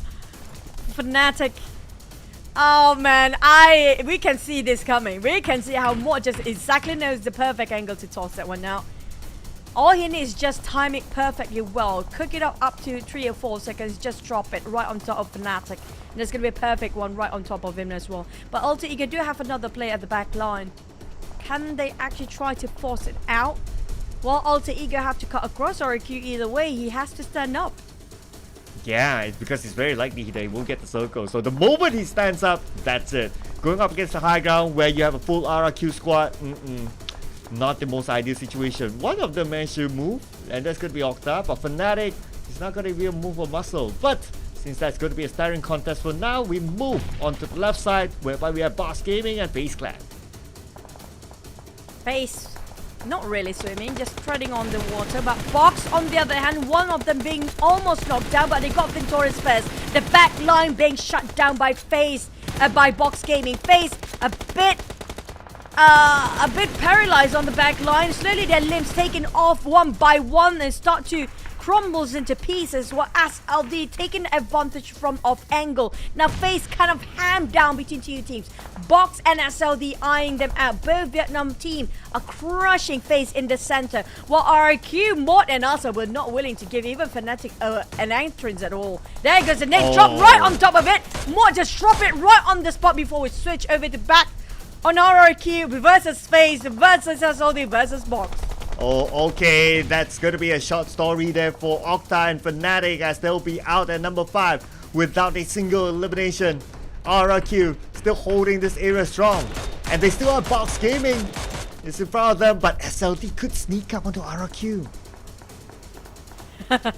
He's trying to swim over that side and get on the back line instead. FaZe kind of stuck in between. They are in a pickle right now. Stuck in a corner, no way to get in. While RRQ taking the reign over for this high elevation. So we're talking about Asa, and Asa just loves those high grounds, but he's not exactly in the circle just yet. But on the side of Mormon and the rest of FaZe, there's nowhere to move because Box keeping this pressure on their side. SLD on the other. RRQ start to tuck into a certain corner to just get those eliminations or extra steals in this case. But Paragin, I'm not sure what SLD is trying to prove here. I feel like they are trying to cut downwards from RRQ, hoping the latches will hide them for a bit. Ooh. Since RRQ don't have a vision on them, but who shot down? Mela coming up from FaZe. They are firing back, Cloud. Yeah, they caught them sneaking behind RRQ, so FaZe Clan sort of did RRQ a favor. And look at where Mela is at. He's in the middle of the river in the vehicle, and he got that knockdown. RRQ taking back on Onzen. Zaza finish off Mort on the side of Onzen as well. It's going to be RRQ slowly taking FaZe out from the equation. Voldemort want to push in. They need to start to move here because they have no clue if the circle will be on their side or not. But they resort to swimming. For FaZe, they can heal up when they are in the vehicle. So that's going to be one of the reasons why he's in there. But he got only 3 first aid and that's his done. SLD start to close the distance, but Box is too near for SLD to close up the gap between FaZe as well. But the Blue Zone creeps in, and Mela will be one of the first 2 to be burned off by the Blue Zone. Ooh, will he get it just by the edge? Ooh, will it stop? Looks like it will, so he has still some time. But the next one, he definitely has to come out. Paragin is spotted out by Mela. Shots fired by Mela. That's gonna but not enough to take him down. Now Mela is forced to swim into the zone. Goes to knock down. Here comes a rush from RRQ. They want to finish things off. And DBS it is. Let's go DBS games. And who cares about all the rifles? There's no rifles in the game. What do you mean? It's going to be DBS of Super League here. Let's go. Lavi with M416. Spray onto Mela. Got it secured and clean. Almost. It didn't actually be finished off. Mela. 1% HP left. Wow, so close for Mela. gets back into the vehicle. Oh, there's another buggy there in the water, so he used that to reset himself, but that buggy is on the outside of the circle. Now RRQ moving in as Kwang Ji goes down to Mort. Long range for Nepeko as well, takes down Zonos. Nepeko wants to go for more, but Lavi on the other hand have to scout on the side of FaZe and have to be aware of RRQs closing in the distance. Talking about FaZe, Box, SLD, RRQ, SLD down to only last player. Lavi that randomly shoots in the smoke, hoping it will connect to either Mormon or Mela. Mela got back up his feet. Mela is just a zombie right now. It barely dies. It never goes down. Oh, what does it take to take down Mela? Man, maybe this nade? We'll see. The holy nade might land. But Nepeko keeping eye on the levies. Oh, there's nowhere for him to go. Such an open area. Nepeko holding it well in that area. But Capone on the left is still active. They don't know Capone is there. Hopefully Capone don't sneak up and be the kingmaker of this round. Capone! Back to a side of Asa with one nade to finish off Mormon. Finally, Mela back in his vehicle, back in the water. Even toss something from inside of underwater city. What is happening on the side of Mela? I still do some plays even though he's drowning. But Asa taking on side of Mormon with those DBS and what else. But back to the side of RQ, they actually have a great shot at winning this. They have the most men. Yeah, I mean 4v1v1 at this point. So now Capone is spotted out. The Baker knows exactly where he is, and at least it's not a DBS elimination, but still 9 eliminations for Box Gaming.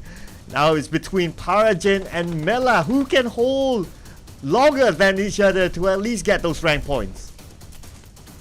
It's the diver skill now, but there's gonna be more the diver skill because these are the Marines. RQ Asa spotted out Mela. He's just gonna finish off with a bang. Oh. And there goes as a spray. What? Mela just drowned himself. No! I refuse to die to you. I have my pride, and that's RQ winning over this back-to-back of Indonesian teams. Getting those chickens for today. Alter Ego, boom, and now RRQ is here to stay. Yeah, Mela smartly denied this point, but that also means that he gave away his potential second place finish to SLD. But it's alright, that's alright. Definitely want to take that as well. Anyway, RRQ getting this chicken dinner, meaning that Choo-Choo, today's Erangel, Indonesia is the king. I agree. They are the kings of day number 2 here. Yummy that pulled up with that DBS 1v4. DBS make it so well for the players, being down to only one person squad to clutch the entire team. At least you have to give credit for DBS for that. And Yummy, that good start before, also contributing to a sort of boom. But RQ, their teamwork as a 4. Yeah, pose it up. This is the proof that he's playing in PMSL. Yeah, when you got this chicken, this is the proof. We don't have that for DBD. Ooh, ouch. But you know what? This is also like kind of like the sad award, like 1 elimination but 1,000 over damage. I think that is the biggest gap, or the biggest ratio now. Imagine if the MVP is 0 kills, but they got themselves thousands and thousands of damage. We've seen that before. We've seen that before, Cloud. Don't pretend like you've never seen it before. But when it comes to teams to watch, yeah. Okay, I never seen it before. I'm pretending now. Oh, we did. But okay, I'm going to recap that later. But PBE, for the travel distance, 12,000 so far coming out from the Philippines. They actually grind themselves in. Look at the utilities being used, including box 45 smokes there is to be used there to last so long to shut down on FaZe. But FaZe will be the bane for them because Mela just denied his point before, and it was after Box being eliminated, right? So on the side of RQ, it was definitely a good win for them, well deserving because they work as a 4. It was a flawless run for them, but how much elimination did they actually secure? Ooh, yeah, gotta check that out later on. But if you gotta think about it, Choo-Choo, teams to watch, no Thai teams. Just putting it out there. Despite Mela survive until a 3rd place finish, but I guess it's because they didn't get many elimination points. That's why the total points collected didn't really favor them. So this time around, it's going to be everyone else, almost, except the Thai teams. I'm going to refresh your mind about the 0 kills MVP time. Remember, I think it was SEA Games, possibly. Yeah, one of those. One of those. It's definitely on sea level. It's not a regional thing. There's definitely sea level. And we were like, wow, this guy MVP got 0 kills. Yeah. But he got the most damage dished out. On the side of Procedure Evil, they really tried. But BTR, the rotation caught in between. This is what we mentioned earlier on. It's all about timing from them. Procedure Evil, they had it going at first, but down to Microbot. Their rush was a bit of a fail that time, but you have to give it. Yummy, after they got their clutch, it went quiet as well on the side of Boo. But the one that's coming up really strong this time is going to be RRQ. They know exactly where to stand when there's sort of a circle. Yeah, this kind of circle, pretty much like if you're inside of Rosa, it's great. Even though the circle moves away, you still have that high to low ground advantage rather than, okay, you're at the bottom and we just saw like how much open space between like box gaming and trying to get into the circle, especially with that kind of area. So that was a disadvantage location for them. But anyway, we still got to give it to RRQ. 12 eliminations. So we did had the question of like where FaZe Clan is at. So they only got 3 eliminations. So that's going to be 8 points for FaZe Clan. At least they lasted long enough to have more points than those eliminations, but definitely because of the circle just now was so deceiving. It's just so hard to predict when it pulled downwards all the way, the hard shift just now. A lot of players already go on top of Stalbert and shooting range, and they're coming up from the northern side phase and they have to cross those rivers. And this is what we mentioned about how difficult it is when the hard shift happen to be in between those rivers. But Gig Slate and Bacon Time, the questionable week here. That's one. I think it's also a questionable day for Gig Slate. If you notice, yes, we do see them, but we hardly see any action from them. And you also pointed out that Gig Slate is actually not 100% safe. That's true, and same goes for BTR. I mean, like, no, Void definitely, they kind of secure themselves, that they have to get extra points from that. They have to maintain in the at least top 15. They are barely at 15 right now, but back to its side of SLD, they back on #1 spot with FaZe pushed down. And that's going to be due to 1 round of a difference. I'm loving this. The gap is not so much. Yeah, especially at the top 2. So let's see here. 15-point gap between FaZe Clan and SLD. Yeah, that's 1 round's worth. 7-9, same with FaZe Clan. And then you got RRQ, only 4 points difference at 1 point with AE. And then we can go all the way down. So it's nice to see like the gap is not that huge yet. But of course, to be fair, we don't have the big powerhouse, Hale Esports, playing today. They were phenomenal yesterday. But of course, but seeing that it's week 3, right? I'm still looking at like teams on page #2, especially at the end. But I'm loving how PBE trying to push himself up this time. This is the first time we have a DBD player up here. Jimmy is up there. Now this is a proof. At least Jimmy is playing the league, right? Lavi, Yummy, and Ranked Jimmy, and they make themselves a name up there for the top performers or last Erangel map of the day. But look at the damage difference. I mean, I like to call him Levi, but Lavi got 1,300. That's more than how, if you add up all the numbers, it's all the other 3 players, it's equivalent to Levy damage output. Oh yeah, it shows that he's been really popping off today. So good for them. So right now, so Yummy came up there as well, despite them going up okay early, but because of that clutch, maybe he got a lot of damage. Top Miramar performers. Miramar will be our next match. So let's see, out of this, only Vampire isn't playing. Yep, they are in a different group, which is going to be A group playing tomorrow, and tomorrow will be C group on the rest. But on the side of FaZe, Semna, and Void, we haven't seen the best of Void yet. I think this might be it, because Void do love Miramar a lot. If I recall last week in the last minute, Void did actually make a big push in the last day, which is going to be the last map as well. And speaking of 7-9, they have been quite okay, quite consistent. But for the Malaysian, it feels like they are in the middle bracket. If you compare right now, if you ask me personally, I mean, like, this is the team without chicken yet still. Okay, we're gonna go with this the entire day. But so far, I'm like, sorry if you guys hate this, but I'm gonna just being very honest. So far, the #1, I think the top tier right now is gonna be Thais and the Indonesians. They do have a bit fair share of different qualities, but both are bringing best standards. Vietnam is right close down there. So far we have seen the best of them, except for SLD. And maybe sometimes Box. Not so much, nothing coming up from DX yet, except for Lambo. Now Malaysia kind of just there, down there, just a tiny bit there. It kind of in the middle bracket. PBE and GE, I mean, like, they are very new in C League, so I'm gonna cut them some slack. I feel they can actually push up there as well. Yeah, I'll probably give them like the next Southeast Asia edition, and then we will see something significant because of, well, it's sometimes about experience and just getting to know your surroundings a little bit more. And it's two factors, right? One, like you mentioned, it is Southeast Asia level. Second, it is played offline in a venue. So that could be a factor as well. Yeah, because that was what mentioned in GE during one of the interviews.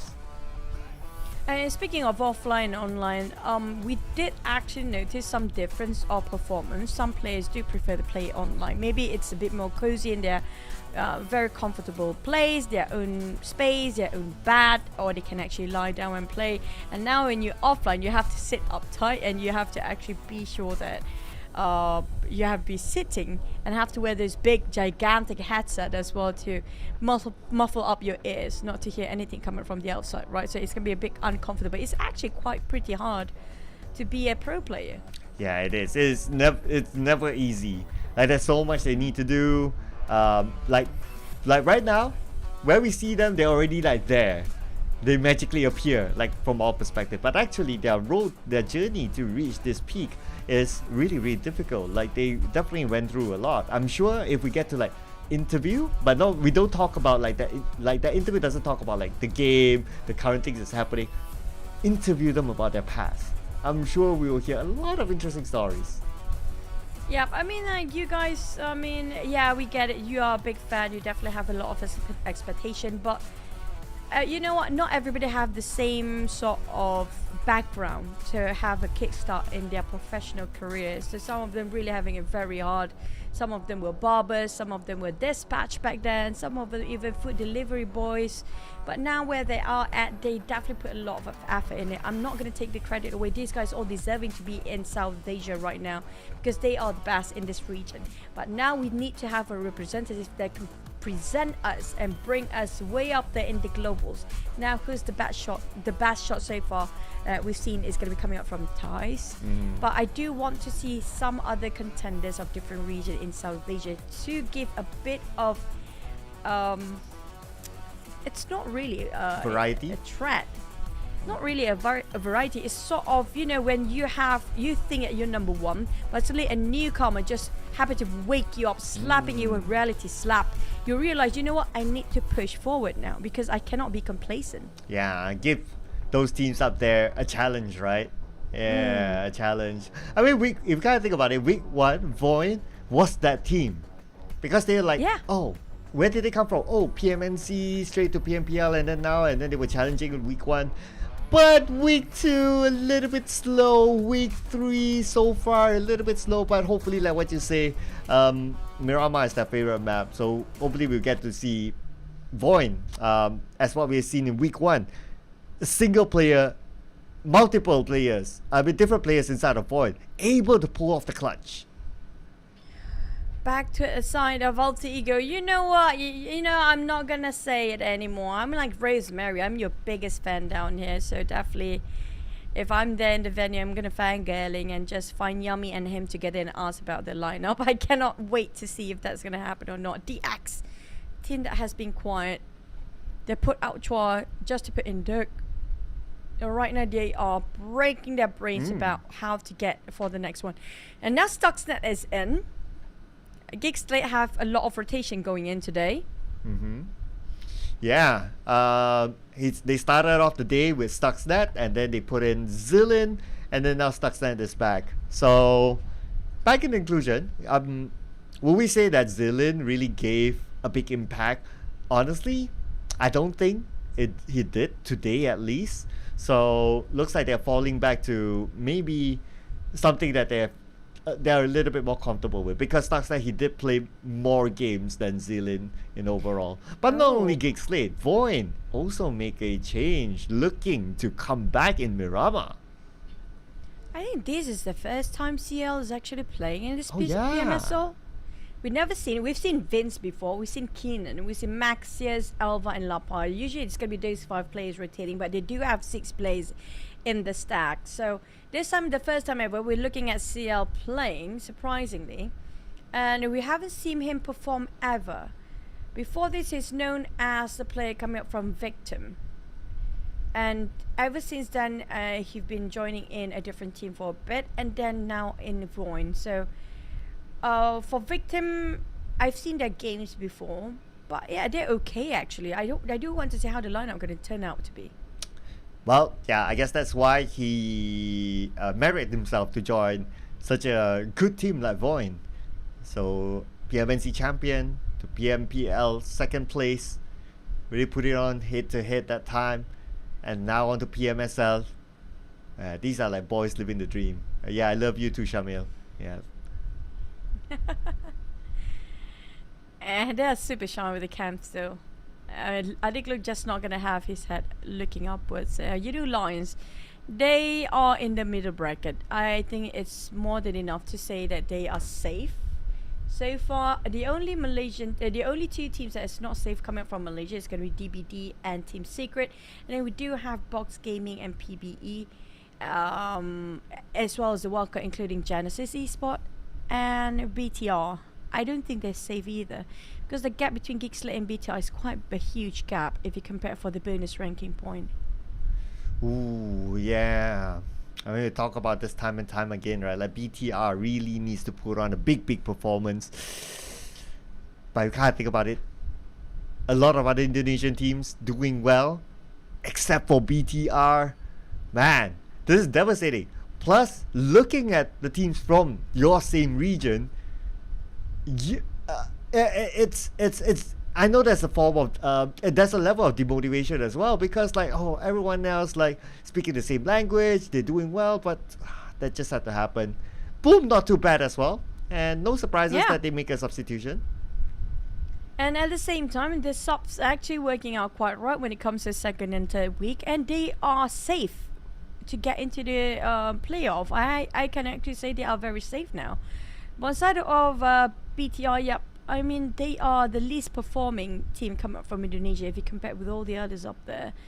I'm not sure what happened to BTR. I mean, the players are pretty much veteran enough to actually know what's happening here, but it's just not working out. And this, the 1v4, I'm loving this. We got a highlight for Yummy, thank you. And the DBS makes so much work, and look at how devastated Sam9 was. They just, what happened? And they actually look over their booth as well. Oh, we had to see it like twice, right? Oh, this was another one. Which one? Which game was that again? The game before that they won themselves the chicken just now. Man. But yeah, Yummy is a great asset from Boom. I mean, if they let him go, it's gonna be something ridiculous to do. Yeah, no doubt. I mean, this guy, how many times he has clutch here? It's like multiple times. I'm starting to lose count already, but definitely Yummy, the key player, despite him having an off day yesterday. And I think that's normal, right? Like, if you're a player, yeah, consistency is difficult. Sometimes you have an off day, but it's all about how you come back from that off day. One day off for Yummy, he got swapped out once in a long time, and then swapping back in didn't really work out. That's okay. That day ends. But when coming back to today, wow, it's like he rejuvenized himself. In other words, this is like the modern lingo. He went healing, and now he's back. Yep. For the Vietnam team here, other than DX, I'm not worried so much for Box, even though they are down there, because their performance in the entire week has been consistent. Bacon, not so much. And we saw early on SLD, even though they got themselves quite high up there in the #1 spot, they're taking the podium spot, but I do know for a fact they're not happy, not satisfied with their own performance, due to they can actually do get a couple of chickens out of that, and they got a bit in a scuffle early on, stuck in between because of how they were tunneling vision on face on this river before. But this is going to be an entirely different map this time, Cloud. Yeah, it's going to be huge, it's going to be wide, it's going to be open. Inside of Miramar, there are a lot of high grounds here as well, so it's going to be very, very different indeed. And maybe that's the reason some of the teams make substitutions. Sam9 still staying with their same lineup, looking over at FaZe Clan, so it's going to be the same lineup as well. Despite them not getting a chicken dinner, but it's still hard to move FaZe Clan players. I mean, all of them did pull their weight together. FaZe, now back to a sign of DX. these players are getting themselves into the lobby as we speak. You see they put their headgears on. They are focusing on the small screen of those mobile phones. Definitely they are ready to get another go. But DBD, I have to say, I just hope this is not too late, but this is yet their best performing week in the final week. It is though. If only they had this kind of performance like in week 1 and then in week 2 and then they would be somewhere in the middle, then they would definitely be safe. But because week 1, week 2 was kind of disappointing for them, and only week 3 they kind of found the formula, I worry it's a little bit too late. So I mean, it's going to be heartbreaking, like, oh, week 3 all of a sudden you can perform but you still don't get passed by. It's going to be the worst feeling ever. But anyway, hopefully it's not going to be the worst feeling for all of these players, but someone has to be traded back. It's going to be Miramar, ladies and gentlemen, day number 2.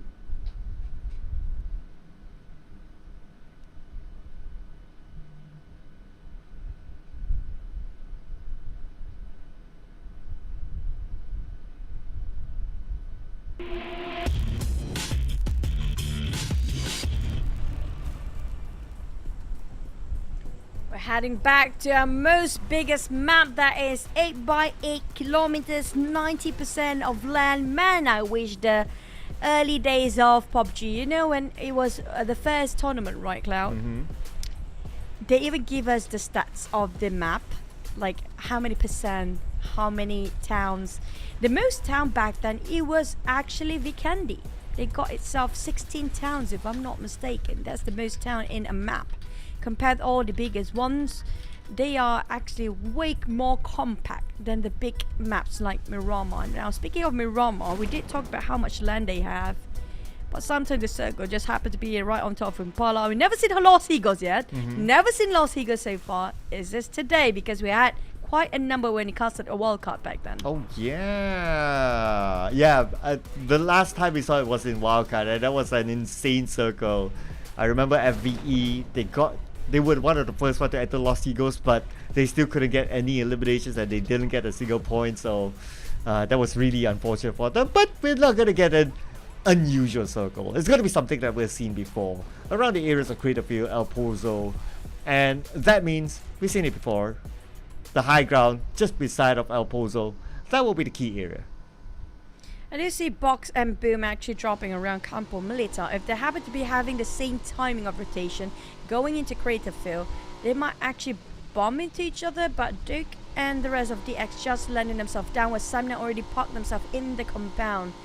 They do have one player of DX sharing, not really, just hovering around with those parachute, just gliding over that side. So DX definitely have sort of intel, I think, against Sam9 for now, for how Duke dropped himself early on. Bacon time still flying. Yep, that's going to be a chill glide there.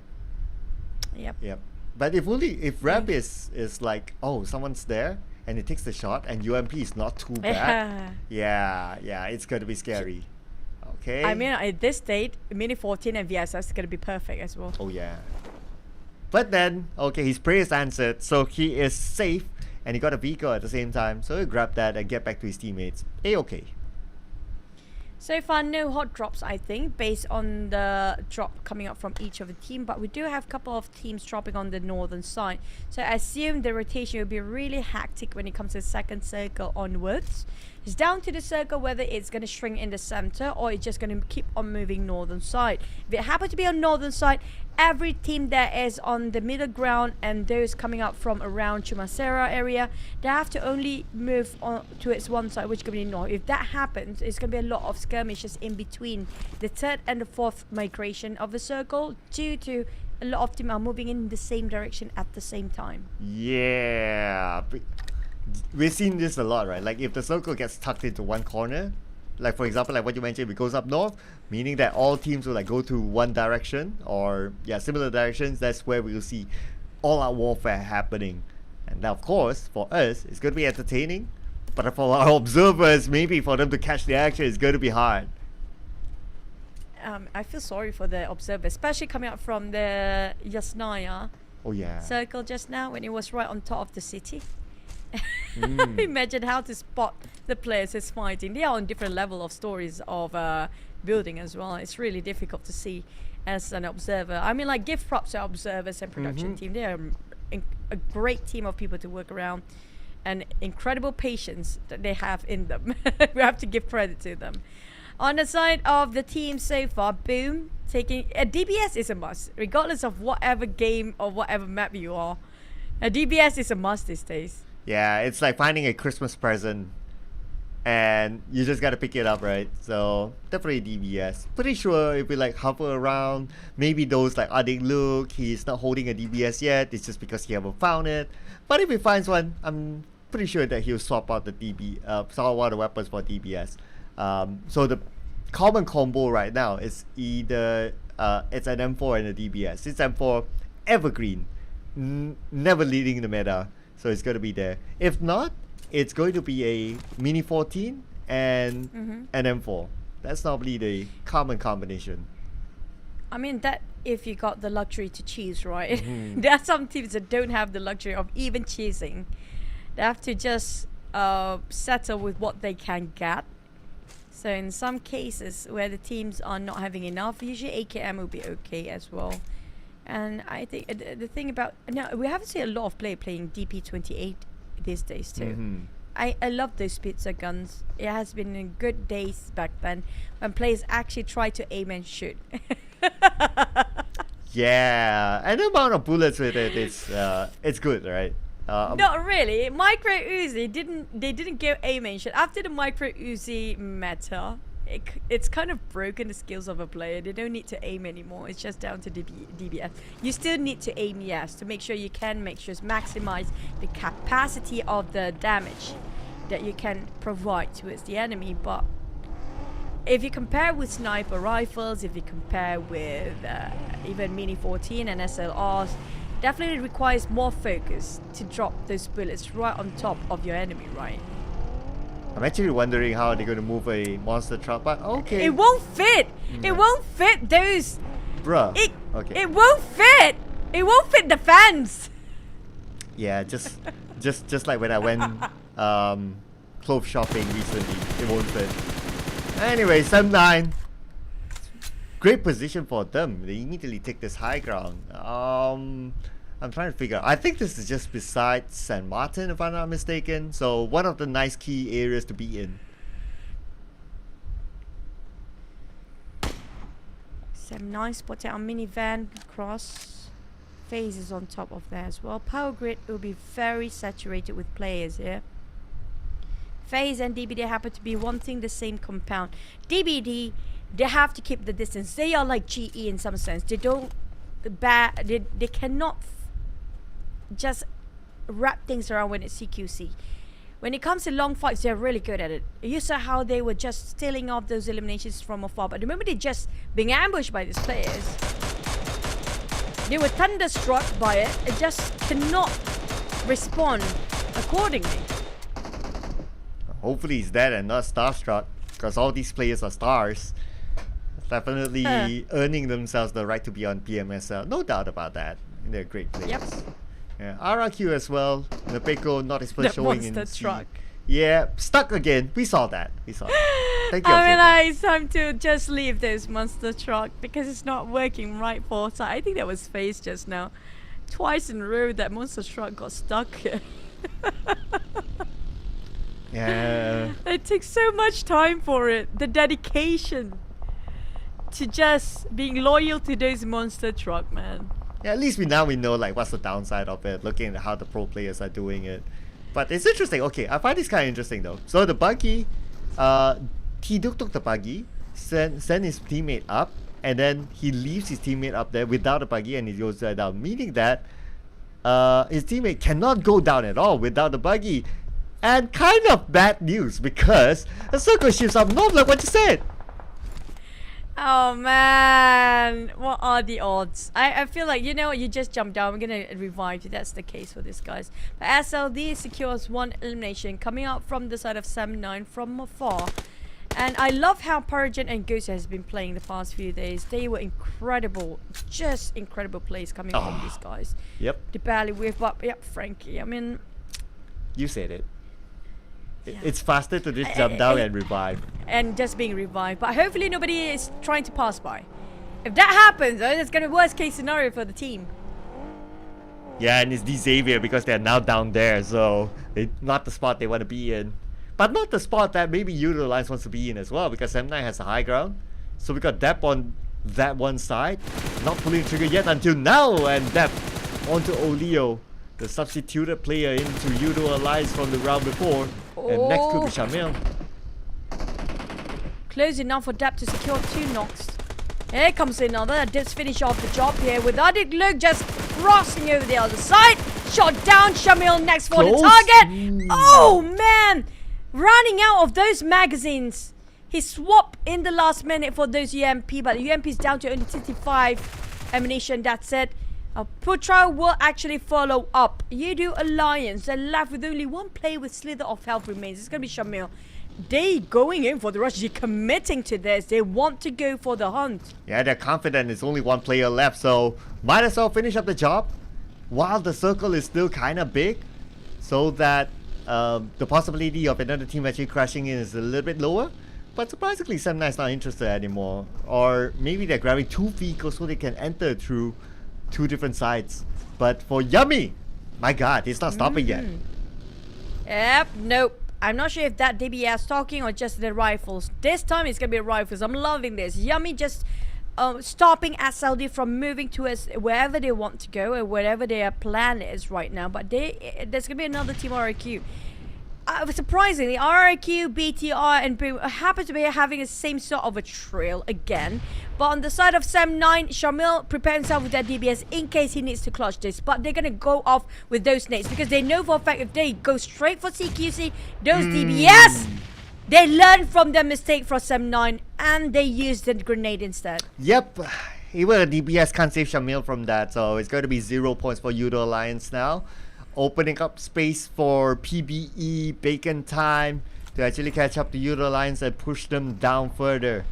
And Yudo Alliance, not a great day for them. A very slow start coming from Yudo Alliance, I agree. If you compare with last week, they were brilliant. They were one of the top teams out there, and the only Malaysian team is actually in the top 5 overall across the board in the bonus ranking. But if they keep this going, they might actually be pushed down by the other teams instead.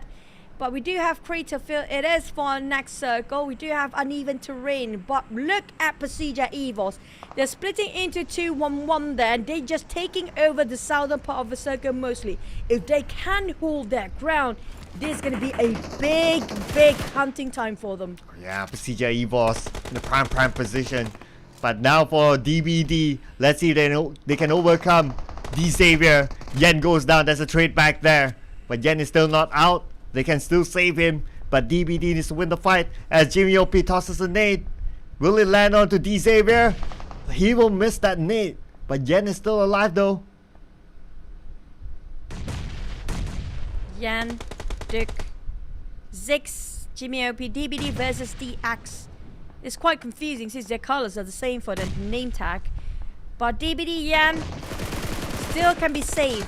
Not the side of Frankie. He's being finished off early on. Rabies now cooking up another nade, dropping right on top of Zix. It's a perfect angle, a perfect trajectory. It's going to be the perfect one to just stop DBD from moving.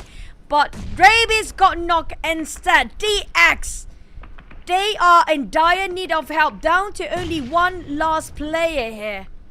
Yeah, 2 of them knocked down. Lambo to just clutch this. There's no way other than just clutch it. That lucky enough he got time to revive Duke. DBD got some help from Procedure Evos from afar. It's off-screen shots. Took down 1 from Xavier. I believe it was Rapis. And that could open up space for them. But look at this. It's going to be Boom. Parajin, 2 knockdowns back to back. But no, it's actually from Rosemary somewhere else. Oh boy.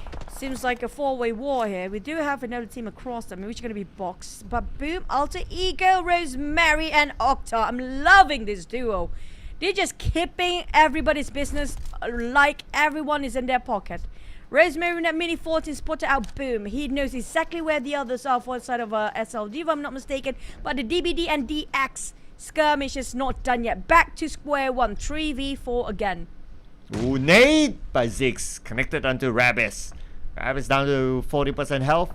A second nade from Ziggs. Will it land onto Rabis? Nope. This time Rabis managed to find refuge behind the structure. So he's going to be A-OK.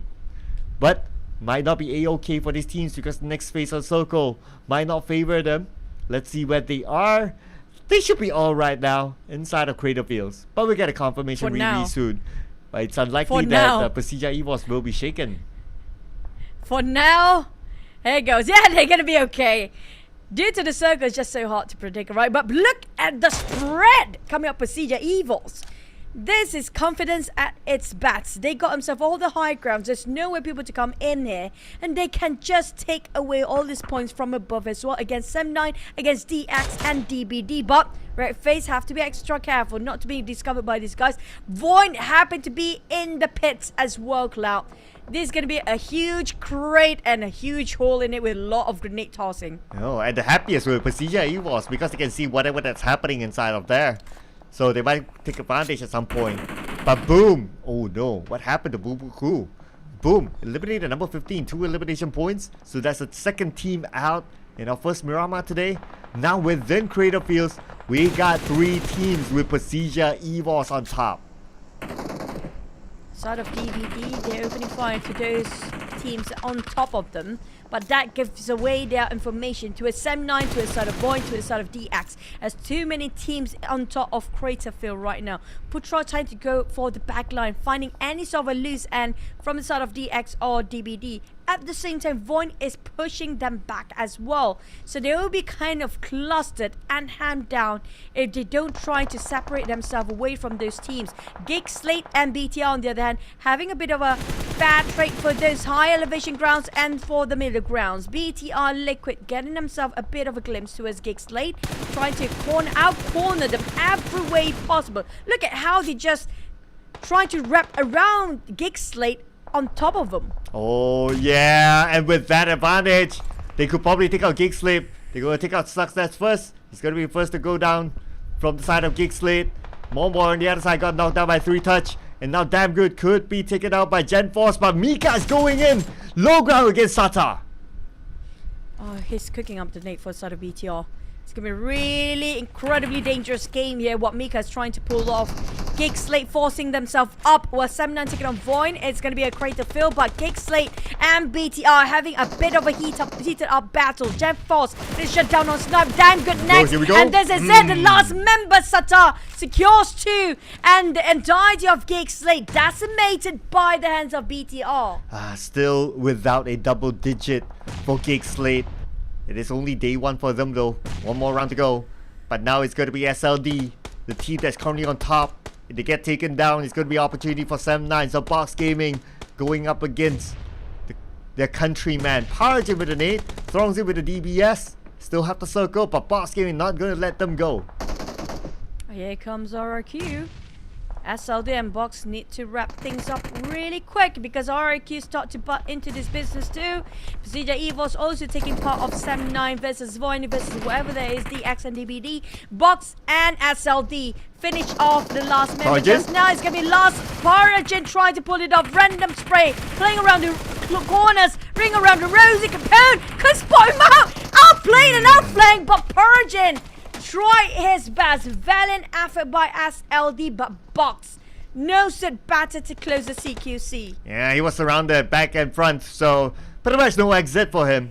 But hey, look at this. Pasija EVOS still has the circle with a high ground. Same goes for the 3 teams inside of Crater Field.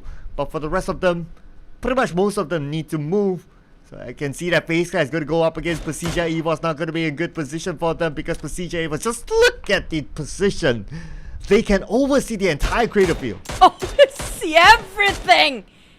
Oh my goodness me, Luxy. Here comes another one behind. He got so many angles to cover here for the side of Luxy. There's a lot of responsibility and you have to work so much. They really put this man at work here for Pasija EVOS. Red Face taking on Alter Ego. Luxy, the only one that actually got to his 3 teams here. Sem9, it's going to be FaZe.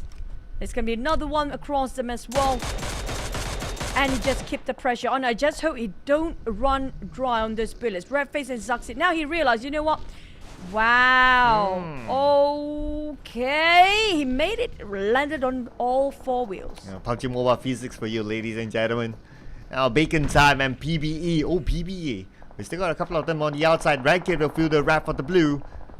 That means that PBE, only 2 players inside. Bacon Time coming in and cool down right now. Bacon Time traded it back by Boss Gaming from the other side, but the fight's not happening, not over yet as Mobboy takes down Armstyle. Mobboy with a great position to take out Bacon Time. Questionable position picked by the side of Bacon Time. They are they parked themselves in the middle of crossfire between 2 teams there. They caught themselves in a trap. Alter Ego Box having a bit of a trade just now. PBE taken by the side of BTR, but there's always going to be those in the high grounds. I'm waiting for Procedure Evos to start making some noise. They got themselves 2 from those elevations, but on the side of BTR, they keep it going. We're talking about them secured 4 eliminations by now. Same goes for Sem 9 and Box Gaming as well as a 4. BTR scout PBE with those mini 14, trying to get them off the ground, trying to get them out, but the blue zone will actually squeeze to a side of PBE like it on. They have less than 1 minute to just part ways here. Oh, DBD happened to hit onto BTR too, so BTR loses 1 to DBD. DBD at this moment still a full squad, but for Boss Gaming not the same, as Capone now will be shot down by RRQ. RRQ secures the 2 elimination points. The other 2 on the other side of this hill. Asa is getting closer and closer together with Mort. He's opening up the flanks. Winnie tries to find cover together with Levis. Levis right now, they need to find an exit point. Asa, when he comes to high ground, he got himself quite a skill there. Trying to go in with a UMP. Might actually spot it out Box right across him. Levy's right in front of him. Here comes a spray. And he got one. Now secures another maybe. Winnie managed to just exit out in time. He spot himself an airdrop but will not pull over for it. He needs to reposition himself to get a bit of a more view, higher grounds, and just play undercover for now. But at the same time, BTR just there. Liquid spot him out. Winnie almost got another one. He knocks one more down. That's going to be last member of BTR. Satar and Liquid down at the same time. Is that the entirety of BTR just now? Yeah, that's the entirety of BTR. So number 11 for them with only 4 elimination points. I mean, if they are somewhere on top in the overall, that's okay. But because in their current position, 4 is not going to be enough. But last time we saw the circle, Procedure Evo still has it with the high ground. There's still a percentage of creative field in it, so teams can still stay in there, but some teams need to move anyway. But speaking about teams that need to move, it's going to be PBE, and Boss Gaming spots them out. Winnie got himself quite an upgrade there. If only can spot one out to get an headshot, it would be great, but at the same time, Winnie's playing it solo. It's going to be difficult for him to pull off those long range, long fights. Red Face taking on high grounds. Procedure Evo's definitely got a vintage view. We're talking about prime spot here. Definitely got the highest ground there is. But the problem is, it's too steep. He can't see them down there. Well, let's see if Face Clan can take advantage of that. Red Face. Okay, he still has a nade though. Okay, so that's going to be Micro Boy. Nade on the Face Clan. That will not connect. Face Clan, they know that someone's above them. Pretty obvious by now. They'll definitely try to toss a nade on the outside. But then, Mela taken out by Micro Boy. Now Ventorius is pressured to pick up his teammate, or should he take out someone before he does that? But But Zaxi wants to go for the push. Look at how Ventorius just prep up the nade. He definitely pulls out the pin already, I think. But back to the side of he was Ventorius! The moment he dropped, it was right on top, even though it was against him. When it comes to gravity-wise, Ventorius slowly tried to just stall the time for the rest of the team while he slowly make it in for the sidelines as well. Undens trying to spot these guys out. You know what? The best way they can go is just popping up the smokes and keep dropping those nades while pushing forward. And that's what they're planning to do. Moment already climbed slowly up. Ventorius taking a different angle. It's a triangle formation again coming from face. But Procedure got the better view. They are right on top of a Micro Boy. Have to really running ground determination. And Luxy as well. 18 bullets left for Micro Boy. Oh my goodness, moment. yeah, that one need to knock 2 off Procedure Evos, and that is needed in order for him to get into the circle. because he's still on the outside. Now he managed to slide through it. But Momon, he has a second nade though. He probably kind of knows exactly where they are. He can toss it to the same location. That nade cooked up too much, and it will not explode onto Pasija Evos. But now coming onto the other side, we have RRQ. Rankit is still alive for PBE, but Cool is not. Rankin, I think this is going to be the last play coming from PBE. Spotted out, but still managed to secure on one knock. Secure those eliminations as well. Rankin will not go down easily. Here comes the rest of RRQ going in for the purge. Entire cavalry have to commit to this. And finally, DBD steals it away right in front of the noses of RRQ. Yeah, I know, right? It's like heartbreaking. It's like, that's supposed to be my point, but now they want it back. They want that point for themselves. But speaking about wanting points for themselves, it's going to be Alter Ego. And this time, Choo-Choo, that hill is not within the circle. It's going to be really difficult for these guys to climb down. DBD, you know what? They don't want to waste any more time. We're just going to go. And Winnie, on the other hand. Oh! Nice try, Winnie. You being spotted out. It was kind of anticlimactic for Winnie. Well, now it's going to be climactic. Well, literally now. The Alter Ego needs to climb on top to take over Pasija Evos. But Rosemary! Rose carrying! Here comes Rosemary again. Out of nowhere, Alter Ego just happened to pop on the off angle. Chasing the hag of Pasija Evos when they tried to climb down. Spot on Micro Boy. And it's going to be Oxa knocked down fast. Zaxi finish off the job, making sure they still can secure those eliminations. Down to Potato and Rosemary. Micro Boy said that Valve remaining. Potato secured those Micro Uzi with a shot. And now next is going to be Zaxi. Zaxi, I think that's going to be last player. Still a bit of a trick to do. Rosemary spotted on one. Red face still there. But it's down when it comes to his health. Down to Rosemary to go for the clutch. But Rosemary ain't running. He's gunning. I mean, it is Rosemary for you, ladies and gentlemen. Definitely will secure these 2 elimination points. It's going to start it off with Micro Boy. Definitely Zaxi, but before they're focusing on the Red Face, if we can get Red Face, 2 points for him in the back for sure. But Zaxi, stolen away by Asa from RRQ. Red Face still survives. That's so far. RRQ and DBD has been very witty, ingenious placement by them, but DX caught DBD just now. Yen on the ground. Sam9 on the other hand caught themselves in a bit of a trap there. There's no way out from this blunder. Void taking a Sam9 fight after such a long time. They are fighting, they stay going at it. AKM versus DBS, maybe a Scar L there. But DBS definitely in depth hand with the UMP. RQ taking on DBD Echo and finish off. DBD feels like the entire team went down just now. Just as when I thought that we might see a DBD chicken dinner, unfortunately they're out. And number 7, Void, however, still a full squad. But we have RRQ from the high ground, putting pressure on the point. Now this Void versus Sam Nice. No longer only the both of them, but also RRQ putting in from afar. Void trying to just, you know what, shooting them from above and from the outside. They caught themselves in here in the first place for Sam9 the moment they jumped down. There's no space for Sam9 to run anymore. Those mollies, those grenades will hit them, but lucky Void don't have any more utilities. So they can actually pick back themselves up while trying to figure out how to get out from here. They can actually buy a bit more time, but at the same time, they're barely making it into the circle. Void split it into 2 formation. Another 2 Lapa and Seal will have to got to a side of Pasija Evos at the back line. Pretty much all of them need to move, so time's on their side. As we'll see the circle move in 3 more seconds. Sam9, how are you going to get out of this? You're kind of surrounded. Even high ground, there's someone looking at them. There's no way out. Sam9 still managed to secure on Void. RQ, here we go. Rosemary is there. Sam9 knocked down again in the crate, and it's going to be at dips left. There's no way out with DS coming in. Void Alva. He starts thinking about double thinking and just doubting now whether he go for retreat or not. But Sam9 definitely will burn off by the Blues over RRQ. Closing in from the back line. There's so many wars going on. We still have 6 teams here. Lapov taking on Prime Putra. Down to only Adips to make the call. Oh, and Adips. Oh, he's put down the Yo! Lamborghini is way faster.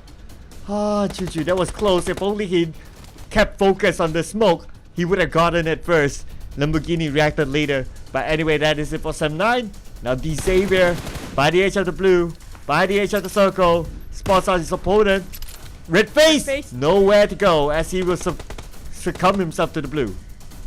Yeah, surprising. Precision Evos, the one team that we actually see is like, you know what, this might be it. They're chicken because they got themselves a high elevations just now. But on the side of Asar, when it comes to long range and got those elevation, RRQ, I'm loving this. Their teamwork were flawless. They just got themselves last chicken. Are they getting a back-to-back here with 2 different maps? Oh, it's looking good for RRQ now, but they need to finish out the job. They need to be sure. But Xavier is definitely no pushover. We have T-Duke. He has something to prove because he's been substituted in. And nice one starting from T-Duke. But the counterfire coming from the Pico. Now it's down to Lamborghini. Can he pull off an insane classic coup to get this chicken dinner now against 2 more from RRQ? Lamborghini trying to call off the shot by himself here. Really difficult to find inside of RRQ. But Asar still managed to take covers from those pixel shot. But Nepeko versus Lamborghini, the top fraggers of each respective region and team.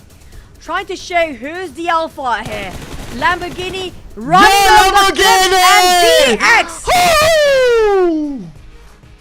Finally making a comeback. And Lambo was really low when those ammunition got 1 more magazine to go. 54 clips remaining on that reserve. And that was a difficult chicken dinner. Oh. It was really difficult. Yeah.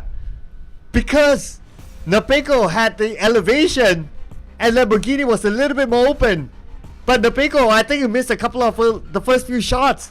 And then Lamborghini, he didn't whiff it. He didn't make a mistake on his shots. It was all on point. And they got the chicken dinner. Guys, be happier, guys. You just got the chicken dinner. Lamborghini. The face of Xavier. Imagine if Sam9 at Dips actually shut down Lamborghini early on. Yeah. It's going to be a totally different story. But Lambo, his tenacity to just stay alive till the end is just such a remarkable resilient coming from this player. RRQ almost clutched with another chicken. They're just having one of the best teamwork. There's every single time there's a top 5, RRQ always stays alive with a 4. You have to give credit on the side of RRQ as well. Precision Evils, they got the high grounds. But sadly the circle just shifted away from them. They couldn't make it out in time when it comes to the blue zone shrinking into their side. But DX, I'm loving this. The full squad time was the least if you compare with all the teams out there set for 7-9. They're just having 12 minutes in with 4 players and then it's just a duo out till the end. Yeah, it's remarkable that they can still survive that long considering how populated inside Creative Field was. It's also, of course, they were given the circle, so that's okay for them. They still managed to last that long. But RRQ, because they are placed in the first graphic in front of Xavier, pretty sure they would have gotten more elimination points in total, giving them the amount of points to top Xavier as a whole. So RRQ, considerably, they didn't get the chicken dinner, but the points do matter at the end of the day. They are consistent today. You know what? Back to the side of how DX getting those chicken. It was really a grind from them since the start. I want to tell how much elimination they actually secured to the last minute because they were fighting DBD at first, right? And then there's another come by. I think who was it again? There was like 4 or 5 teams surrounding DX, including Precision Evos was right on top of DX early on. They couldn't even pick out. So it was really tough for DX to get this chicken. It's well deserving. It's just how well when it comes to their communication and exactly what they want to do and what they want to aim for. Because they were in a pickle since the start, Cloud. If you look at this island, I swear to God, you can see they're being surrounded all day long. Yeah, just looking at it again. And for the fact that they could overcome it, it's crazy. It's amazing. I mean, I guess that's where they thought that, oh, we could have gotten more, but because like they didn't have a full squad for long enough, that's why they couldn't get it. But anyway, it's still a chicken dinner, so they should be happy for it. I noticed the players, you know, maybe they expected more, but of course it's Xavier. You put up high standards for yourself, and naturally you would have wanted the points and chicken dinner, everything in one package. And another thing we should note it on DBD versus DX, remember how Lambo was the last person remaining against DBD at first, but DBD just couldn't go in for the push, and Lamborghini managed to revive back the rest of the teammates. After, you know what, MVP definitely well deserving for us, Lambo. He just kept on supporting the entire lineup, reviving back to back for Duke and his teammates. If not, the entire team would have gone down way earlier than that. But this time, we have to give it on the side of RQ. The elimination, that was a scary number. We still have 19 on our most elimination record. Oh, and the Baker, we could have seen that. We saw his disappointment that he knew he had it in the bag. But, well, anyway, it's still 20 points for RRQ in total. Great job for them. Very consistent for the last 3 maps. But now, again, Choo, Gig Slate. They always got eliminated early. So early that we hardly get to see them today. Same goes for Bacon Time though, honestly speaking. This is rare to see Bacon Time down there multiple times with 0 points. And FaZe joining in as well. I mean, like for FaZe side, we saw for a fact that they are in a crossfire. We're talking about a huge crossfire, not just 2 or 3 teams. We talk about 6 to 7 teams that happen to be in the middle. But when it comes to the points here, it's just 1 point shy. Between RQ and SLD, this is just too close. Sam9 is chasing. But if you compare with week 2 and week 3, I'm definitely loving how week 3 progressed because of how the gap is even smaller now. Yeah, it's nice to see a smaller gap here. That means anything can happen by the end of the week. But the gap at the bottom is small as well. Like Pasija Evos, Bacon Time, same points, and they got Xavier 26 points. Even Team Secret 26 points as well. They're not playing today. BTR went up to 25 points, so it's fairly okay there. But Gig Slate has quite a gap between them and the one above. But at least they don't actually play as much game as BTR. Now I worry for BTR right now because they are one of the teams that actually playing non-stop for the past 2 days, but they just down there in the bottom 3. But on the side of our top performers, Asa, Asa, this is the guy you need if it's all about the long fights. You know exactly where to push in. But all the other players down there as well, those are the regular names. We saw the one that actually bring huge clutches for the team. And you saw Luxy and Zuxi, I think it was Luxy just now, who guarding over one certain angle against 3 teams at the same time.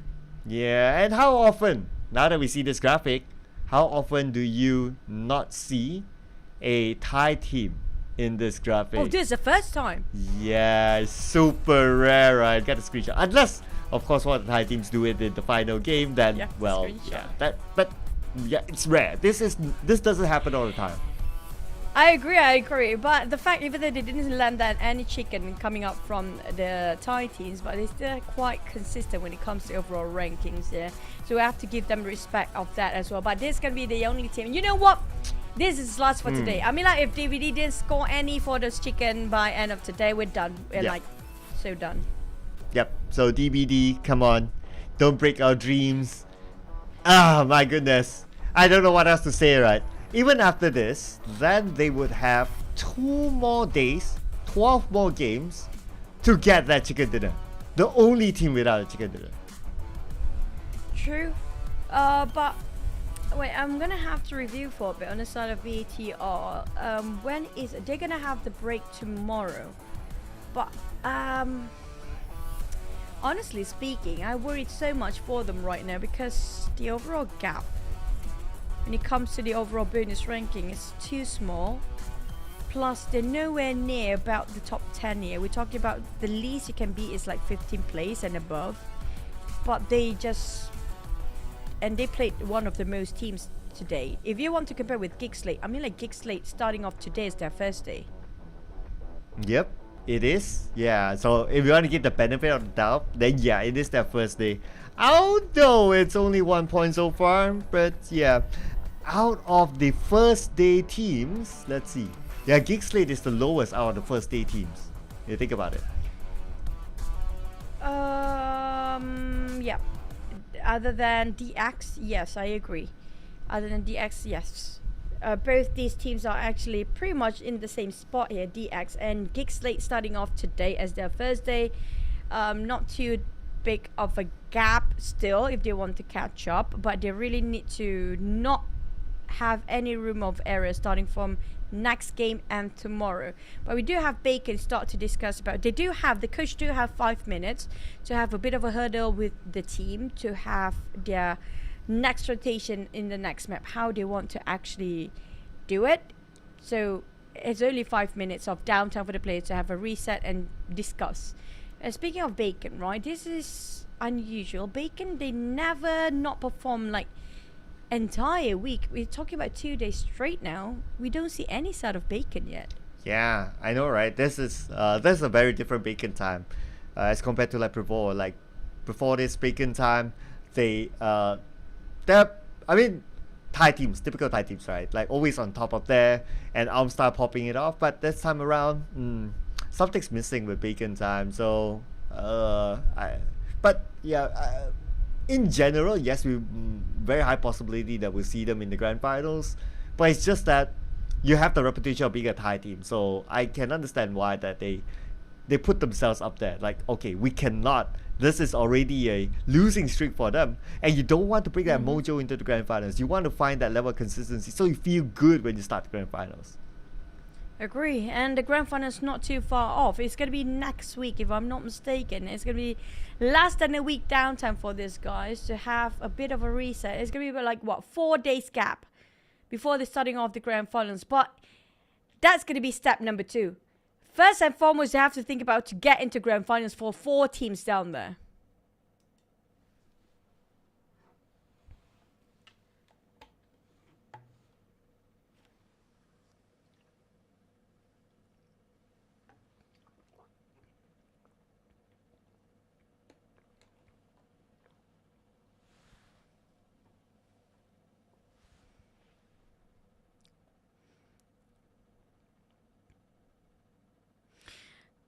I feel like it's something to do with the grand finals. It's just something they want to keep it to themselves till the last minute. They are testing some strength there on the side of Boom to call out the strongest formation. Like they're trying to have a variety of strategy in case their plan A they work. At least they still have numbers and letters after A, right? To see if things gonna be matching up or not. For the side of Boom, they are pretty okay when it comes to the overall rankings, if I'm not mistaken. So they can actually test things out. Rebel Boy is in this time.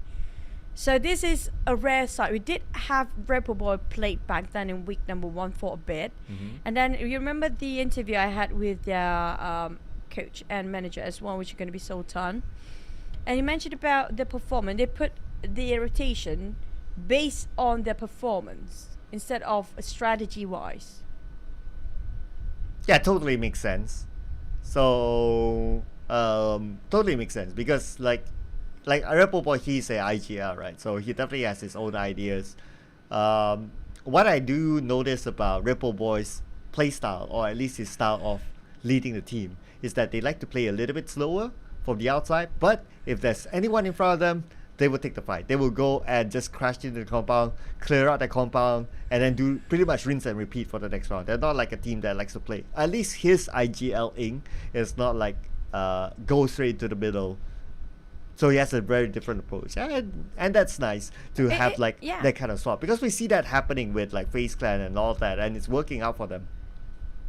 Yeah, but it's called opportunists coming up from these guys. If they can actually have opportunity while being safe at the same time, why not? It's like a double insurance for the team, right? Just in case they didn't score any eliminations, at least they score something out of a rank point. But the rank point, we do know for a fact it's not going to be as much compared to those eliminations. Now, another team we didn't mention enough is going to be Box Gaming. And Box Gaming, I love when they were in their week 2. I love when they are right here, right now with us, even in week number 3. But when it comes to the bonus point standing, they are on the 17th spot. They have to finish off top 10 by end of this week to make sure themselves to got themselves those grand final slots. Yeah, Box Gaming, because they are a little bit in trouble, right? But so far we can see that Box Gaming not too bad though. So there is a possibility that there's a brighter possibility as compared to like BTR, Team Secret, and those kind of teams that they can get out of this kerfuffle as long as they can keep on consistency. And that's also with the factor that teams below them don't really perform. And if we talk about teams that not really performing, like BTR, you see on screen, like PBE as well, still not really showing up. And one more point about PBE is that it's been quite a while since we saw Demigod actually playing. So he played only like a yeah. couple of games. I think it was in week 1, and then he went. I wouldn't say he went missing, but they didn't sub him in. So I don't know. Maybe it's also time for them to do a little bit of a refresh and put Demigod in. Yeah, I think we saw him play like only a couple of times, or maybe a day or two. That's it. And so far, a lot of plays done by Ranked as well. And Monboy has been clutching since last week. So we're gonna have to wait and see if that's gonna happen in the last minute, or maybe they're just trying to put in the last minute too. I just hope it's not too late when that happens.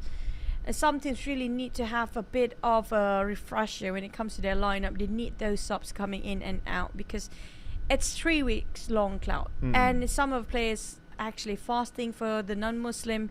They are okay so far, but even those are not fasting can feel the exhaustion kick in now. Yeah. That's a really good reminder. It reminds me of when I was doing the league as well with my previous team.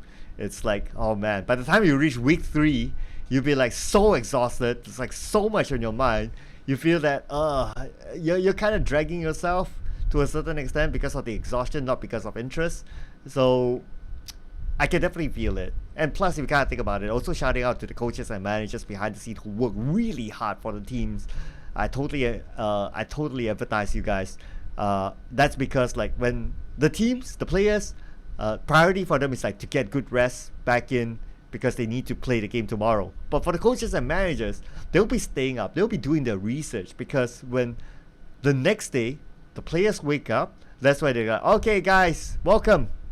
Grab your breakfast. Now let's do a catch up. They will start to share like what their findings were from the game yesterday or the preparation for the next day. So I can imagine that the coaches and managers, they sleep the least. Players get a little bit more. But of course, players, they have to play. And speaking about playing, we'll be playing the last game inside of Miramar as usual. Let's jump into it without further ado.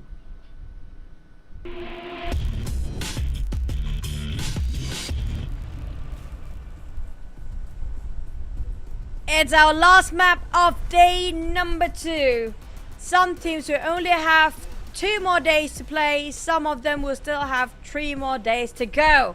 Now we're down to the final week here, and this time we do have a bit on the southern part of a flight path, dropping around Minas del Sol, cutting across Los Leones and La Bendita. We did have the circle right on top of a flight path, quite a number here today.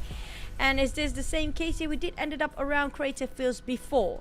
Is it going to be still on the northern side of the circle or not? And yes, you know what, Cloud, I agree. Imagine if everybody else like watching this, right? How hard it is can be a pro gamer. I mean, like, you just play the game. Do you know how much study they actually have to do? How much lesser sleeping time they actually have to go through?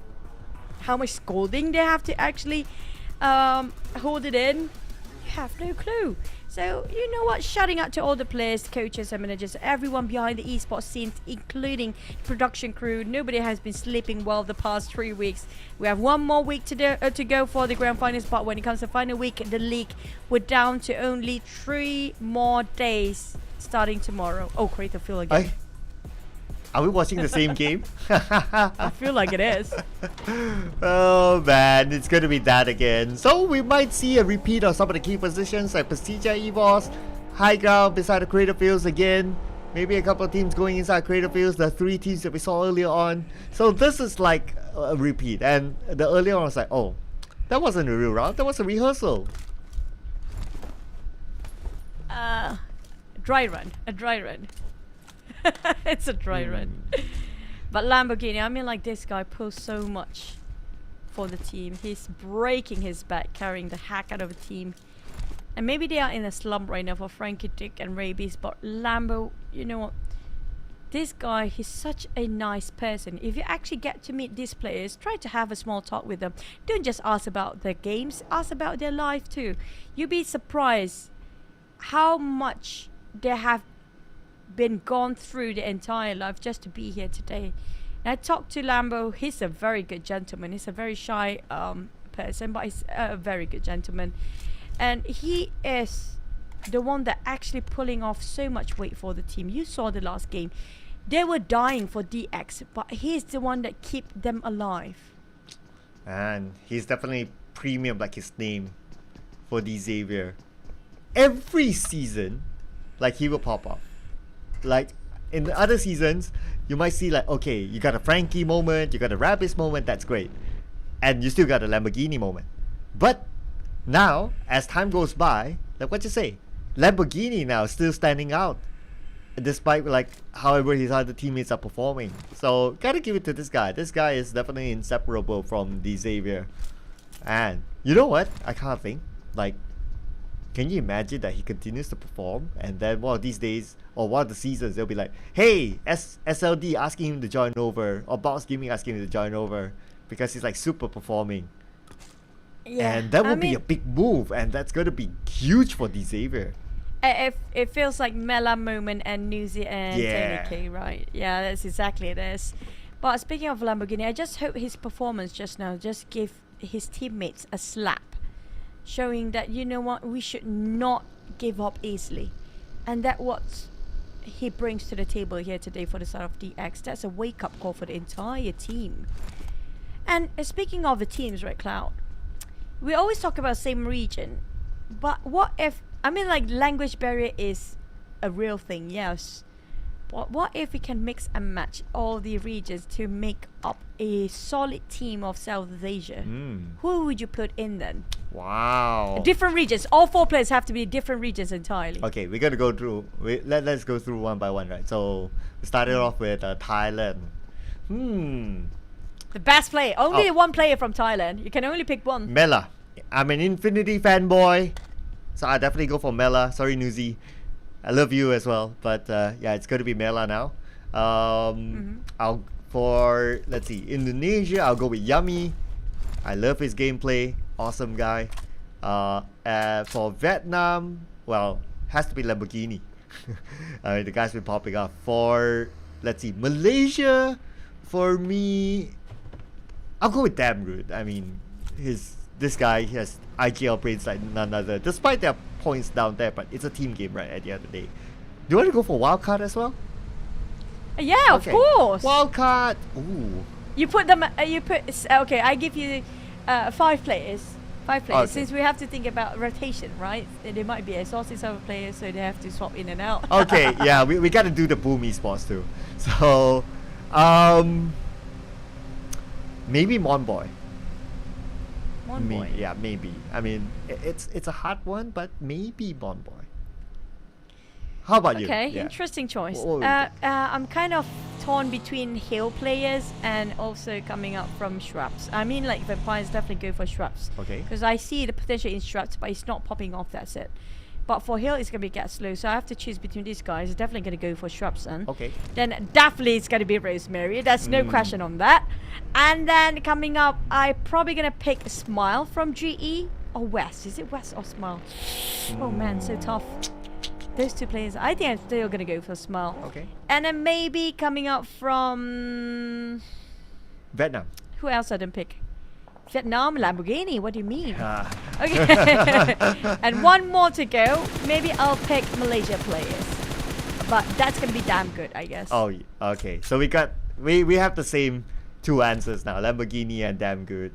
I mean, I'm so used to calling Damn Rude that sometimes I forget. I prefer damn good. Because if not, I feel like, because the players always call him Adam, right? His name. So his name it's is like very I'm different. cursing him. Yeah, I know, but I feel like his name should be Adam. But at the same time, PBE rank it. Speaking of PBE, Succeed on the ground, bleeding out. Finish off easy peasy lemon squeezy from rank it as a clean execution for the first blood. And it's going to be back to back now. So Hexas knocked down, Repo Boy knocked down. Oh man, Repo Boy, he just made his debut here. Hopefully he don't get eliminated. That will be tough. But Leon, nice sharp shooting there. Dropping down Yummy.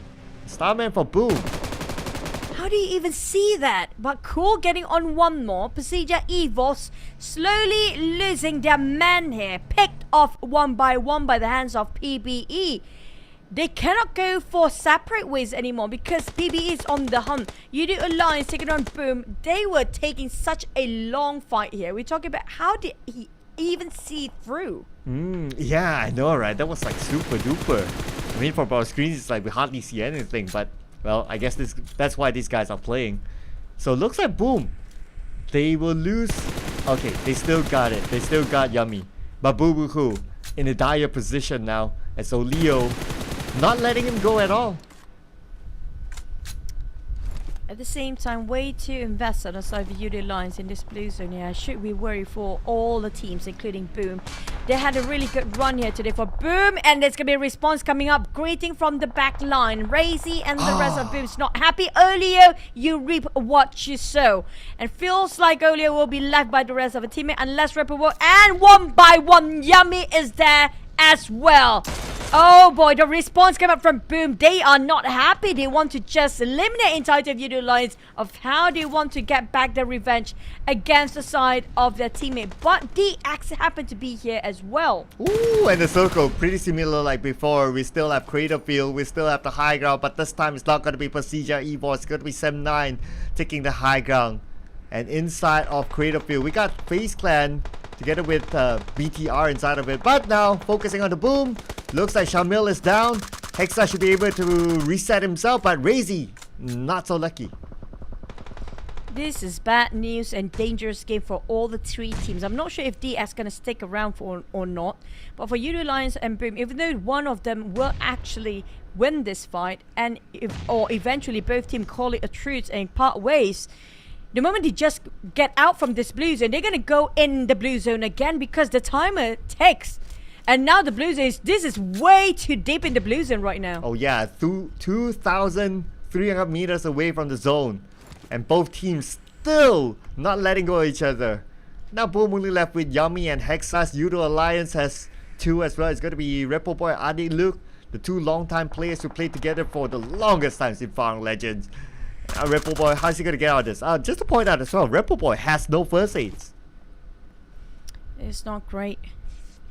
He definitely knows for a fact he needs to get out. There's going to be a third stage here. There's no way those bandages will work anymore. Yummy realized how dire the need for them to actually get out from here as soon as they can. Because the moment they step out, the war is not done, Cloud. We're talking about gatekeepers at the other end.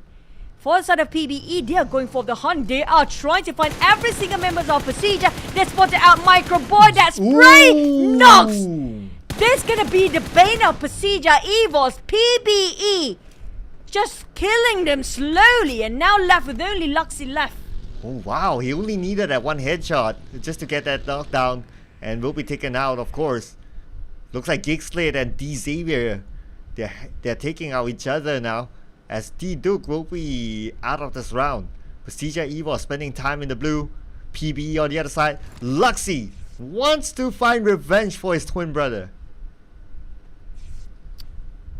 This is definitely not what you want to teach for new players in PUBG Mobile. The blue will not heal you, they will burn you. In this case, so many teams actually inside of a blue zone still. Look at how more than half of the stats on the board right now in the blue zone. Yeah, oh yeah, now that you mentioned it.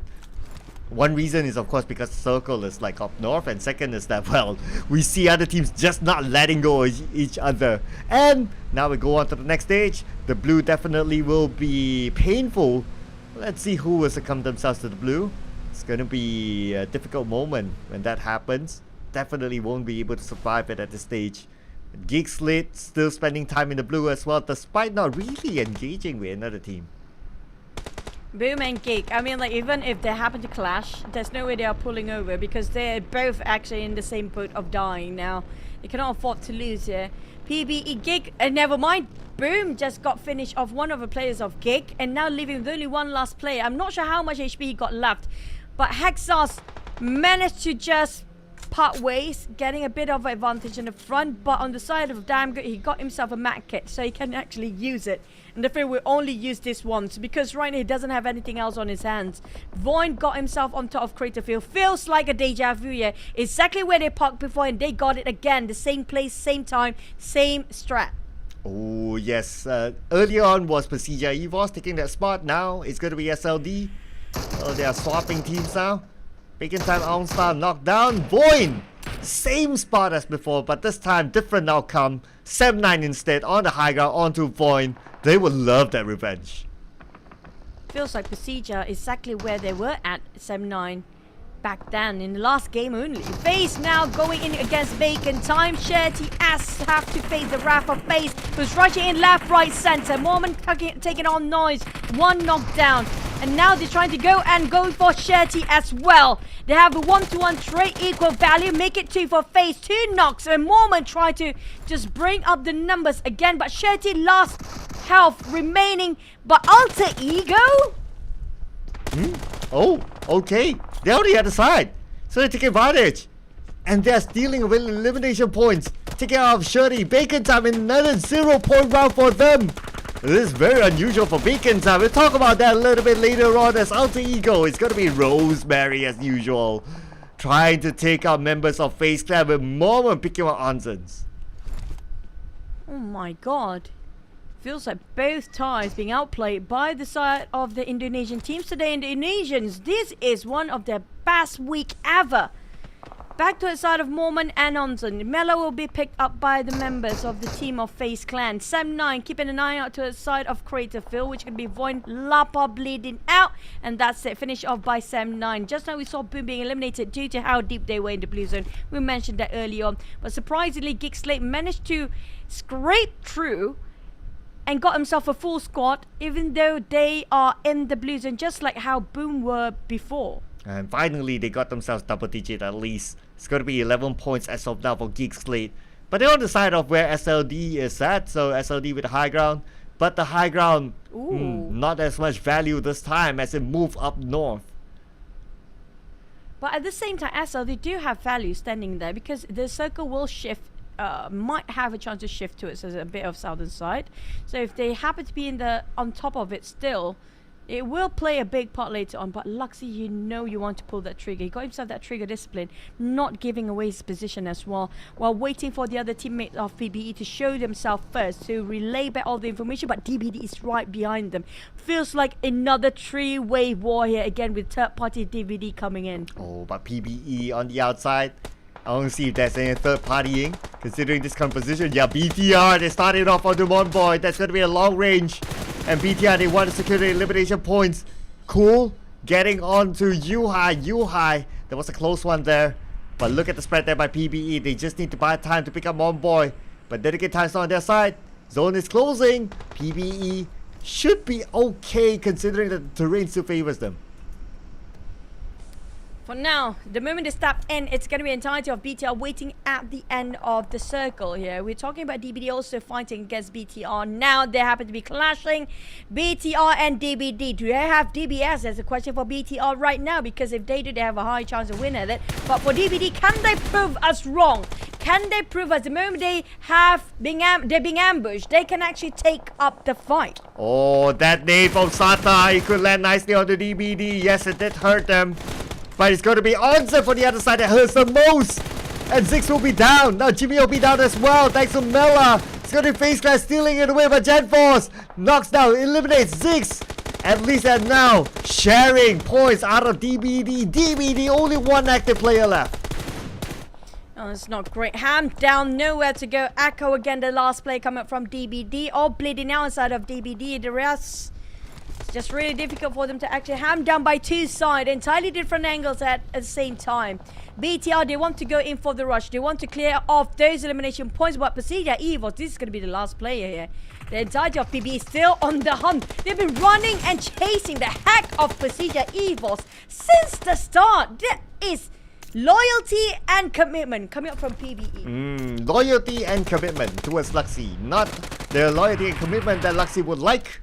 It's going to be Boy. As always, my pick. Getting that elimination out to be Pasilla Evos, and that is it for them. No elimination points at all. Casually flexing it, Cloud. I saw that coming. But speaking of PBE, I mean, like, who would have thought they are gunning down Pasilla Evos and just not having anybody else? They auto lock. They just lock on the side of Pasilla Evos and nobody else. That's it. And their mission accomplished for now. Now, who's the next target for the side of PBE? We have no clue. We have to wait and see because they're coming up from the southwest side. Next, going to be nearby of PBE is going to be Sem9 and BTR. But on the southern part, we have Sem9 as well as Geek Slate and Void coming in. SLD coming in with those elevation. Now, that's a huge advantage if the circle shifted to their side. But we gotta have to wait and see who's being favored next. Okay, I'm holding my breath now. Oh, SLD still has part of it, but look who's in the middle. We have D Xavier there. Can they get a back-to-back? All down to the player really as a team. Can they communicate between themselves well? It's all about team comms in this battle royale. Any sort of shooting games. It's down to team communication. PBE each taking their own respective building, trying to just take down Sem9. But look at Putra trying to outflank them from behind. Are they aware of this 4 PBE? Well, looks like they are now. That's why they're trying to clear off Sem9. But both of these teams on the outside. But you know what's worse for the both of them? Yeah, it's gonna be BTR around. And BTR, they have the circle advantage as well. So it's not looking good for neither side. But PBE, they have no choice. This fight, they cannot avoid it. They have to clear out Sem9 to get in. For the side of PBE, it's going to be 2 angles that have to secure themselves because BTR shooting from afar. And BTR gatekeeping this side as long as they need to and as long as they need to be. Sem9 and PBE both will be the victims coming out from across of BTR unless DAP and Nadir start to rush in. And they manage to stop BTR going on the gatekeeping duty. It's going to be a different story. At the same time, we do have FaZe coming up this side as well. Now, that's going to be interesting. I'm not sure if FaZe are interested, but what is that with the monster truck? Monboy and PBE! Well, that is why he is Monboy. Monboy, monster truck, get it? But anyway, that was the biggest splat that we have seen. That is the first splat with the monster truck. So that's a new record there for my boy. That's scary. I give you that. That's really scary. BTR going against PBE. In the meantime, cool just open up those smokes to make sure they are confusing this side of BTR to know where exactly the position of PBE players are. Sem9 is there as well, and the Blues is closing in less than 1 minute later on. We still have 1 minute 10 seconds for now, but DAP spotted out the play, spraying for a bit. Sem9, they are kind of clustered in the center. BTR Gen 4 taking on PBE right one. That's going to be the entry frag, but the moment he got an entry frag, FaZe just crush in there. Gen 4's ready for it. 2 knockdowns back to back. Beautiful defense there by Gen 4. And look at his life. Just a tick of health left, and he managed to clutch it up. Beautiful done. But he's not done yet, though. He's not out of it just yet. Momon with the nade. Will it land nicely on the deuce? And right now, Yuhai is going for it. We can see the monster truck coming. Here comes Yuhai. He got himself 6 eliminations by now. Spotted out Mormon. There goes a spray, but not enough. Gen 4's giving a bit of a support fire from the side flanks. He got himself eliminated. FaZe. Nice teamwork coming from Gen 4 and Yuhai. Finally, they see the end of the light. At the end of the tunnel, and a bit of a light coming up from BTR. 10 eliminations right now, dominating across the board. Whilst SLD taking advantage of the high ground, they only secure 1 elimination for now. Have been going against Voin's CL, the first one we actually see to play today. Here comes a couple of tap come from Trongzi with that mini 14, but SLD, if they use this wisely, they can just farm those kills. Quite a number finish on 1 knockdown. Can he secure and translate it into 1 point? I hate to break it, but DBD saw the end of the day as well. So looks like, well, the door is that way for our predictions. No chicken dinner inside for DBD today. Pretty sad. But SLD, they will be sad. They'll be happy with this position. They can still take their time to find those elimination points. But Void still on the outside. How are they going to get in with teams looking over them like that? SLD need to move now. They're not inside of a circle, and the circle just shrinks again. They have less than 10 seconds to make a move. When they step out of their comfort zone, they will have to go in there to fight. But Prodigy secures another one. Sem9 out. They're taking away those shots coming out from the side of a player right across them, which I'm not mistaken was Void earlier before. SLD, they cannot be comfortable. They have to move as well, and they're attracting so much attention and taking advantage of whatever they can. But Void got back while they're being stolen before. Rosemary taking out BTR. Where are those shots coming out from? You know, I like it every time Choo Choo says Rosemary. She has a nice tone to it. Anyway, yeah, someone got to record that, you know, make a ringtone or something. SLD, they're having fun up here, just tapping onto Void, not allowing it to come through. And the blue will arrive on the Void, and Void now popping out the smoke. They will need to make a run for it. SLD, they got themselves 2-2 formation right now with 2 inside of a circle, the other 2 playing in the outer circle. For Void, on the other end, they're kind of stuck.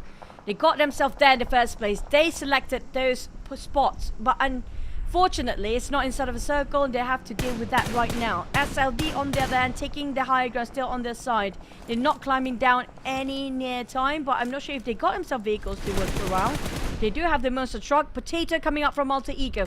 Out of nowhere, Alter Ego starts shooting, and nobody's actually watching them. You just got a text from a certain someone who regularly texts us if a certain team gets chicken dinner. He says Tony came for him.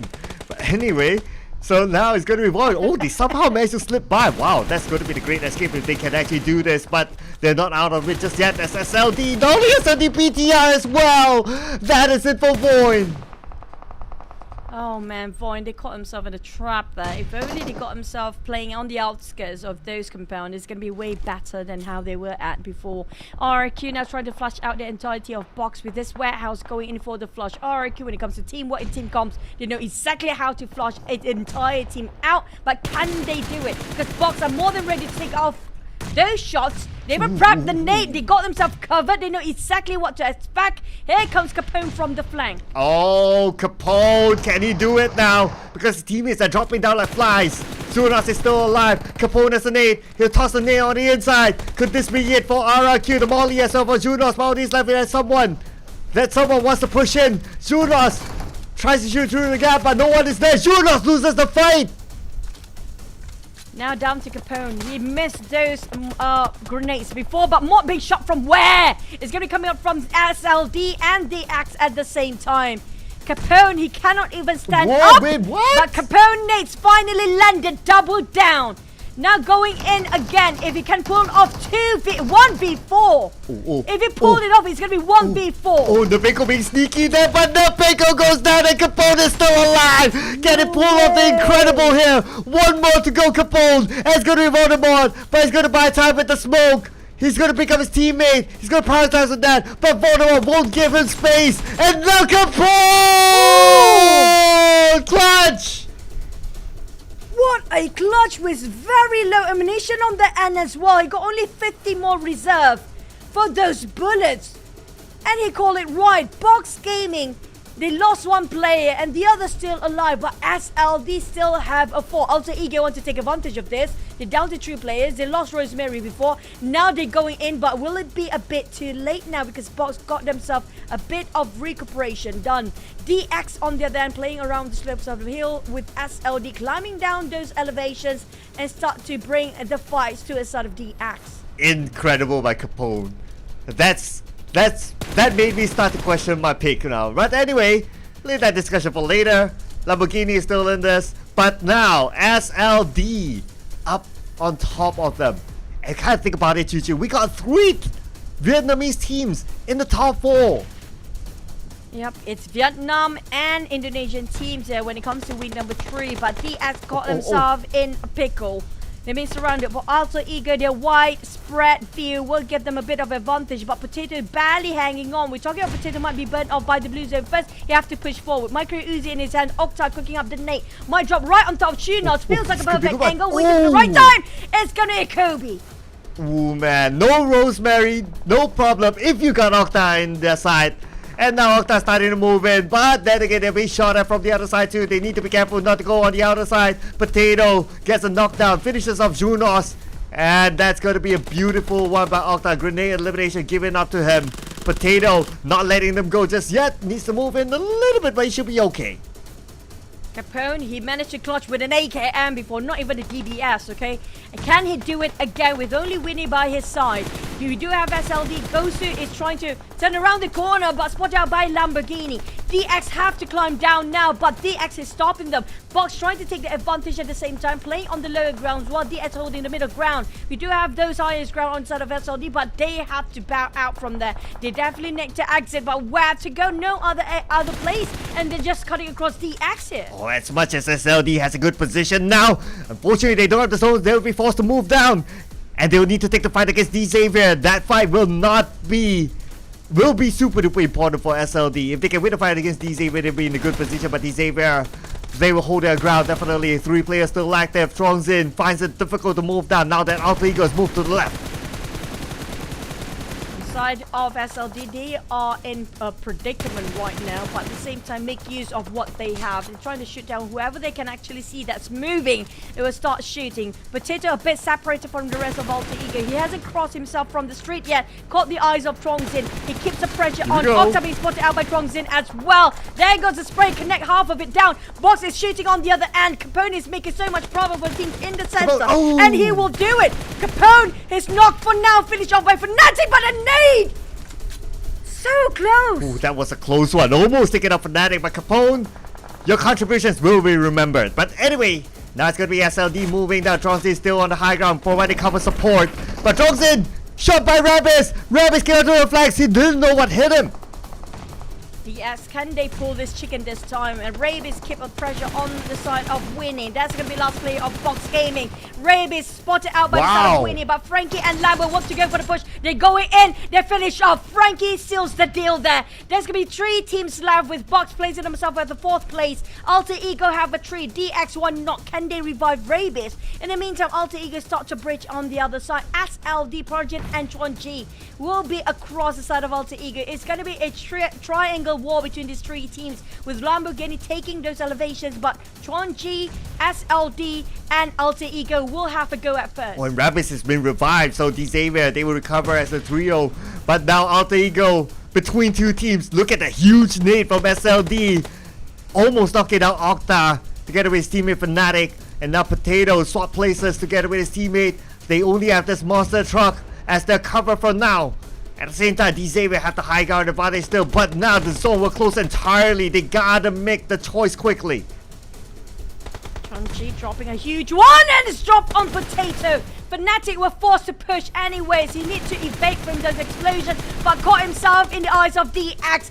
Nowhere to run. Fnatic and Alter Ego only left with only 1 player. Octa can have to make the clutch here. Lamborghini and the rest of the X burnt off by the Blues, and they need to start to move. SLD spot out Octa. That's going to last member of Alter Ego down. It's going to be Vietnam versus Vietnam 2v3. DX with the 3 players. Oh yes, they still have the advantage. This could be double chicken dinner for D Xavier. And that's the moment. Unless Quajia could pull off an insane clutch, but it's going to be DBS right in front of it. And none other than Lamborghini sealing the deal. This time around, they look happier. Finally, they are back. Without Lamborghini just now, they can pull their own weight. Lambo have been putting so much work in the previous game. He's exhausted. Now this time he's passing the baton towards the rest of the teammate, and they made a chicken out of it. This is what we call rising up to the occasion. Finally, DX is joining us in week number 3 after such a quiet 2 weeks prior. Yeah, they were missing, and we definitely missed them. So it's great to see D Xavier back in the fray. I wonder who's the MVP. I see some thumbs up there. Maybe it's going to be Tiduk. Oh, it's going to be Rabis. Okay, Rabis getting the MVP for this round. And it's a rare occasion that someone else other than Lamborghini. But that's also a great news for D Xavier, because Lamborghini, like what you said, a little bit exhausted. It's nice to see someone else taking the mantle at once. With 300 damage, this is not the highest. It's going to be average distribution to a sort of DX. Hence, I'm expecting for all of them almost having the same numbers, but they've been traveling quite a number of distance. If you compare with all the others, the full squad time, which is going to be when Lambo starts to being finished off, they start working as a trio. There's going to be 10 minutes and 30 seconds when they start to lose Lamborghini. But BTR, SOD, Alter Ego. BTR they were caught in the crossfire. SLD got the high ground advantage, just like how Precision Evos did before this, but they didn't gain as much elimination. But Alter Ego was super smart. They played their bullets coming out of nowhere. Oh yeah, it's just that they're let's see. I think their dreams were broken by Capone. That was the only thing. But oh yeah, Capone. Capone, yeah. Oh man, Capone. I'm starting to lose count how many clutches we have seen in PMSL. I mean, the standard of these guys is just amazing. I also want to point out here, again, another round, not in the teams to watch. It's a Thai team. We don't see them there. Oh, this is the first time we ended up the day without any Thai teams getting those chickens. Yeah. Yeah, I mean, that is a surprise. Okay, so it's a confirmation now, ladies and gentlemen. But I'm pretty sure they'll be back strong tomorrow because we got Hale Esports tomorrow. Yeah, or maybe they just downplay until the grand finals. We've got to wait and see there. Because I'm kind of worried for the grand finals. Everybody have their secrets and trading secret not to be traded by all the others. On the side of SLD, they got a lot of a knockdown. You have to give it to them. But it's just because of the distance, they cannot secure those eliminations. RQ, I love their teamwork, but you have to give it to Capone. He clutched 1v4. That double nade down, giving so much opportunity to get a bit of redemption for the rest of Boss Gaming. Yeah, that was amazing. And it was against RRQ. And RRQ, they are on form today, but to lose to that, oh man, that was a whole new news for today. Anyway, it's going to be Xavier. We talked about them multiple times, how much we miss them. And it's nice to see them back here getting that chicken dinner. And not only that, well, not the highest on elimination points, but still a chicken dinner to celebrate. 16 points in total. And also you have to give credit to Capone because it's not DBS. That's an AK. That's an AKM. You require a lot of skills to control the barrels of AKM. You have to focus and shoot precisely where you want it to be. But BTR, they secured themselves double-digit clout, 12 eliminations. You know what? They just go for the eliminations now. I think that's the best case for BTR. Their firepower is just amazing. But if you want to balance out, I feel like it's not their strength. They didn't play to their strength if they want to balance with the ranking. Yeah, maybe they're trying something else, like what your theory says, right? Like this week is a week for some of the teams to really try something else. I don't know, but let's see. Anyway, it's great to see them back as well. But I'm looking at the overall, of course, because the focus this week on who's going to be the waterfall. Geek Slate, at least not 0 this time. 3 points, but they're still number 19. Bacon is ended up on the second page at the bottom 4, but when it comes to overall bonus ranking, they're not a threat. They're not in sort of a critical zone at all, so I'm not worried for Bacon. But Geek Slate, I'm not sure if they can actually get into the playoff. That's the question right now. But on the side of DBD, will it be enough for them? They have to get top 3. Top 5 will not be enough. They have to get the top 3. That is provided barely make it in. Yes, they still need to push it on, but at least good news is that DBD today has been, the past 2 days have been pretty decent for them. This comes to if only, right? And nothing can change whatever happened in the past. It's like, if only this was done in week 1. If only this was done in week 2. They'll be okay. They'll be somewhere in the middle. They'll be fine. They'll be comfortable. But now if they can pull out this with this current rate, I would consider this the great escape. You know what? It's funny to know that GE and DBD are actually in the same boat. When it comes to CQC, they have a bit of trouble with it. And GE realized that sooner. And GE realized that on the first day of second week. And they fixed it instantly. If you compare it with DBD, they realized it a bit too late when it comes to week number 3 now. I'm not sure if that kind of enough for them. But Mela close enough. Hitting those 100 marks. I think tomorrow. Will they be playing tomorrow though for FaZe? Oh. They're not. Oh. Okay, they won't be. Okay, so that number 99 will stay for another day, that's for sure. But if can anyone else catch up to him? I think there's quite a gap now. I need to double check back because I saw some people that actually keep track of the stats. But anyway, your favorite, you gotta say his name one time. Rosemary. Yeah, boy. Clip that. That's your new ringtone, ladies and gentlemen. And Tony K, despite Vampire Esports not playing today, still there's no one else taking his spot. I agree. I mean, like, you can say he's one of the best fragger there is, somebody that texted you, but he's more on support, that nobody can actually replace him. I'm looking at the top number of eliminations when it comes to the player top 10. I think Tony K is one of the team that nearby. He's hitting at also in the 90s. So I'm not sure if you're going to catch it up to Mela by tomorrow, because they will be playing tomorrow for the start of phase, if I'm not mistaken. No, they're not playing. He's the vampire, so he'll be playing, yeah. Yeah, I know. Sorry, right? Tony K. So confusing. Yeah, because he grew up with Face Clad, right? And we say this name so many times with it. Saying goes for the twins. It's like, this, my brain cannot even, I don't have brain. My brain just running dry. I'm like, sorry guys. Yeah, I know, right? It has been a long day for us, and we've been with the show, so it's been fun. Not gonna lie, it's been fun. We enjoy your company as well in the chat. Some of you text us personally, for those of you who have our contacts. We totally appreciate that you actually enjoy the show together with us, and we hope that you feel the same as well. I need to update you on the text about the players, right? Alright. That person actually saying that damn rude, so I don't know. Oh, he said damn rude to you? I'm seeing if there's an update from my side. Okay, it's still Tony K for me. So he's giving us different answers. He's like one person, one answer, just so that we can. But you can't deny damn rude though. Despite Geek Fan being down there. Yeah, he's really good. I mean, like, if only you can form a team that's really one of star players, then also the team that can actually compromise. You know what? Even though people are saying, Newsy was not supposed to be this and that, including Mela, but how they compromise Newsy and Mela getting into the team, you see how they swap roles, right? Like, remember the interview earlier today? Yep. How Razy said, you know what? Not everybody can be under the spotlight all the time. You have to compromise with the team to make what needs to be done or what needs to work. Yeah, and I think Newsy is a good example. Like, multiple MVPs, multiple top eliminator, but he's willing to take a step back for his support role. But you know who else is supporting us, Choo Choo? It's gonna be Tash Bunny. So we're gonna head on to the interview after this. So without further ado, no time to ask. Let's just head on to Tash Bunny. Let's go.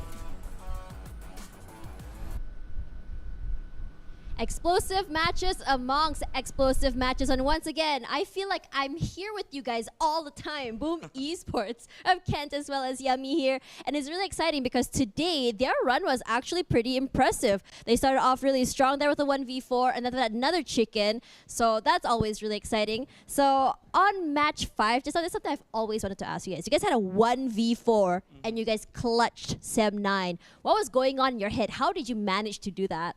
Ya, jadi kira-kira apa nih yang terjadi di pemikiran kamu? Kenapa kira-kira kamu bisa lakuin hal tersebut 1 lawan 4 lawan Sem9 tadi? Ya, nggak ada yang dipikirin sih, cuman ya pasti dalam pikiran bisa ngelawan dia karena udah pegang the base.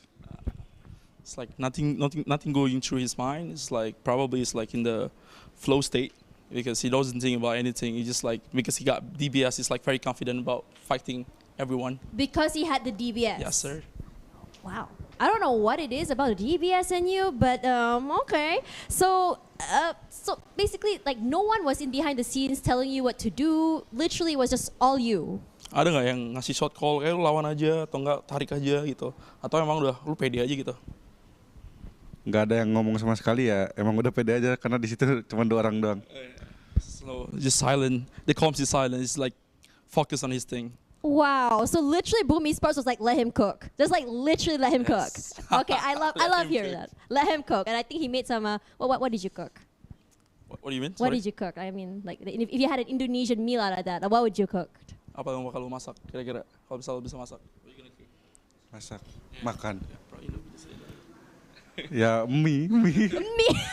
Yeah, okay. Everyone All loves right. Indomie. Everyone loves Indomie. That's a classic. Okay, so you guys also used a lot of grenades today. I noticed, especially during match number 3 against Yudu Alliance, and you eliminated 3 with the grenades. So can you share with me like how you guys managed to learn how to Kobe your way through these matches? Kobe's way.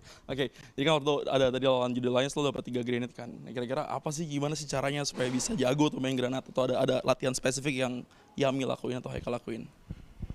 Ya mungkin belajar timingnya terus presisinya lah. Kayak harus pas ngebomnya sama yang penting sih itu doang sih, paling tahu detiknya. The timing is very important. If you want to be precise, you have to like understand the timing of the grenade itself. So yeah, I think he practiced a lot with the timing and the precision of the grenade. Okay, I have another question for you. Are you good at geometry? Is that why you know how to angle it? Kamu jago nggak geometri gitu, cara kamu mengukur hal-hal gitu, kamu jago nggak? Kemarin SMA jurusannya apa tuh? Enggak jago sama sekali. Gambar juga nggak bisa. I can't even draw. Okay, that's exciting for me because I was really bad at math. So, you know, that's a relief. That's honestly a relief. Now, coming back to, you know, your thing just now with the 1v3 and the DBS. So there was a lot of questions and it was kind of trending. Are you scared of the DBS? Ya kan lagi trending banget nih DBS, bahkan ada orang bilang banned aja DBS-nya gitu kan. Kamu takut nggak sebenarnya sama DBS? Takut sama DBS, apalagi kalau orang Thailand yang make udah ngeri banget. It's a bit scared, especially when Thai people, Thai teams use it. Okay, It's a bit scared. So it's only scary when the Thai players use it. Apakah cuma karena orang Thailand aja? Yeah, because of the Thai teams. Okay, so when the Thai teams use it, it's scary, but when it's the Vietnamese teams, the Indonesian teams, the Malaysian teams, it's not scary. Yeah. Okay. So I think that we can all know that the Thai chili padi or the bird's eye chili is extra spicy when it comes to the DBS. Thank you so much for sharing that. So I will be checking that out. Okay, so last questions of the day. I think that for today, your run has been phenomenal. It's a really great comeback week from you guys, at least for day number 2. To your fans out there, what do you want to share with them and what do you want to say? Kata-kata. Dukung kita terus Boom Esport di PMSL ini, semoga bisa jadi juara di PMSL. So always support us and hopefully we're gonna be champion at the end of this week or next week. Yeah. You know what, this week and next week, it doesn't really matter. Boom Esports really showing us what it's like to be not only the top of Indonesia, but also here coming into the second day of week number 3. Thank you so much, Yummy, as well as Ken, for being here. And I think that will be the end of day number 2, week 3. We'll see you guys tomorrow for day 3, and we'll see who goes home and who continues. Good night, everyone. Good night, Tash, and all the players. But yeah, we're stuck here still. But speaking of Yummy, right? The moment you mentioned about, he's like so random. Why you told me to cook masak, makanan, and like food? Really? He lightened up instantly. Me, it's like noodles. So cute. I know, right? He's a good personality, it seems, when it comes to interview. But I also want to say that I love his shirt. Coach Ken or Yummy, if you hear this, I want that shirt, okay? I love it so much. But looks like Choo it's going to be the end of the day. We're going to take a break until tomorrow. Same time, same channel. Who will be eliminated? What Tash says. We still got a couple of days. So that'll be all for us today. My name is Sir Cloud. Together with amazing Choo. We'll see you tomorrow. Dadah!